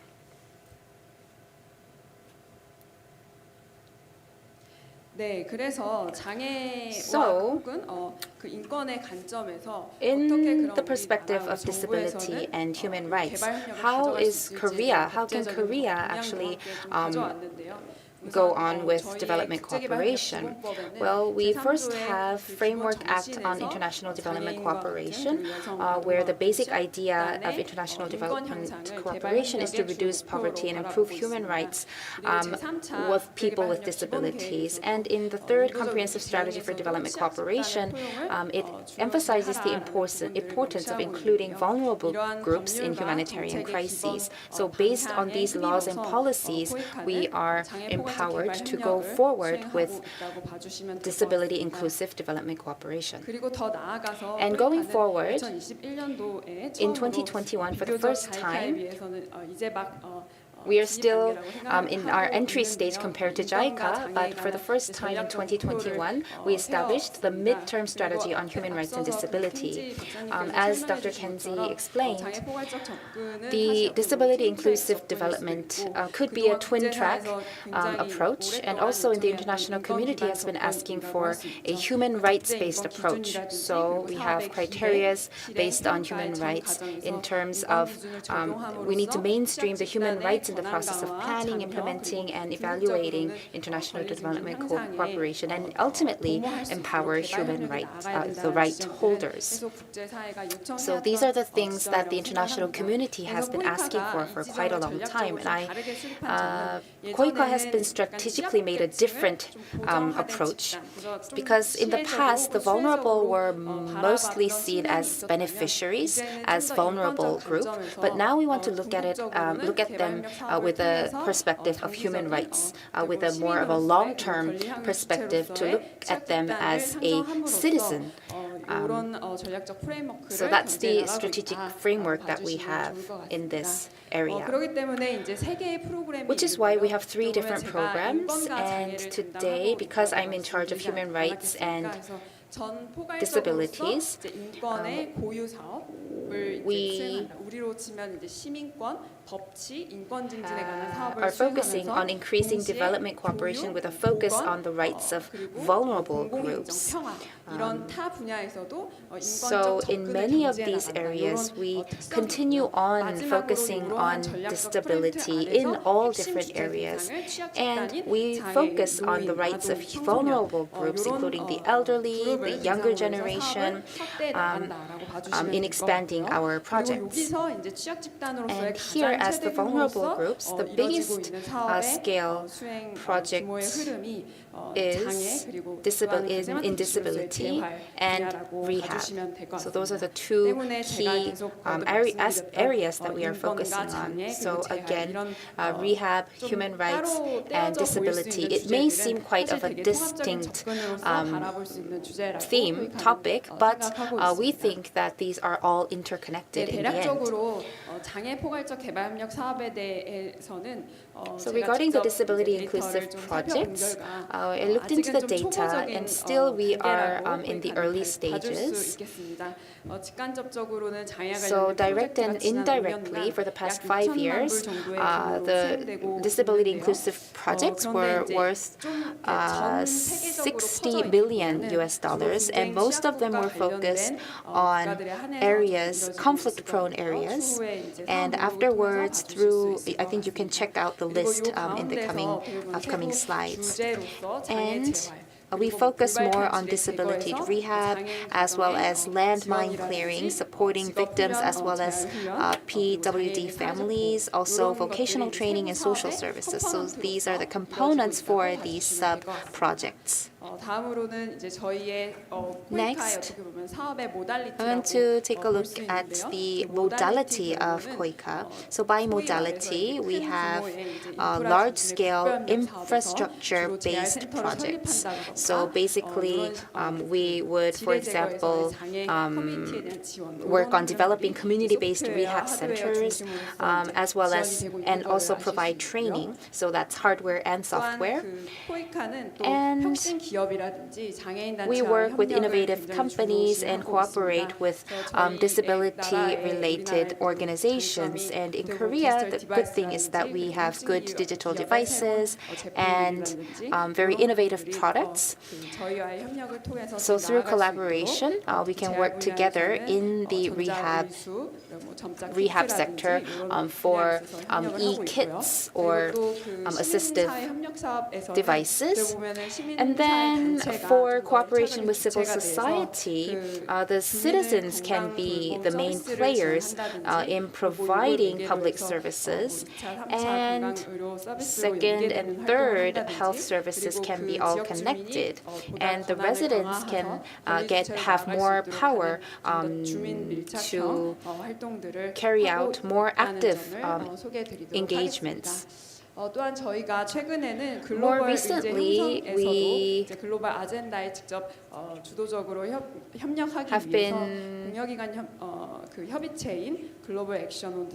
we became a member of the Global Network on Disability, and for the past 6-7 years, we also joined the Incheon Strategy Fund. 적으로 말씀을 드리면 And so to 지금 summarize, 저희가 어떻게 보면 코이카의 ODA 예산이 내년에 이제 the 증가 추세에 COICA's 있는데요. ODA budget 이 is going 과정에서는 to 좀 인도적 지원의 be 위기 그리고 more 분쟁 취약, next year in 글로벌 복합 위기, 2024. 복합 위기라고 And we 하면은 believe 전쟁 that 그리고 these 기후, multi-crises such as climate change, climate crises, and major conflicts are escalating. And what kind of role can COICA play in such situation? And we believe that we need to go towards a people-centered approach. And so as the agent, we want to move towards disability inclusive cooperation and rehab. So these are a list of the projects that we are carrying out. 제가 맨 처음 말씀드렸던 것처럼 As mentioned earlier, 최근에는 recently 이제 보면은 그 전쟁 피해자들을 지원하는 재활 we 사업이 support- 주로 발굴되고 있고, 그래서 하단부에 보시면 이제 우크라이나 You can see 키이우주의 재활로 in 연관 Ukraine, 사업이 최근에 there's a strengthening rehab service delivery of national 보실 수 있을 것 rehabilitative 같습니다. facilities in 그리고 Kiev. 또한 어떻게 보면 장애인의 And 경우에는 also in case of 어떻게 보면 PWDs, 단순히 치료적 관점이 아니라 it's not just about 타협적인 therapy, but they 방향으로서의 need to be 구성원으로 integrated into 자리매김할 수 society. So we need to make them independent and make them reintegrate into community, and that's where COICA comes in. 이전 발표에서도 언급됐던 As 것처럼 mentioned in the CBR previous 모델을 저희 presentation, 개발 we 협력 사업도 같이 also 진행을 work 하고 in 있습니다. CBR 요 다음 cooperation 이제 projects. 리스트는요, And the 그 next 시민사회 click 협력에 is 관한 regarding 사업들이고요. projects on 좀더 civil NGO가 함께 하는 partnerships. So 만큼 NGOs 직접 현지 join 주민과 in this 연대면으로 process. 이제 So we 그 work with 접촉을 하면서 and go in 장애아동 contact with the 부모의 locals, 교육을 한다든지 그리고 뭐 물리치료 providing education and training for PWD 사업을 parents. 수행하고 있습니다.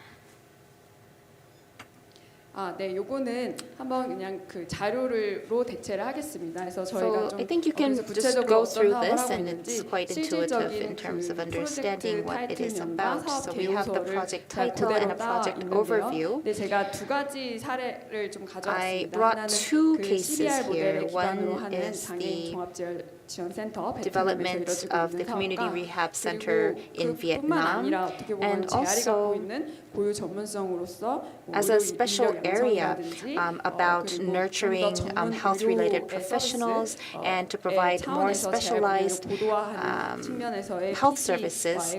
와의 We also have a development of the community rehab center in Fiji. So please read through it afterwards. 어떻게 보면 PDM 상황에서의 뭐 So 성과지표 in PDM we have 이런 내용들을 확인하실 수 있고요. 네, 그래서 어떻게 you can check the 보면 details. 지금부터가 제가 드리고 싶은 So, 말일 수도 있는 것 같습니다. From now on, this is the part that I really want to emphasize. So looking back, if we look at the situation, 지각 변동이 이루어지고 there's a lot of change. 그 2030 글로벌 And SDG with the 의제도 어떻게 보면 2030 Sustainable 불확실한 Development 가운데 goals, we're not 어떻게 sure whether we 개발 will be able to 협력을 actually 매개로 achieve 해서 the goals. 지속 가능한 And so 발전에 through development 우리나라가 cooperation, we can use 영향을 미칠 수 development 있을 cooperation 것인가라는 for 고민을 Korea 하는 to make an 지점이고, influence. 그 과정에서 So we are 사람 really 중심의 개발 contemplating 협력을 over 위해서는 this. And for better 집단의 development cooperation, 취약 그룹의 we 진정한 need to 권리의 증진의 관점에서 provide more rights rights to the PWDs as well as those that require rehab. And I think in this regard, compared to other projects, I personally think that rehab is more direct, that can be actually very practically helpful to the locals. In terms of portfolio, we also need a proper budget, but in terms of as a working level staff, I believe that there is a trend that there are more rehab-related development cooperation projects. So in this complex crisis response, there is a need for development cooperation in rehab. 그래서 조금 더 기술적인 조치적인 흐름도 So we need to look into more of the technical trends as well. 가장 그 현장에서 사업을 발굴할 때 어려운 중에 So one of the 하나는 biggest challenges when discovering projects 사업을 is 수행을 할 때 when we carry out the project, 장제 인구나 So the potential population that require rehab and the statistics are actually not that abundant, so there's not enough data. So those data need to be analyzed more clearly, and also the project components also need to be diversified. With the rehab centers, with the community, we need to have more of a holistic view, and we don't have specialists in all of our offices and project sites, so we need to work and communicate with the specialists, the local specialists, and many people ask us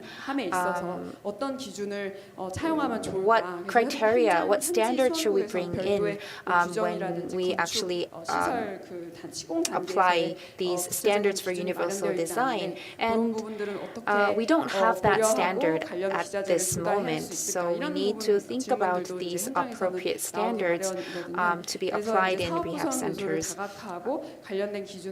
So again, we need to diversify the project components and also come up with appropriate standards for universal design, and we need to work with and really join hands with the local experts on site. 그리고 한편 코이카에서는 이러한 장애 재활 분야를 제가 계속 말씀드렸던 것처럼 as I mentioned earlier, we are looking at this from a cross-sectoral collaboration view. So we have people linked to public administration, peace and health. So for example, land mining clearance and peace and rehab of landmine victims can be connected together. So when these elements are carried out together, we can advance the outcomes of the projects, but we don't yet have this kind of integrated aspect. Of course, the individual aspects, we have a lot of professionals, for example, education, but an education specialist who focuses on integrated persons with disabilities, we don't have such an expert at this moment, so we need to be more holistic, and we need to combine these different areas, put them together, to think about how we can integrate these areas. And our projects can run up to a maximum of 6 years. We carry out evaluations to check whether direction is going as intended, and how the outcomes can be brought out. So what components there are, and we actually evaluate all of those components. And for the evaluation, the rehab professional or disability professional steps in. And in terms of accountability, there are many unintended human rights risks to local communities, negative risks. So it's important to identify these risks and prevent them. And also to advance the projects, relevant ministries need to cooperate. So we need a governance system for an integrated system. And local experts and OPDs need to network together. So we need that strengthening network with local experts and OPDs to identify the needs of PWDs. And somehow, once the project is done, completed, we need to make sure that the established infrastructure can be utilized continuously. These kind of efforts are also being made on site. 그래서 제가 이제 드린 말씀을 굉장히 좀 어떻게 보면 So I know that my presentation was quite broad, but this was KOICA's strategy and KOICA's direction in terms of dealing with development cooperation, and we will expand the component of rehab in terms of our development cooperation. Thank you very much for your attention. Thank you, Ms. Jung Eun-ju, for your presentation. So that was a presentation on disability inclusive development of rehab. Thank you. Every speaker made their presentations on time as scheduled. Lastly, we will invite the speaker who waited the longest throughout the whole sessions. The last presentation will be delivered by Jung Hae-jin, director of Dr. Lee Jong-wook School at Kofi, under the theme Kofi's Dr. Lee Jong-wook Fellowship Program and Cooperation on Rehabilitation. She has a PhD in medical law and ethics at Yonsei University and has been working for Kofi since 2013. Also, she was a director of Ghana On-Site Office. Please welcome her with a big hand.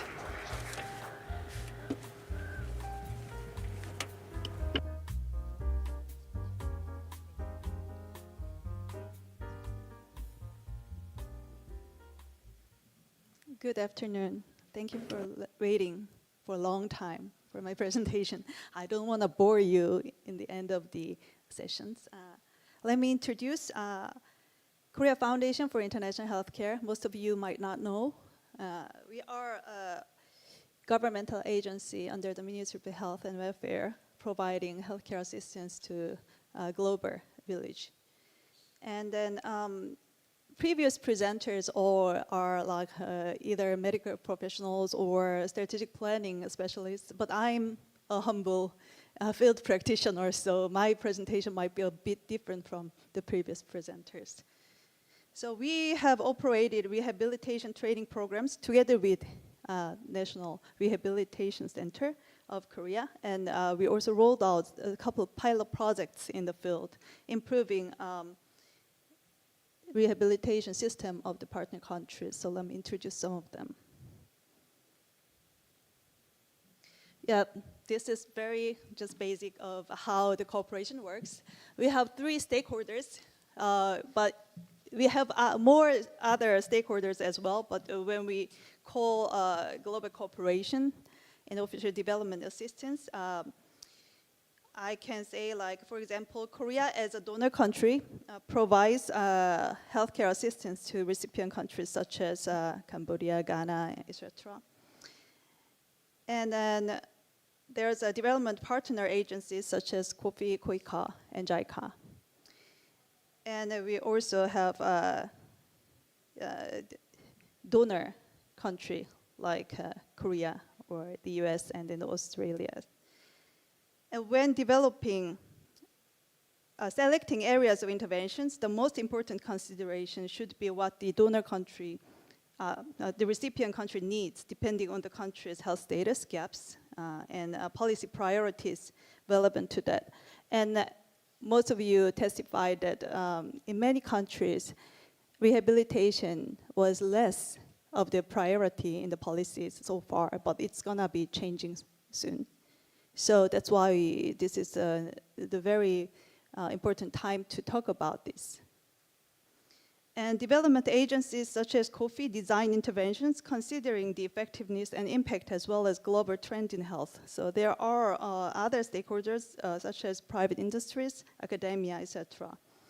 And each stakeholder has different point of view and priorities. But the ultimate goal should be the same: improving global health system to make the world healthy, wealthy, and happy. So we are very new to rehab project as well. And let me introduce some of the backgrounds why we have to participate in the rehab projects. Due to historical and cultural backgrounds, there are many people in our partner countries in need of quality rehab services. However, in many countries, the services are not among the national health policy priorities. Furthermore, lack of trained personnel and limited empirical data make it very difficult to design the policy interventions. As the participants of this conference, we all know the most needed but yet deprived area of health services, the rehab service. And in order to achieve universal health coverage, equity in the service and accessibility, and overcome vast inequality in health outcome, rehab needs to be the priority from now on. And our partner countries are realizing the importance through policy consultations with many international organizations like JICA, WHO. So little by little, they are requesting cooperation projects in the field of rehab. So we are trying to support more on this field.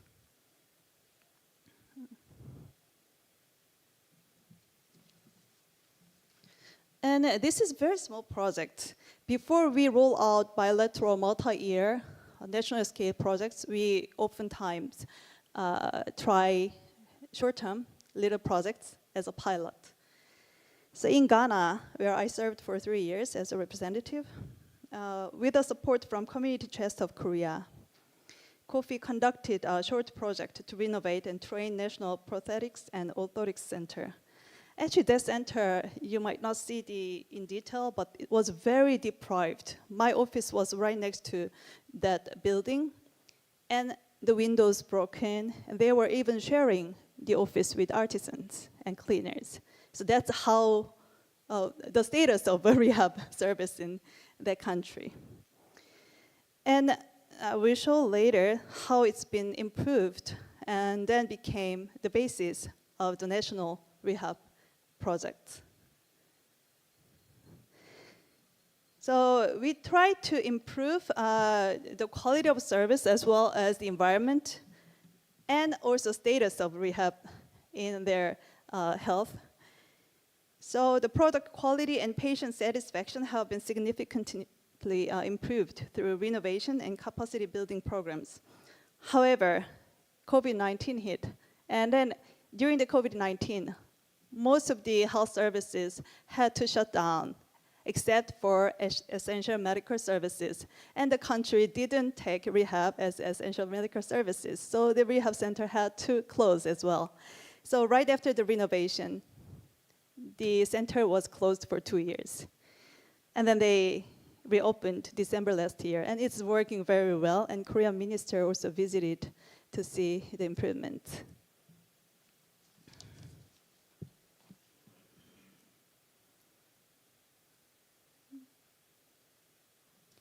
So based on the previous short projects as pilots, Government of Ghana proposed a 5-year national project on improving rehabilitation targeted to children with disabilities.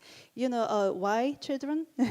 It's prosthetics and orthotic services. You have to change the gears as you grow. So children are the most needed for that services, but they have the lowest accessibilities because they cannot move without their parents, but their parents are always working out.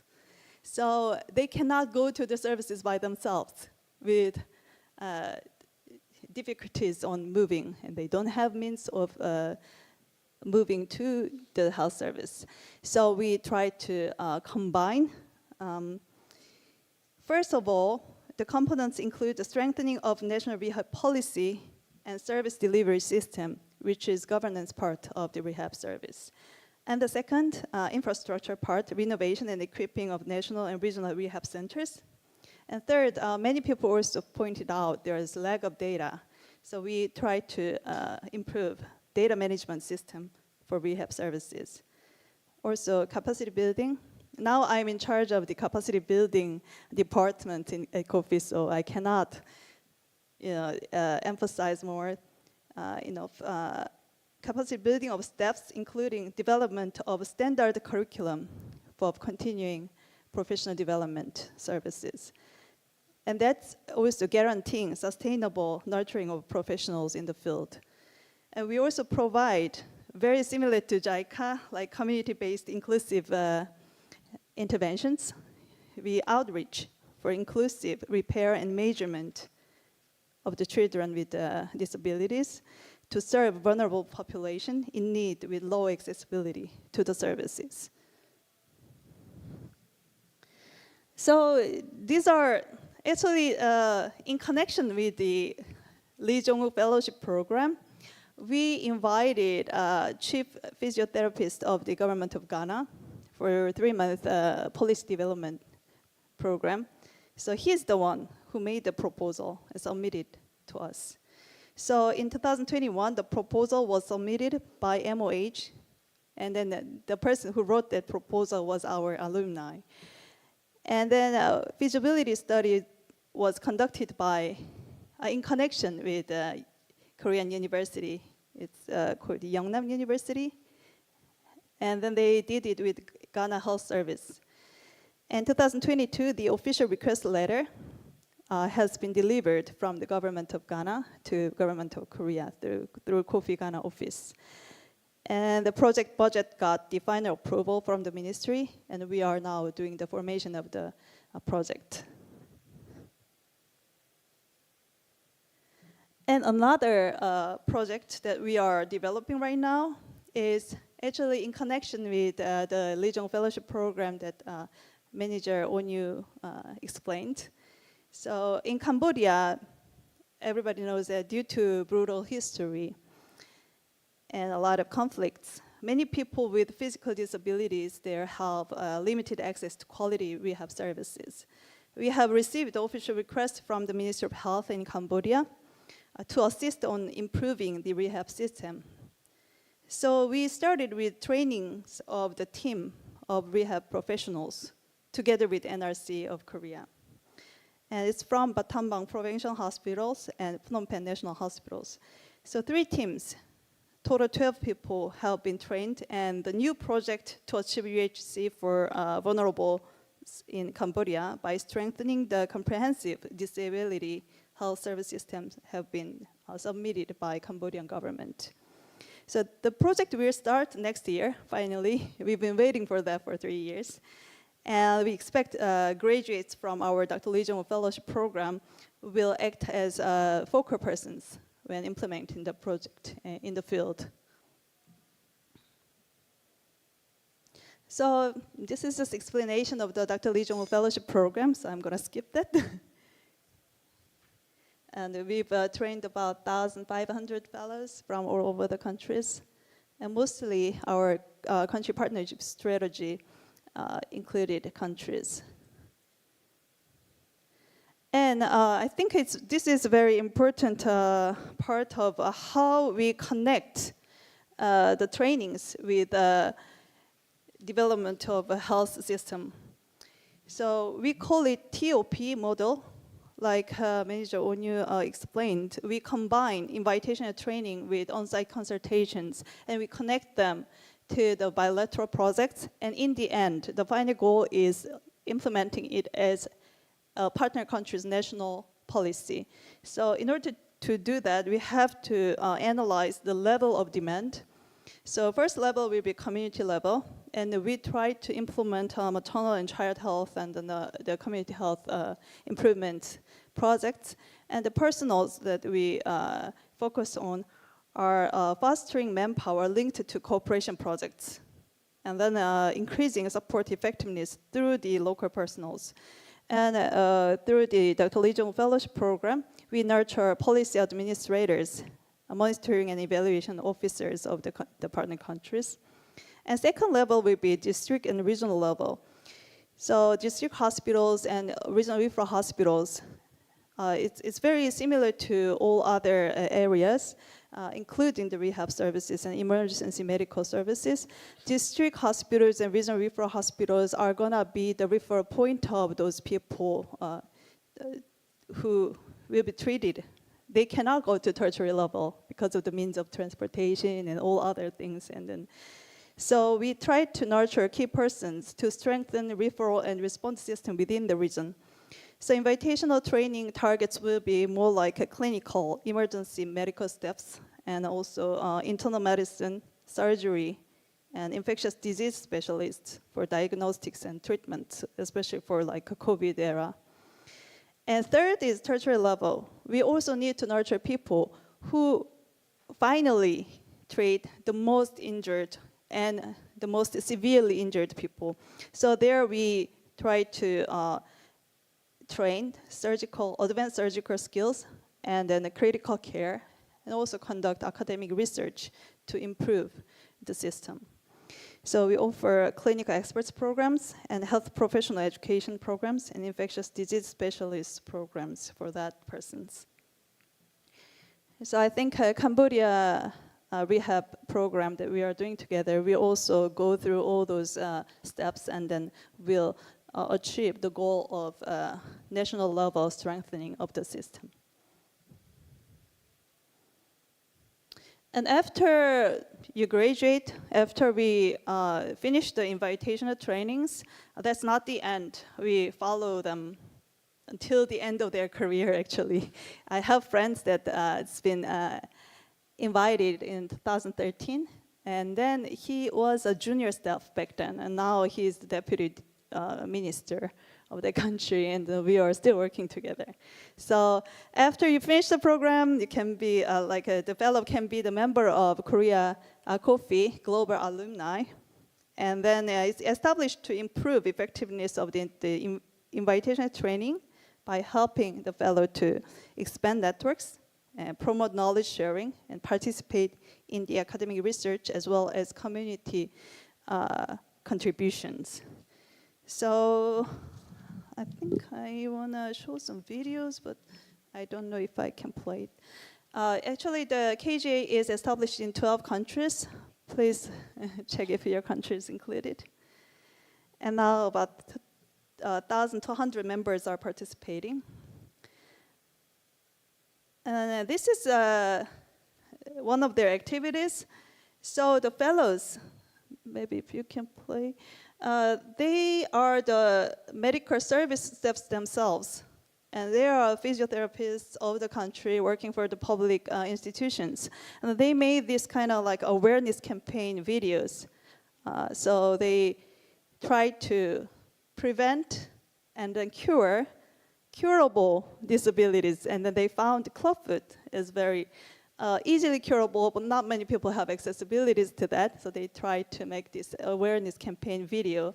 And then we always call for activity proposals. That way we can select a few that are really feasible and support some finance for that. And that one that competition last year. And then in Cambodia, during the COVID-19, lots of disabled people couldn't get even minimal health services. So medical screening campaign to support the disabled group has been conducted by our alumni members. And that one also got some financial support from us. And like we all know now, by now, the EMS service, first responders, very important, and it's really related to the rehabilitation services.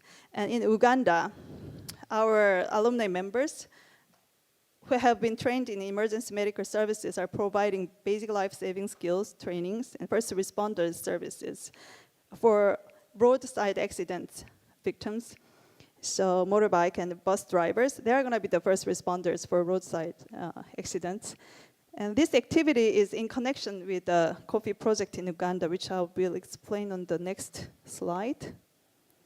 So this is kind of like success story, how it's been connected to the national policy level. And National EMS System Improvement Project has been proposed by Uganda government in 2016. And I also participated in the project development team, visiting the sites several times. And the project has been approved by Korean government in the very following year. And we supported almost $35 million for 5 years, setting up the national EMS system. And it includes capacity building, infrastructure, and system development for national EMS system. And this project was also in connection with LJW, Dr. Lee Jong Fellowship Program. So we strategically selected focal persons for EMS system. So 31 clinical experts and 9 policy experts and 4 biomedical engineers have been trained in Korea for the 5 years. So they not only established national system, but also spread out the knowledge to surrounding countries. So in November 2022, Cameroon government invited Uganda EMS team for knowledge sharing in an international federation of emergency medical conference. So furthermore, the alumni members are providing BLS trainings like you saw in the previous slide to first responders, and it's keep going on every year. So it's an annual event they do to contribute back to the society. And then next one is about surgical technologies, so which I think it's not really related to this, but let me just briefly introduce.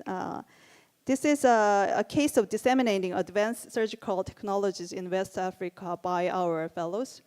So for 5 years from 2015, a TOT training team was conducted by strategically inviting surgical teams such as laparoscopy, arthroscopy, and endoscopy from regional referral hospital in the metropolitan area of Ghana. As a result, graduates took the lead in establishing and operating laparoscopic surgery and education centers, endoscopy centers, and telemedicine centers within the institution. And also the surgical team of Accra Regional Referral Hospital transferred their skills to other hospitals in the country. So the second largest city in Ghana, Kumasi, also got that knowledge transfer from that the first hospital. And they also established an education and training center in connection with the local cooperation project by Kofi. So from 2020 to 2022, we also invited 9 fellows from the second biggest hospital to make 2 advanced surgical teams. So the result of the self-surgery team and TOT training are coming out as a research paper, and we are working together to publish it in the international academic papers. So thank you very much. 네, 팀장님 발표 감사드립니다. Thank you for your presentation. 리종호 펠로십 외에도 코피가 Other than Lee Jung-ho Fellow Program, we could know about various activities by COFI.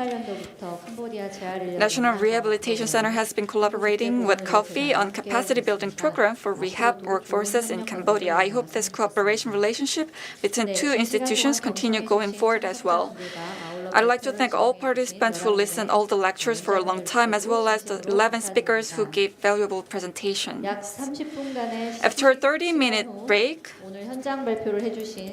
we will have panel discussion and Q&A session with all the speakers who are attending on-site. Then we will resume this panel discussion at 3:50. Thank you.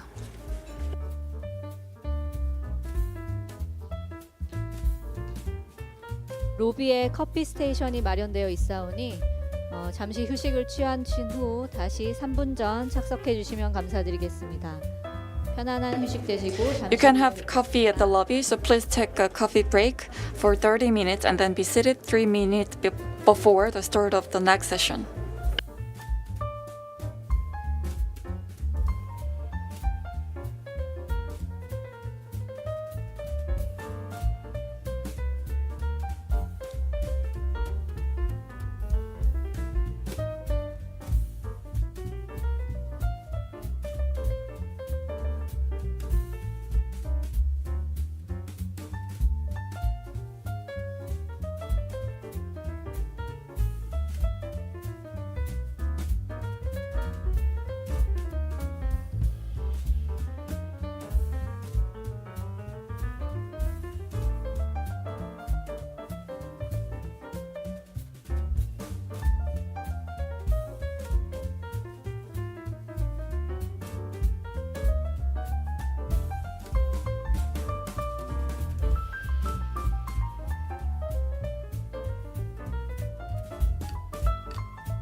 네, 안내드립니다. 곧 토론이 시작될 Ladies and 예정이오니 gentlemen, we will soon begin the 참석자분께서는 panel 자리에 착석해 discussion, 주시기 so 바랍니다. please come in and 다시 be 한번 seated. 안내드립니다. 곧 Once 토론이 again, 시작될 we will soon 예정이오니 begin the 참석자 panel 여러분께서는 discussion, 자리에 so 착석해 please 주시기 come in 바랍니다. and take your seats.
네, 지금부터 패널 토론을 We will now 진행하도록 begin the 하겠습니다. panel 이후 패널 discussion. 토론 자장을 So for the moderator for the 한국장애인재활협회 panel 부회장님, discussion, we have Vice Chair of the 그리고 Rehab 참여하시는 International Korea, Mr. Lee Il-young, as well as Mr. Kim Wan-ho, the Director of the NRC Hospital. 한국장애인재활협회 부회장님은 So, Vice Chair Lee Il-young has graduated from Yonsei College of Medicine and did his residency and fellowship at New York University Hospital and was a professor at Aju University College of Medicine. Also, we have Director Kim Wan-ho of NRC Hospital. Now, the panels for the discussion. WHO 서태평양 지역 재활 담당관이신 조디 앤 The 밀스 WPRO 박사님이십니다. Technical Officer of WHO, Jody Ann Mills. 치료 및 외상 Also from 재활 NCCTRC, we have Erica Bleakley. 그리고 치앙마이 And from Chiang Mai 아피차나 University, 고빈다 we have 박사님이십니다. Professor Apichana Kovinda. 그리고 국립재활원 From 척수손상재활과 NRC, we 김온유 have 부장님 Ms. Kim On-yu. 그리고 자이카 선임 From 교수님 JICA, we 켄지 have 쿠노님 Kenji 자리하셨습니다. Kuno. 그리고 코이카 And from 사업전략기획실 KOICA, 과장님 we 정은주 have 과장님 Ms. 자리하셨습니다. 정은주. 한국국제보건의료 And 재단 from 이종욱 스쿨 팀장 정혜진 Kofi, 팀장님 Dr. Lee 자리하셨습니다. Jong-wook School, we have Ms. Jung 네, 그럼 Hae-jin. 자장님께 So 마이크를 now I'll hand over the 넘겨드리도록 mic 하겠습니다. to 큰 박수로 the 환영해 주시기 moderator. 바랍니다.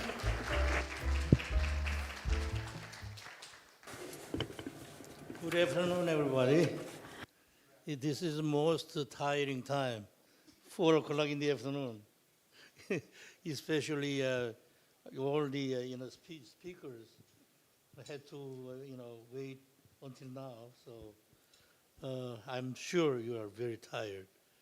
I think the topic is so various. So if there is any question now, you have to ask here, then we'll get that question. Otherwise, you can directly, connect each speakers and get the answer.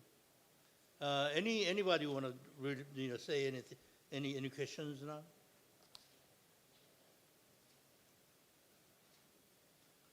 I discourage too much, probably. Okay, now if there is no particular question, I want to use this time for communication of each speakers. And also, each speaker, I ask you, give take-home message. You remember this, that kind of message, that you can help audience.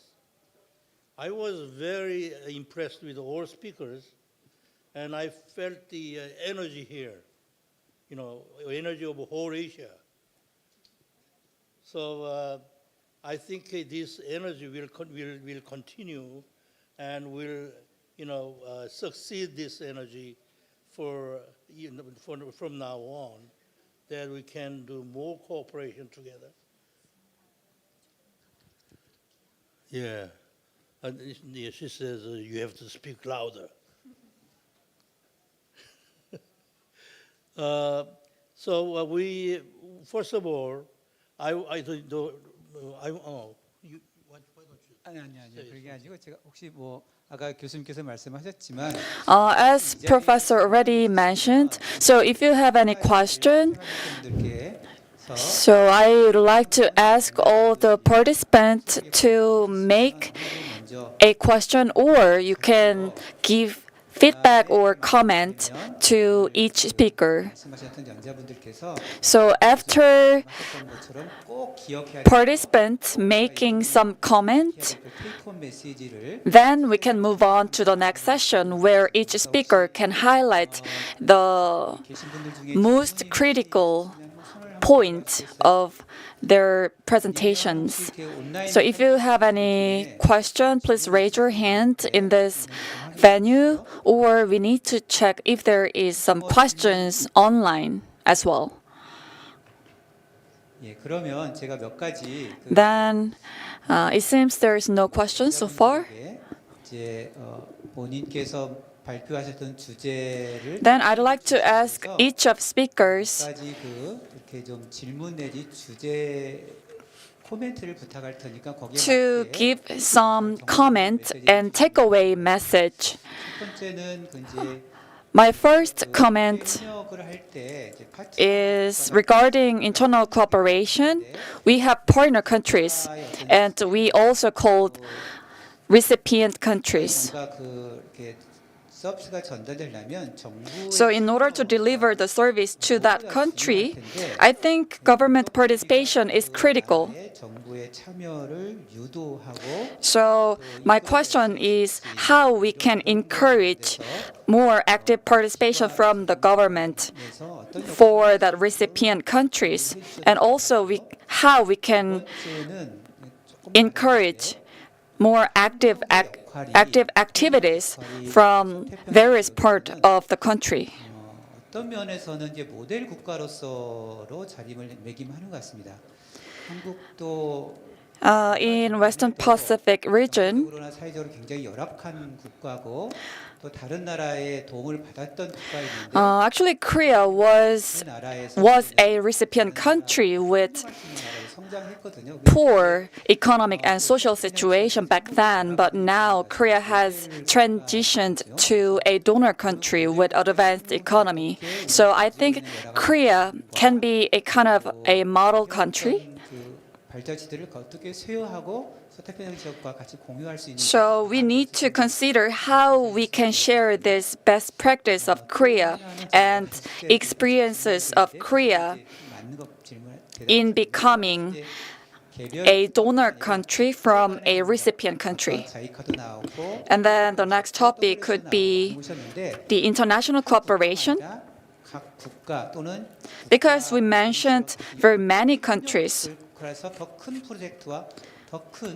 So in order to do larger scale projects and to improve the cooperation, that we need to consider how we can cooperate better between each country. 한국도 마찬가지로 재활이 응급이나 재난 상황에서 And the next topic could be rehabilitation itself.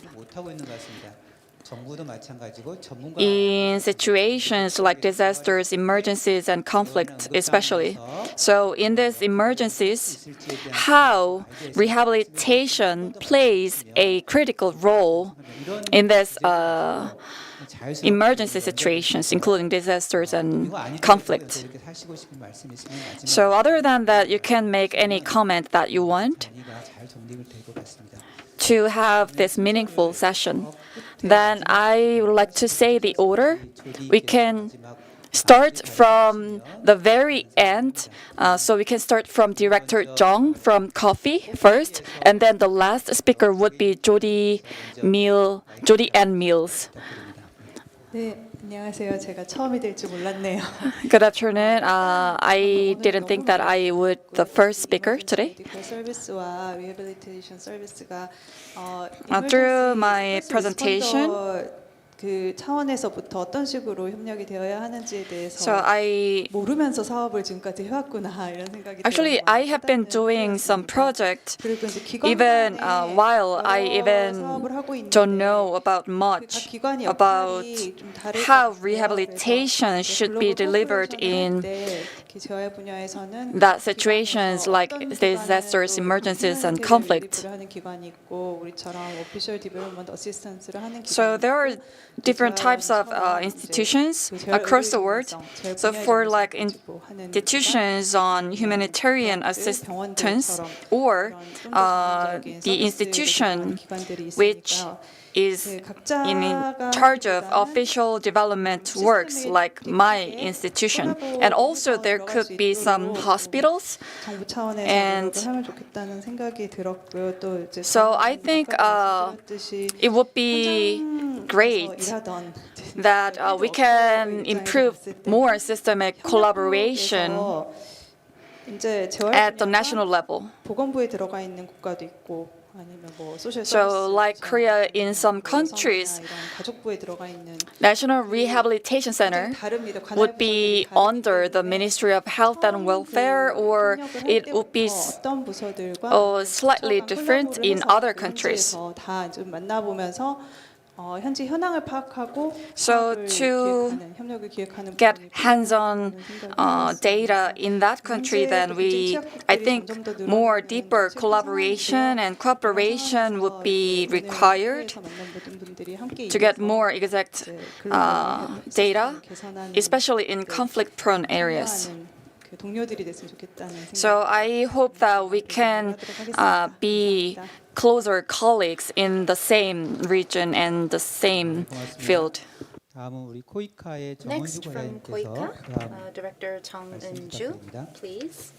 네, 질문 감사합니다. Thank you for 저는 the 제가 두 question. 번째 응답하는 사람이 될지 모르겠는데 우선 되게 중요하면서도 굉장히 거시적인 차원의 네 가지 질문을 주신 것 같습니다. 우선 국가의 시스템에서의 정부의 참여가 어떻게 보면 지속 가능한 개발 협력에서 되게 중요하다고 생각을 하는데 나는 그 질문과 관련해서 제 생각에는 우선 현지 시민사회의 역할과 그 자력화를 강화하는 방향으로 우리가 좀 길게 호흡하는 게 되게 중요한 것 같습니다. 그거를 사업 사례로 설명을 드리면 우선 그 저희 시민사회 협력 사업 중에 NGO가 이제 현지 정부와의 CBR 모델이라고 하죠. 그 커뮤니티 기반 접근에 관한 그 모델을 좀 더 정착시키는데 그 현지 정부와의 커뮤니티를 위원회 같은 그런 구조를 만들고 거기서 계속 협력해 나가는 그런 경험이 있었다라는 그 경험을 제가 전달받은 적이 있는데요. 있는데요. 근데 approach. 그런 시민사회 협력이 So these kind of 다시 그걸 civil 기반으로 해서 cooperation 정부와의 신뢰를 needs to 쌓고 be 다시 the 그 basis 인근 to build 지역에 trust with the 국별협력 government. 사업에 And 이제 최대 규모의 이제 장애인 재활 센터를 설립하는데 중요한 또 매개가 that can be a very 되었다라는 important 그런 that is 소식을 agent 또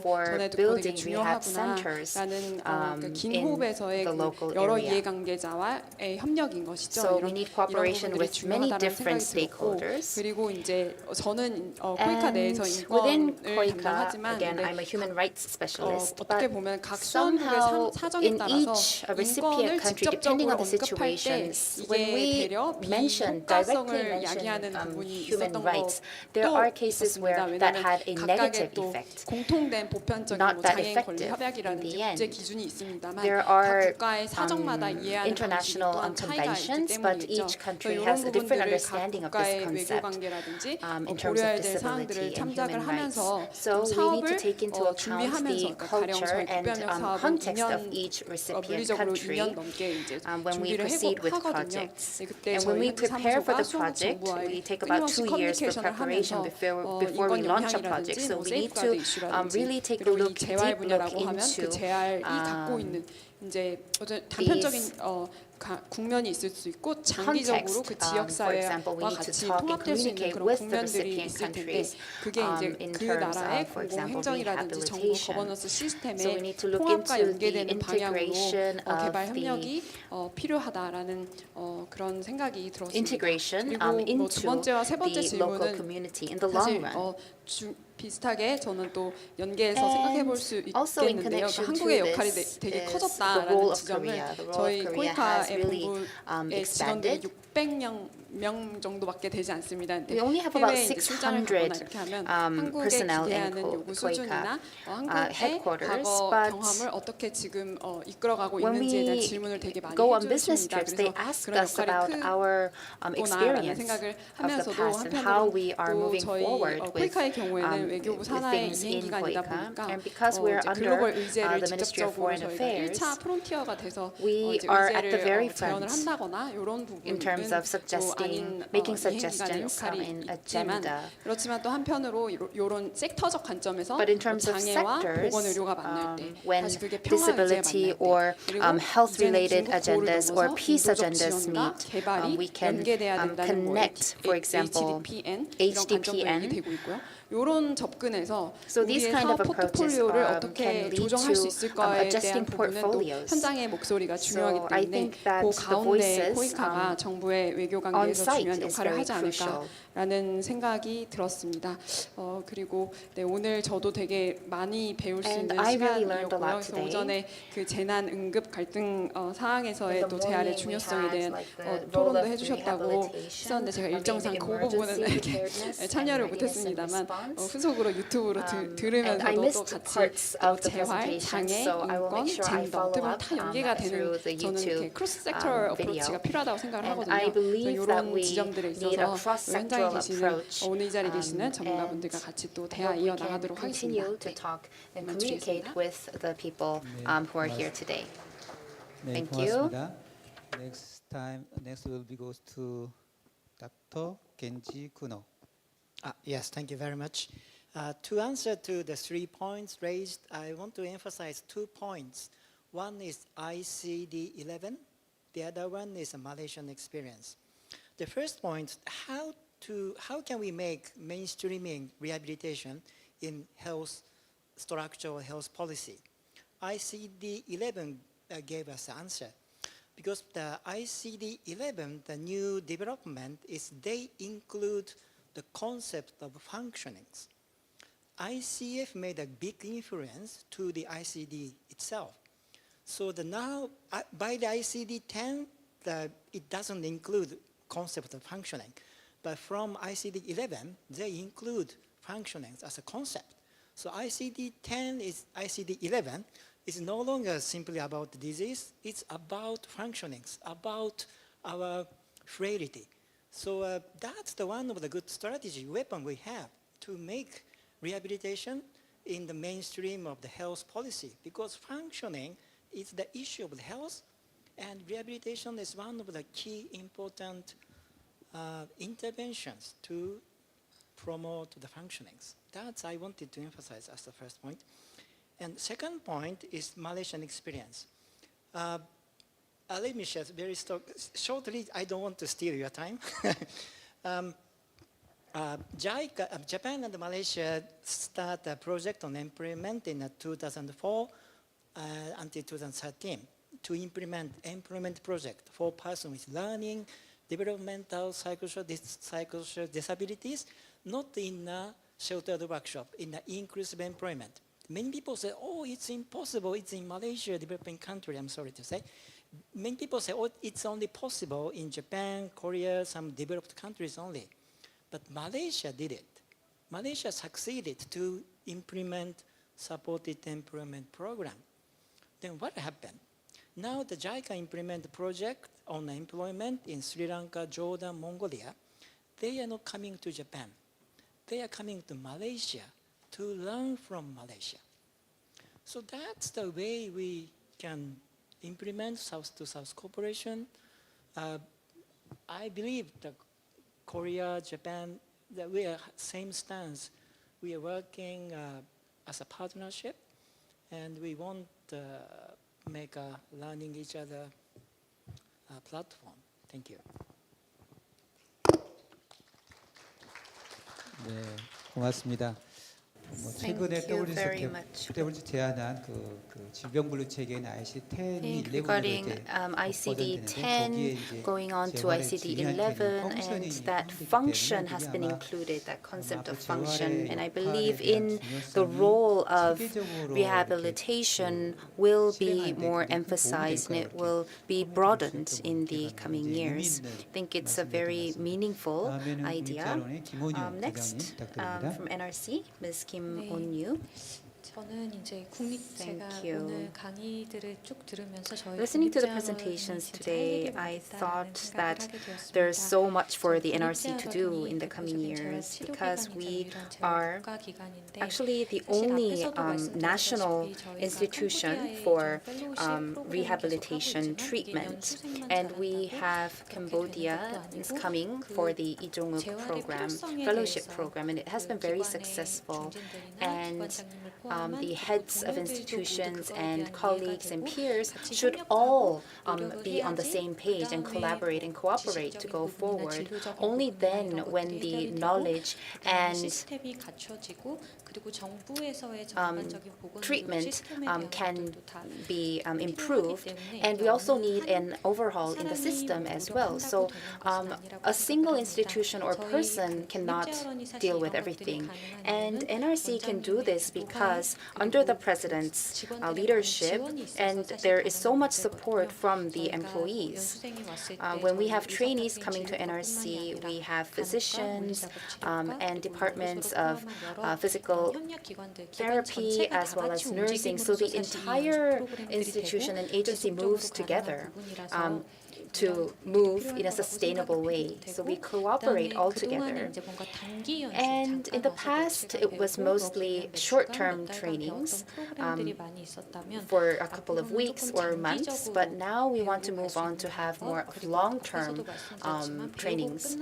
And we want to make sure that it doesn't end with the training, but also go towards follow-ups afterwards for continuous cooperation and exchange. And to do that, we need a dedicated officer or finance account to support that kind of activities.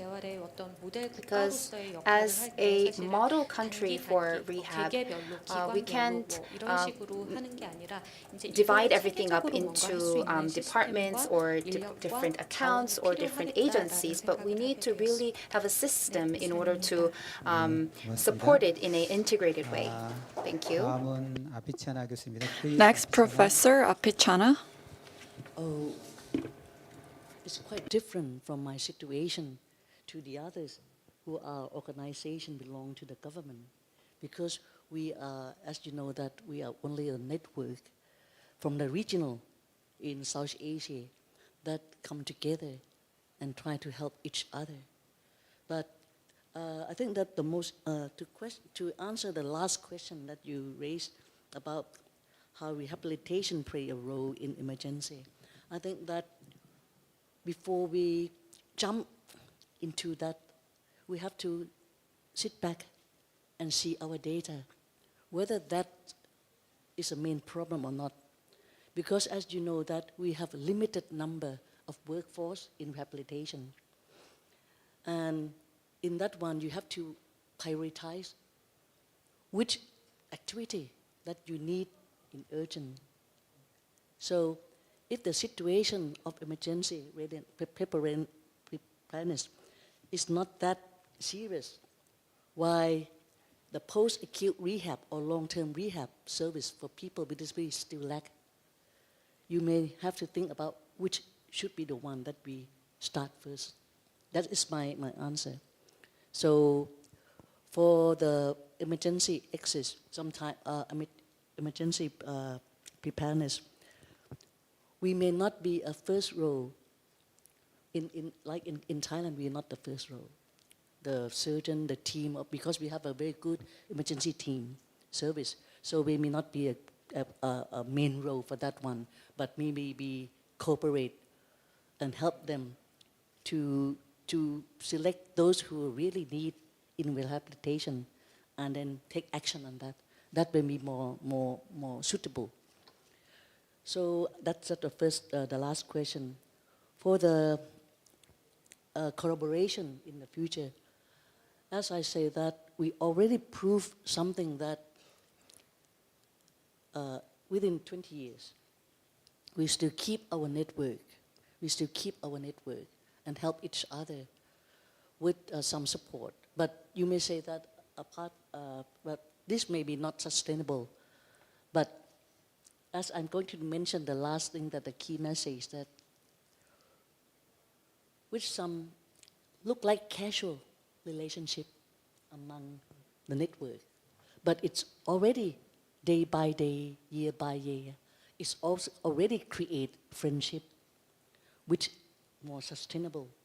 And this friendship will grow on the help, the exchange of each other to make that sustainable for improvement in rehabilitation. So that's one thing that I think that it's very important.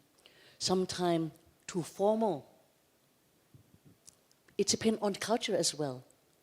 From country may be different, but like in our style in Southeast Asia, sometimes when you talk in front of the table like this, it one thing, but when you move from the table, there's another things, another solution.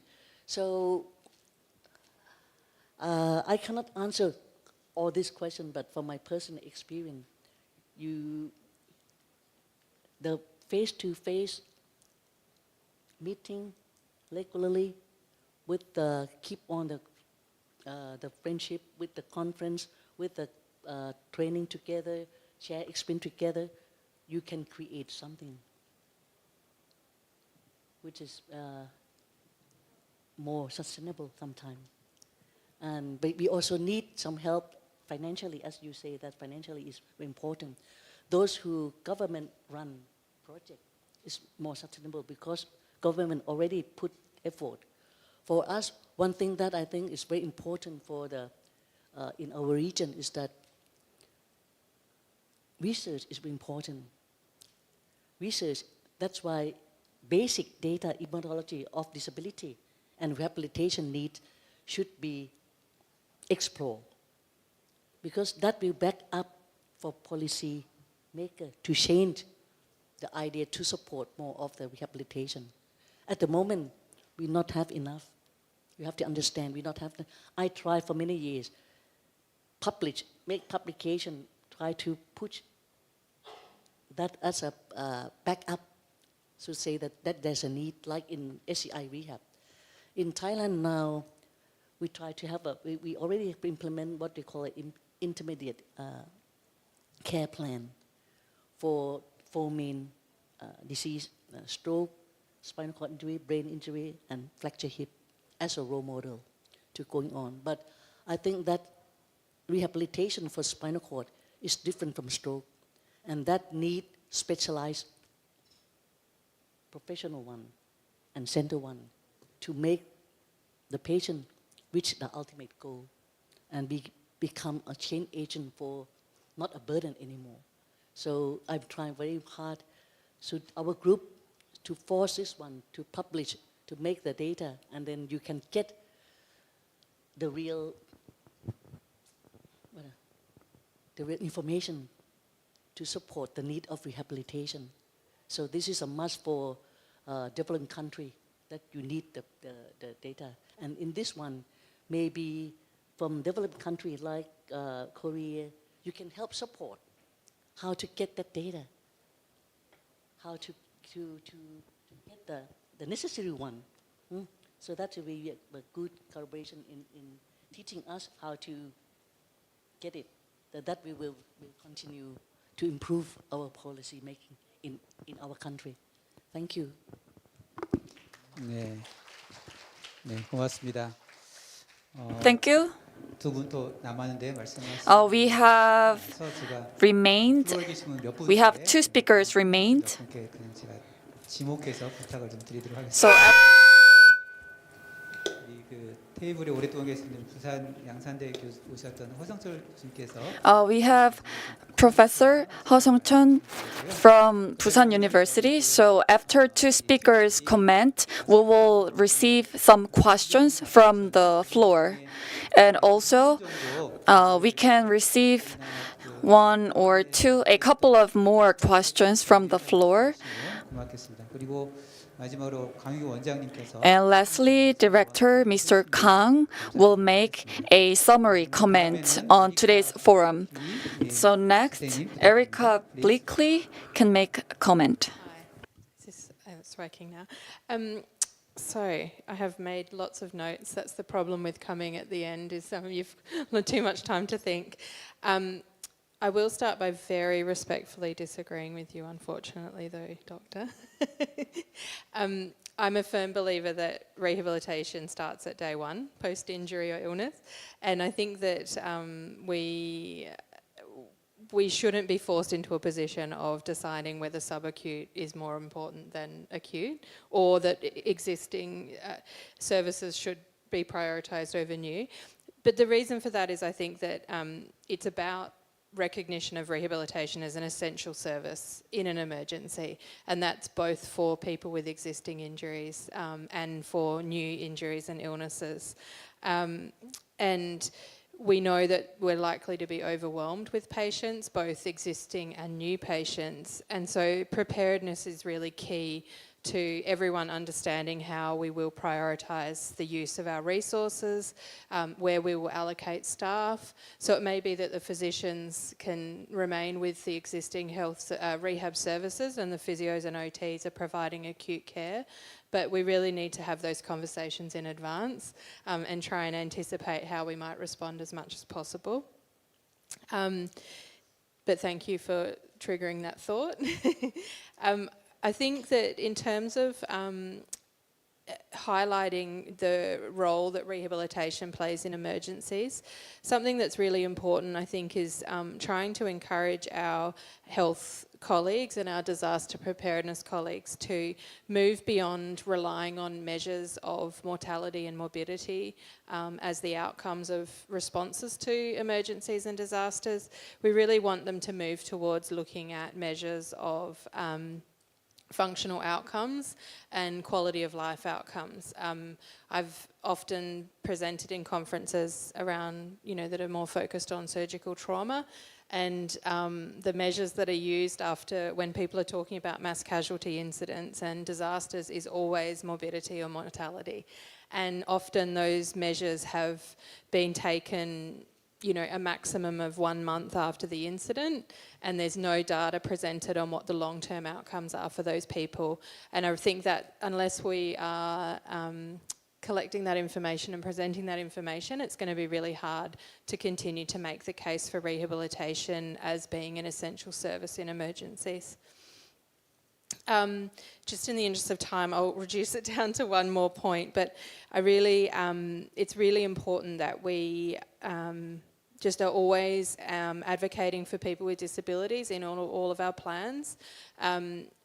people with disabilities will essentially become patients of acute rehabilitation services in disasters if we don't support their preparedness, if we're not making sure that they are reached when health services are activated after a disaster or in a health emergency situation. So even though in many places disability support services are quite independent of health, and I don't disagree with that, we need to remember that in emergencies, rehabilitation providers are often the best people to be advocating to the broader health system about making sure that data is collected about people with disabilities and that those needs are being addressed. And we need to do all of that in conjunction with what we're doing for everyone else. So I just wanted you to go away with the idea that rehabilitation has a really, really critical role in emergencies, and that starts on day one and continues until the last patient has been discharged from a rehab service. And that's really important that we resource that and that we're prepared for that entire arc of care. 네. 예, 여기 모이신 분들 많은 분이 재활에 관련 있으신 분들일 텐데. So most of the people here are related to rehab, and I think that was a great emphasis on the role, importance of rehab. Last, Dr. Mills, could you please wrap up the forum? 좋을 것 같습니다. Please. Sure, no pressure. No, thank you. Thank you for the opportunity. Starting with the first question that you raised at the beginning about how can we better engage governments in the work, this incredibly important work that has been presented today.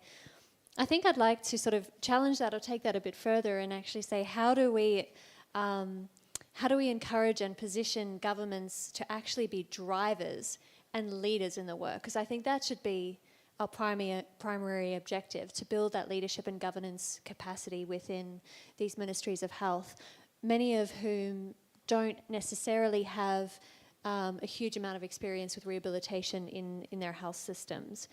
And I think the what is easier than the how. I think engaging them from the outset in planning is a very useful strategy. So more than just informing them, but actually bringing them into the decision making. And also using WHO country offices and regional offices. One of our responsibilities is to be that gateway between funding agencies and development partners and ministries of health. So we can sometimes, when it's appropriate, be that conduit. So building relationships with the WHO country offices and with the regional offices is one avenue that might work. The second strategy actually aligns with your other point on really how to build our international cooperation and how to strengthen that. And hearing all of the different initiatives that are happening across so many different countries, it's so evident that this is really, really critical. And I think national strategic plans have a key role to play in this regard. These national strategic plans are a way that we can really pull together in the same direction. We often are working in countries with very similar broad goals in mind, but the pathway for how to get there might be different based on our own objectives. And what we sometimes see happening in countries with ministries of health is that they can be quite reactive in their development approach, reacting to the opportunities that are presented by different funding bodies and development partners, because they're so eager for that support, they're so hungry to move things forward. The opportunity is there, and so they want to work on this, but then they have to respond to the next opportunity, and there's not necessarily a coherence in the way forward.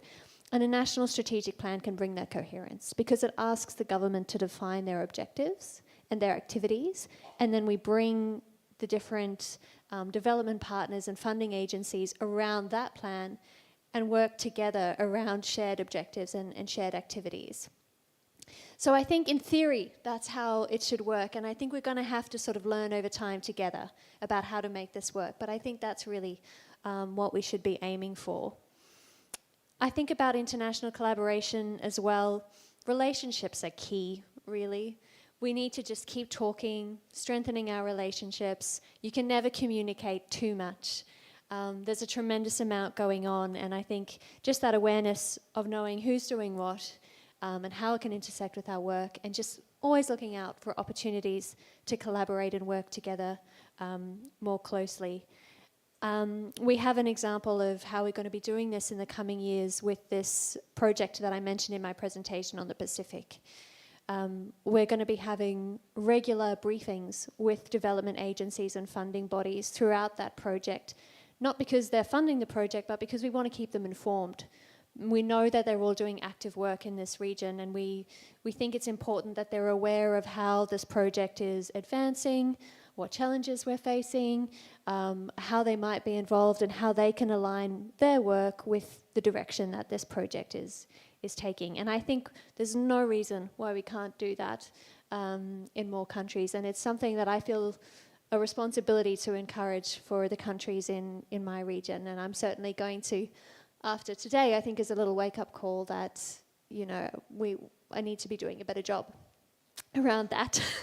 Not in general, but no, in general as well. Because WHO does have a convening role, and I think it's one that we take very seriously. So bringing everybody together is, along with our collaboration centres, is going to be an important way forward. Finally, on emergencies, it's a tricky one. You know, I think, I'm not sure if I'm allowed to say this, but I'm not sure how it will translate. But emergencies is a bit of a sexy topic. You know, it attracts a lot of attention. It attracts a lot of media. People like to talk about it. People want to be involved in it.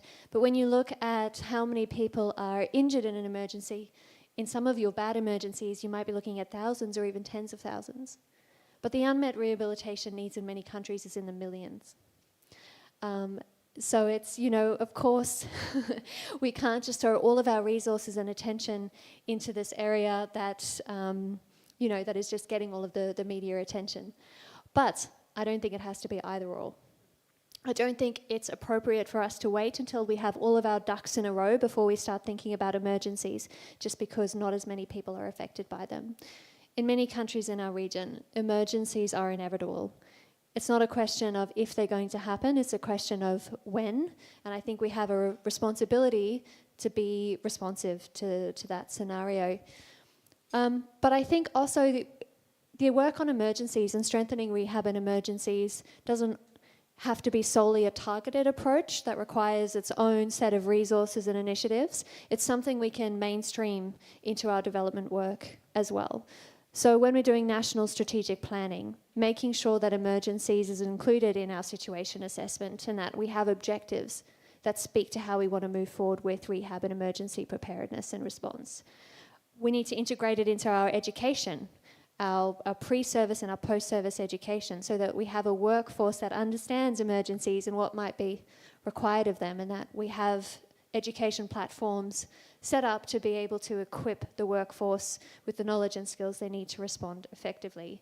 And we need to integrate it into our service delivery so that we understand how to respond to a situation of a surge of rehabilitation needs. So yes, we will have targeted initiatives, but we can also mainstream this, I think, and be more efficient in our approach.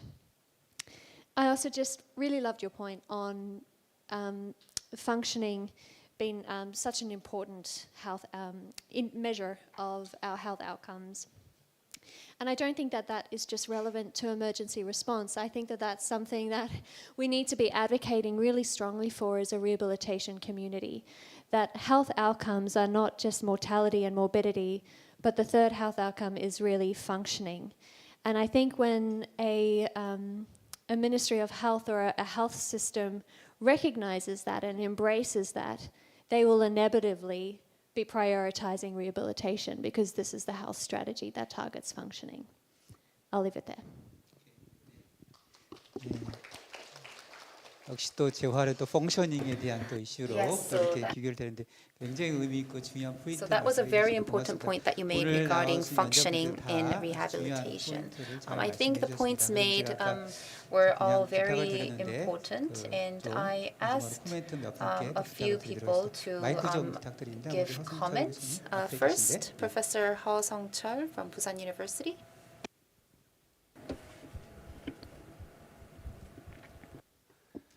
네, 안녕하세요. 저는 Good afternoon. 양산 부산대병원 재활의학과 조교수로 일하고 있는 허성철. I'm Assistant Professor Ho Song-chul from Busan University. 제가 오늘 와가지고 느낀 게 굉장히 많습니다. 사실은 I learned a lot through this forum. Actually, I'm a physiatrist, especially for SCI patients in my hospital. So through the first topic, the rehabilitation in emergencies, as a physiatrist, I learned a lot because there were a lot of uncharted area that I have thought before. So there were a lot of good points that many physiatrists, including me, should focus on. I think Korea is not a country which lacks resources or workforces in rehabilitation. But I think the problem is that low interest in rehabilitation. And another point is actually Professor Govinda shared experiences on collaboration. But based on my experiences for the last 2 years with Director Kim of National Rehabilitation Center,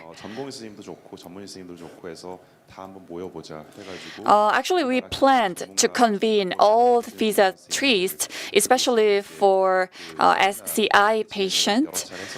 And also, we held various forums or conferences targeting this physiatrist for SCI patients.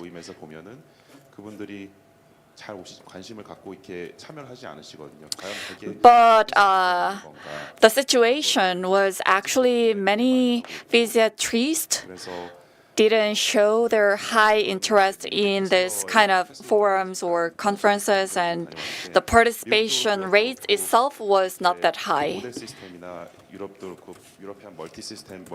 And I participated in a short-term training program in Castle training program, and I saw that in the US and the UK and European countries, actually this multi-center system has been well established. So I think we need a data center especially for SCI.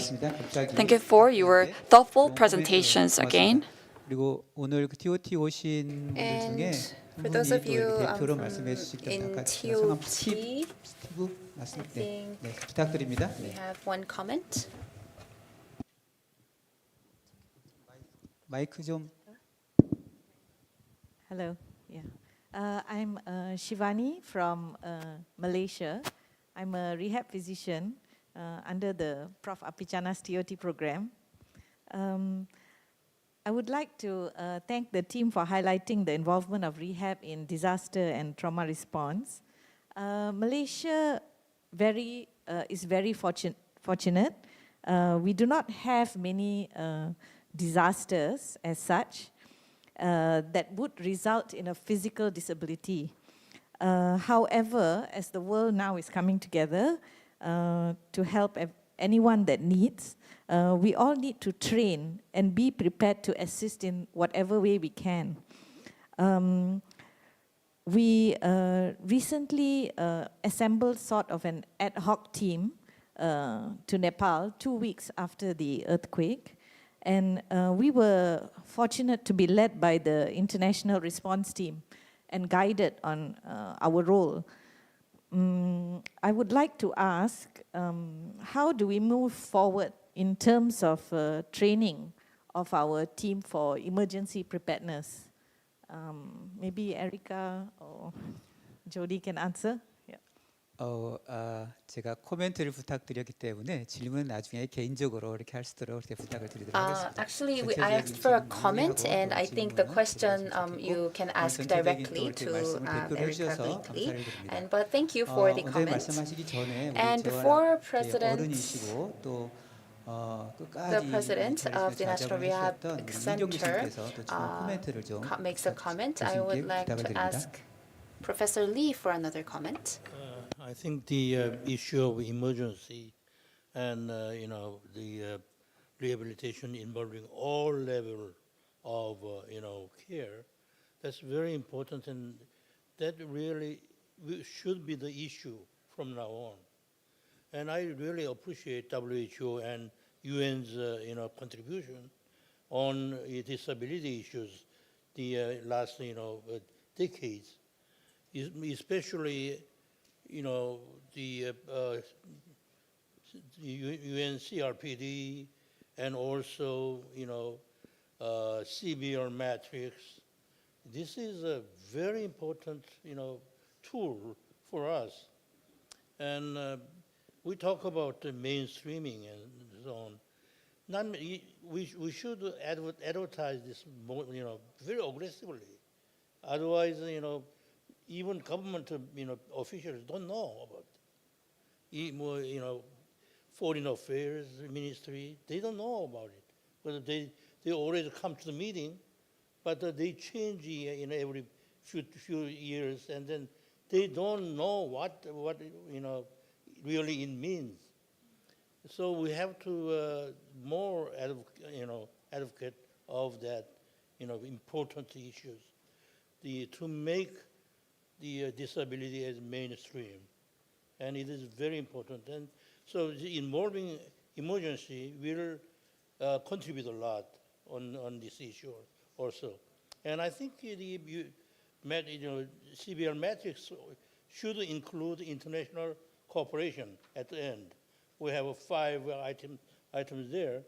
The 6 should be international cooperation. Actually, Korea has adopted this for a long time, and we developed the system of 복지관, which is community-based rehab center.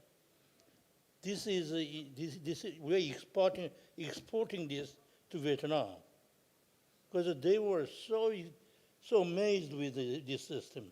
But it is based on CBR matrix. So I think if we apply whatever the WHO comes out and comes with, that will help the whole Asia to make disability mainstream.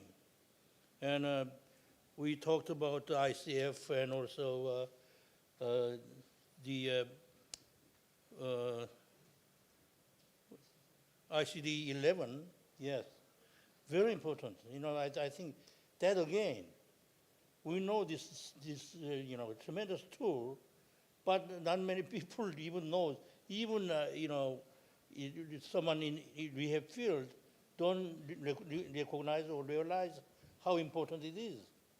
So we should more aggressive the advertising this, and I really encourage the WHO and UN come up with a very advancing ideas, and then either if you come up with certain ideas, it'll come true someday. So don't worry about it is far from now. It is, we have to have a direction, and then that will come in with a time.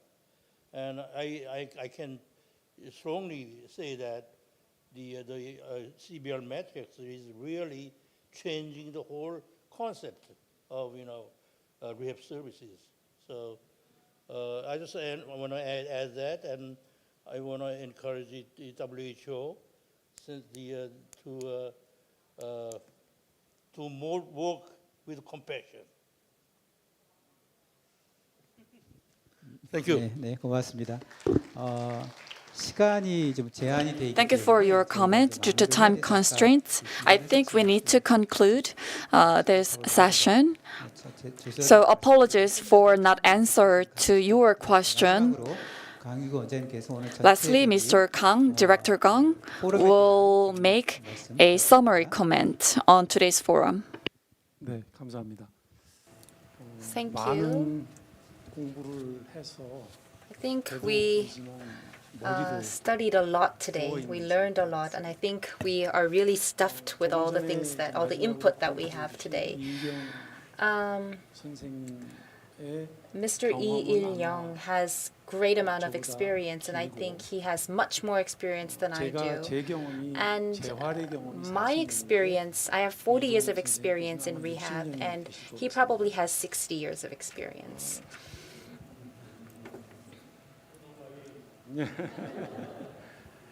그런데 왜 그런 말씀을 드리냐면 I'm saying this because, 코이카에서 설명해 주신 as explained in COICA, there was the Fiji project that I was involved in. And I went to Fiji, 이 모습은 아마도 and what I saw in Fiji was probably about what Korea looked like back in the 50s. That really, I was struck by the scene that I saw in Fiji. So the spectrum of rehab is quite similar to that, has this gap of about 60 years. So the rehab spectrum of Korea and that in Fiji is very different. So we have this wide range of spectrum, whether it's going to be about cutting-edge rehab or whether we're going to have to educate or train in terms of rehab. That's why we discussed all of this here, and in our role, in each of our role, we need to think about how to plan and how to realize that, and people who have that passion and play their role from where they are, that will lead to success.